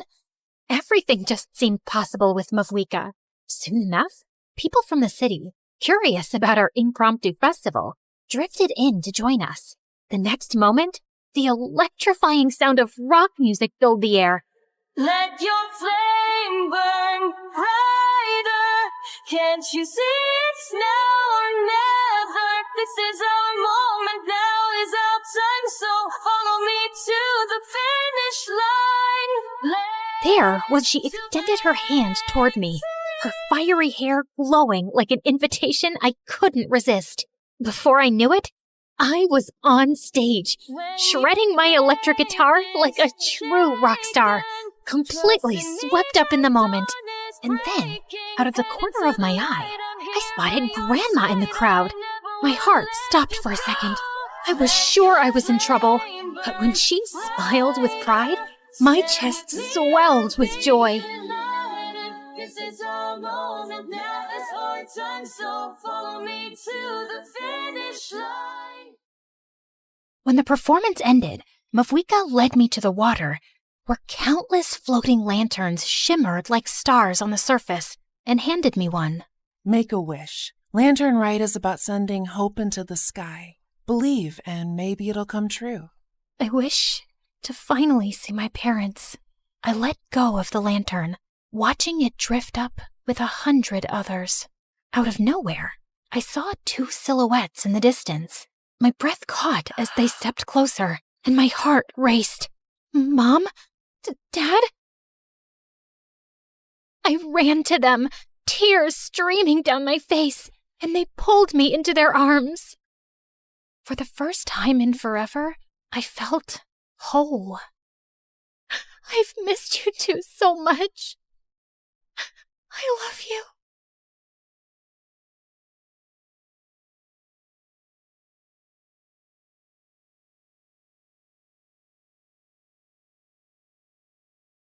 Mavwika walked over quietly. Behind her, a glowing portal shimmered like a magical doorway. What's happening? You're leaving? Natlan needs me. It's time for me to go back.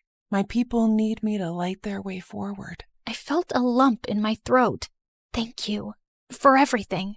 You made my wish come true. It's been an honor and truly my pleasure. I will miss you, you know. She She then took my phone and, with a quick tap, installed a game called Genshin Impact.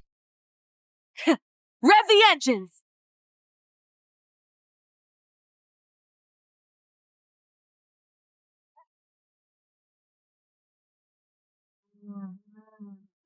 Ah!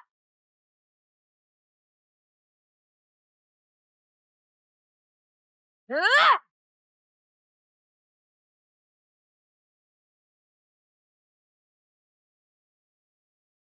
Play this whenever you miss me. My spirit is there, my flame, my hope, and maybe someday you'll come to Tevat yourself and will stay in my place, the beautiful Natlan. Her words made me teary-eyed all over again, so I hugged her tight. Remember, the sunset always comes after the darkest hour. Keep the flame alive. Never lose hope. Wait, just a little souvenir from me. You know, you might need another bookmark. Oh, trust me, I will. Thank you, Raven. I'll see you again next time. As she finally disappeared into the portal, fireworks sparked across the sky, and for the first time, those sparks felt like home, like my lost puzzle piece finally sliding into place.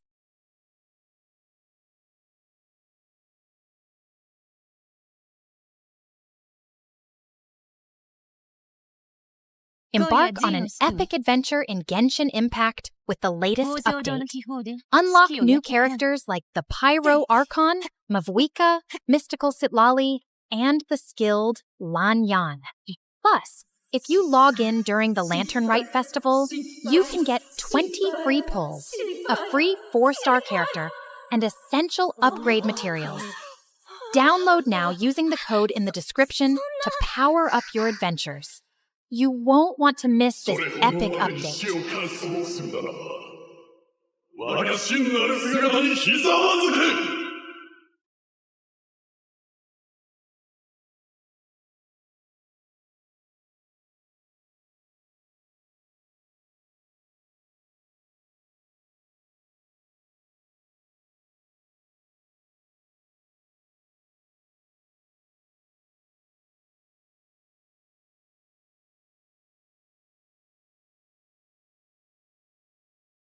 Beneath the starlit sky, our love's secret line, like leaves we soar so high.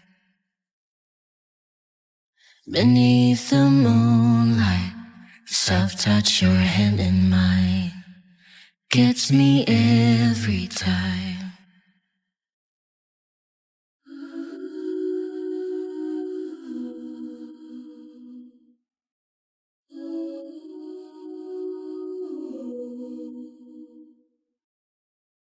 Lost in the city lights, our love's electric, right? You make me feel alive. I know July is gone. You make me feel at home in the neon glow. As the leaves change color, I dive into you. When summer's fading, there's nothing to do but bask in the glory of the winter sun. Maybe this is the season of love.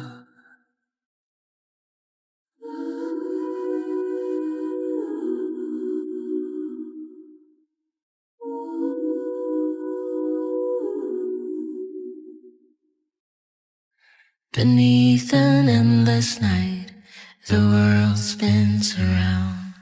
You're there, ease my mind. Like stars that never die, you and I will shine during the darkest times. As the leaves change color, I dive into you. When summer's fading, there's nothing to do but bask in the glory of the winter sun. Maybe this is the season of love. As the leaves change color, I dive into you. When summer's fading, there's nothing to do but bask in the glory of the winter sun. Maybe this is the season of love. Maybe this is the season of love.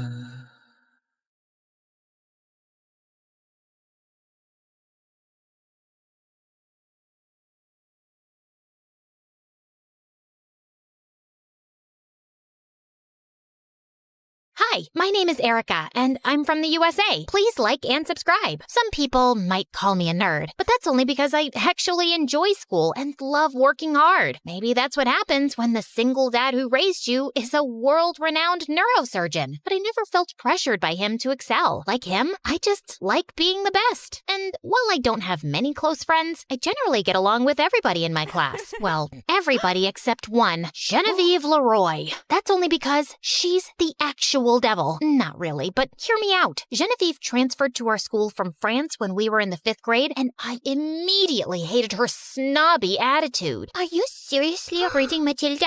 Back in France, we just finished Les Miserables. American children are so immature. Do you still wear tapas too? She was also crazy smart and got the highest grades in class. I'm not even trying. She was just so conceited and full of herself, and I just had to show her that she wasn't better than everybody.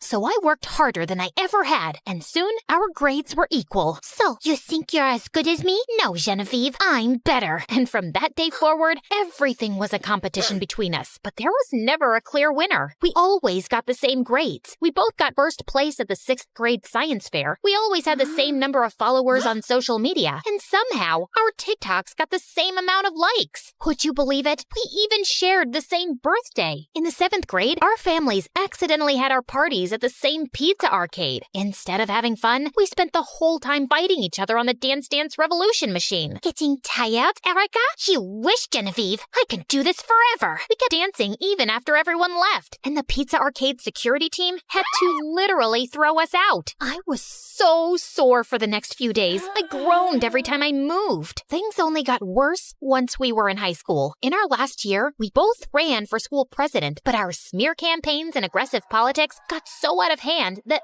violence broke out between our supporters. The principal canceled the election and chose a student as president who wasn't either of us. But we were still going to end up being co-valedictorians of our class, and I had to make sure I wrote a better speech than Martin Luther King himself. The bright side of it all was that high school would be over soon, and we'd never have to share a stage or room again. But to make things worse, it was around this time that Bethany barged into my life. I always thought Dad was too busy for romance, but he'd met this demon flirt monster while he was treating her mother, and now the two were dating. Isn't your dad just like the cutest ever, Erica? She had him wrapped around her little finger, and before I knew it, he'd asked her to move in with us. Don't think of me as a replacement for your mother. Not until the wedding, anyway.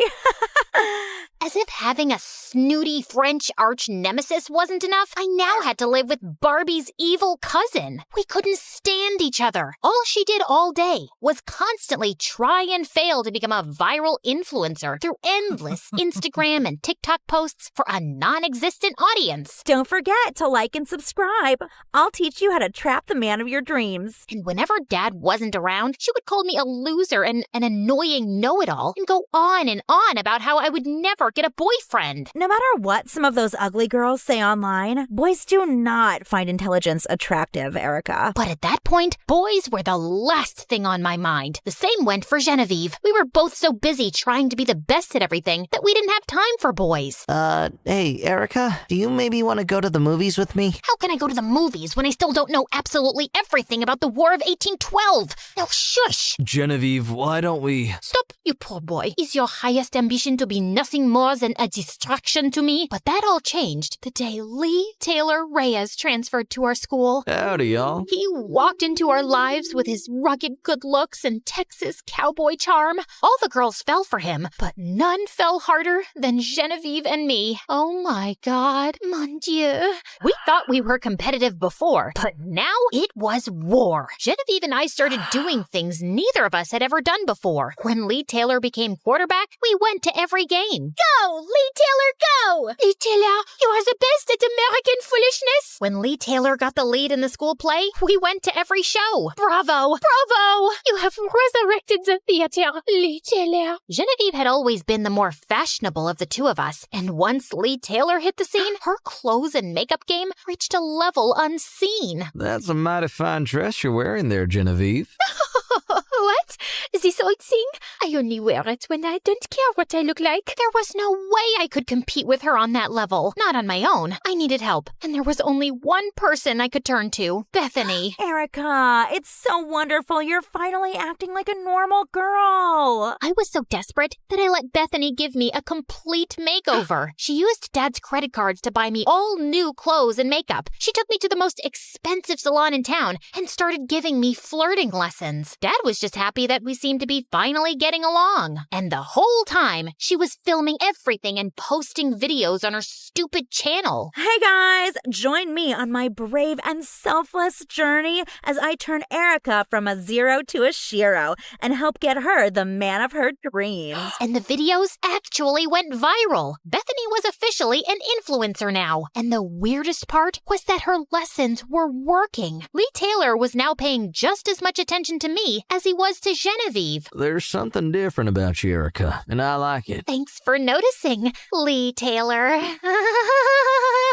But just like with everything else between me and Genevieve, neither of us was actually winning. No matter what we did, Lee Taylor would only lead us both on and wouldn't make a clear choice. Things got so bad in the struggle for Lee Taylor's heart that our grades began to slip. We stopped doing homework, we were failing tests, neither of us were valedictorian anymore. But we didn't care. All our effort was going into out-scheming the other to win over Lee Taylor. Like the time he had a minor football injury and we both went to visit him in the hospital. Oh, you poor baby. It's a shame your mummy is out of town. But look, my chef made you a consommé, and I will read you the sports section of the newspaper in French. That looks like gross bathwater. I've got just the thing to make you feel better. Some good old American cheeseburgers. Also, a recent study shows that most people think Spanish is hotter. It ended up being a screaming match in French and Spanish that got us thrown out of the hospital. And one day, after the teacher made me and Lee Taylor lab partners, Genevieve marched up to me angrily in the cafeteria later and pinned me against the wall. Give it up, Erica. No matter how much makeup you put on or how much idiotic giggling you do, Lee Taylor will be mine. You've never beaten me, and you never will. What are you talking about? You wear so much makeup you look like a French mime. And besides, it's you who's never beaten me. I am so much better than you in every way that counts. Then how come you've never proved it? Prove this! Did you just throw a hamburger at my face after saying something totally stupid? Oui. Do you want French fries with that? As we rolled around on the floor, screaming and attacking each other, we knew we were making an absolute spectacle of ourselves. But we didn't care about what anyone thought, except Lee Taylor. And the next day, he invited me and Genevieve to meet him by the bleachers after school. Ladies, y'all are two of the prettiest and sweetest gals I've ever met. And I've really tried to choose, but a choice is impossible. So you must make it. What the heck are you talking about? Why do you speak nonsense, Lee Taylor? I heard that y'all's rivalry goes way, way back. I'm thinking it's time that it was finally settled. With a race. This Saturday, one lap around the school track. Winner takes all, including my heart. We were both shocked by this proposal, but when he gave us that heart-melting look of his, we agreed. But what we didn't know was that Lee Taylor had live-streamed our conversation to the whole school, and in the days leading up to Saturday, the race was all anyone could talk about. Posters were put up advertising, "The race for love. Lee Taylor was actually charging admission. None of this was legal, but the principals and teachers didn't dare try to stop it for fear that the students would rip them to pieces. Everyone was just way too excited about it. The school became divided between Team Erica and Team Genevieve. Some of Genevieve's biggest supporters started wearing black and white striped shirts and berets while waving around baguettes and speaking in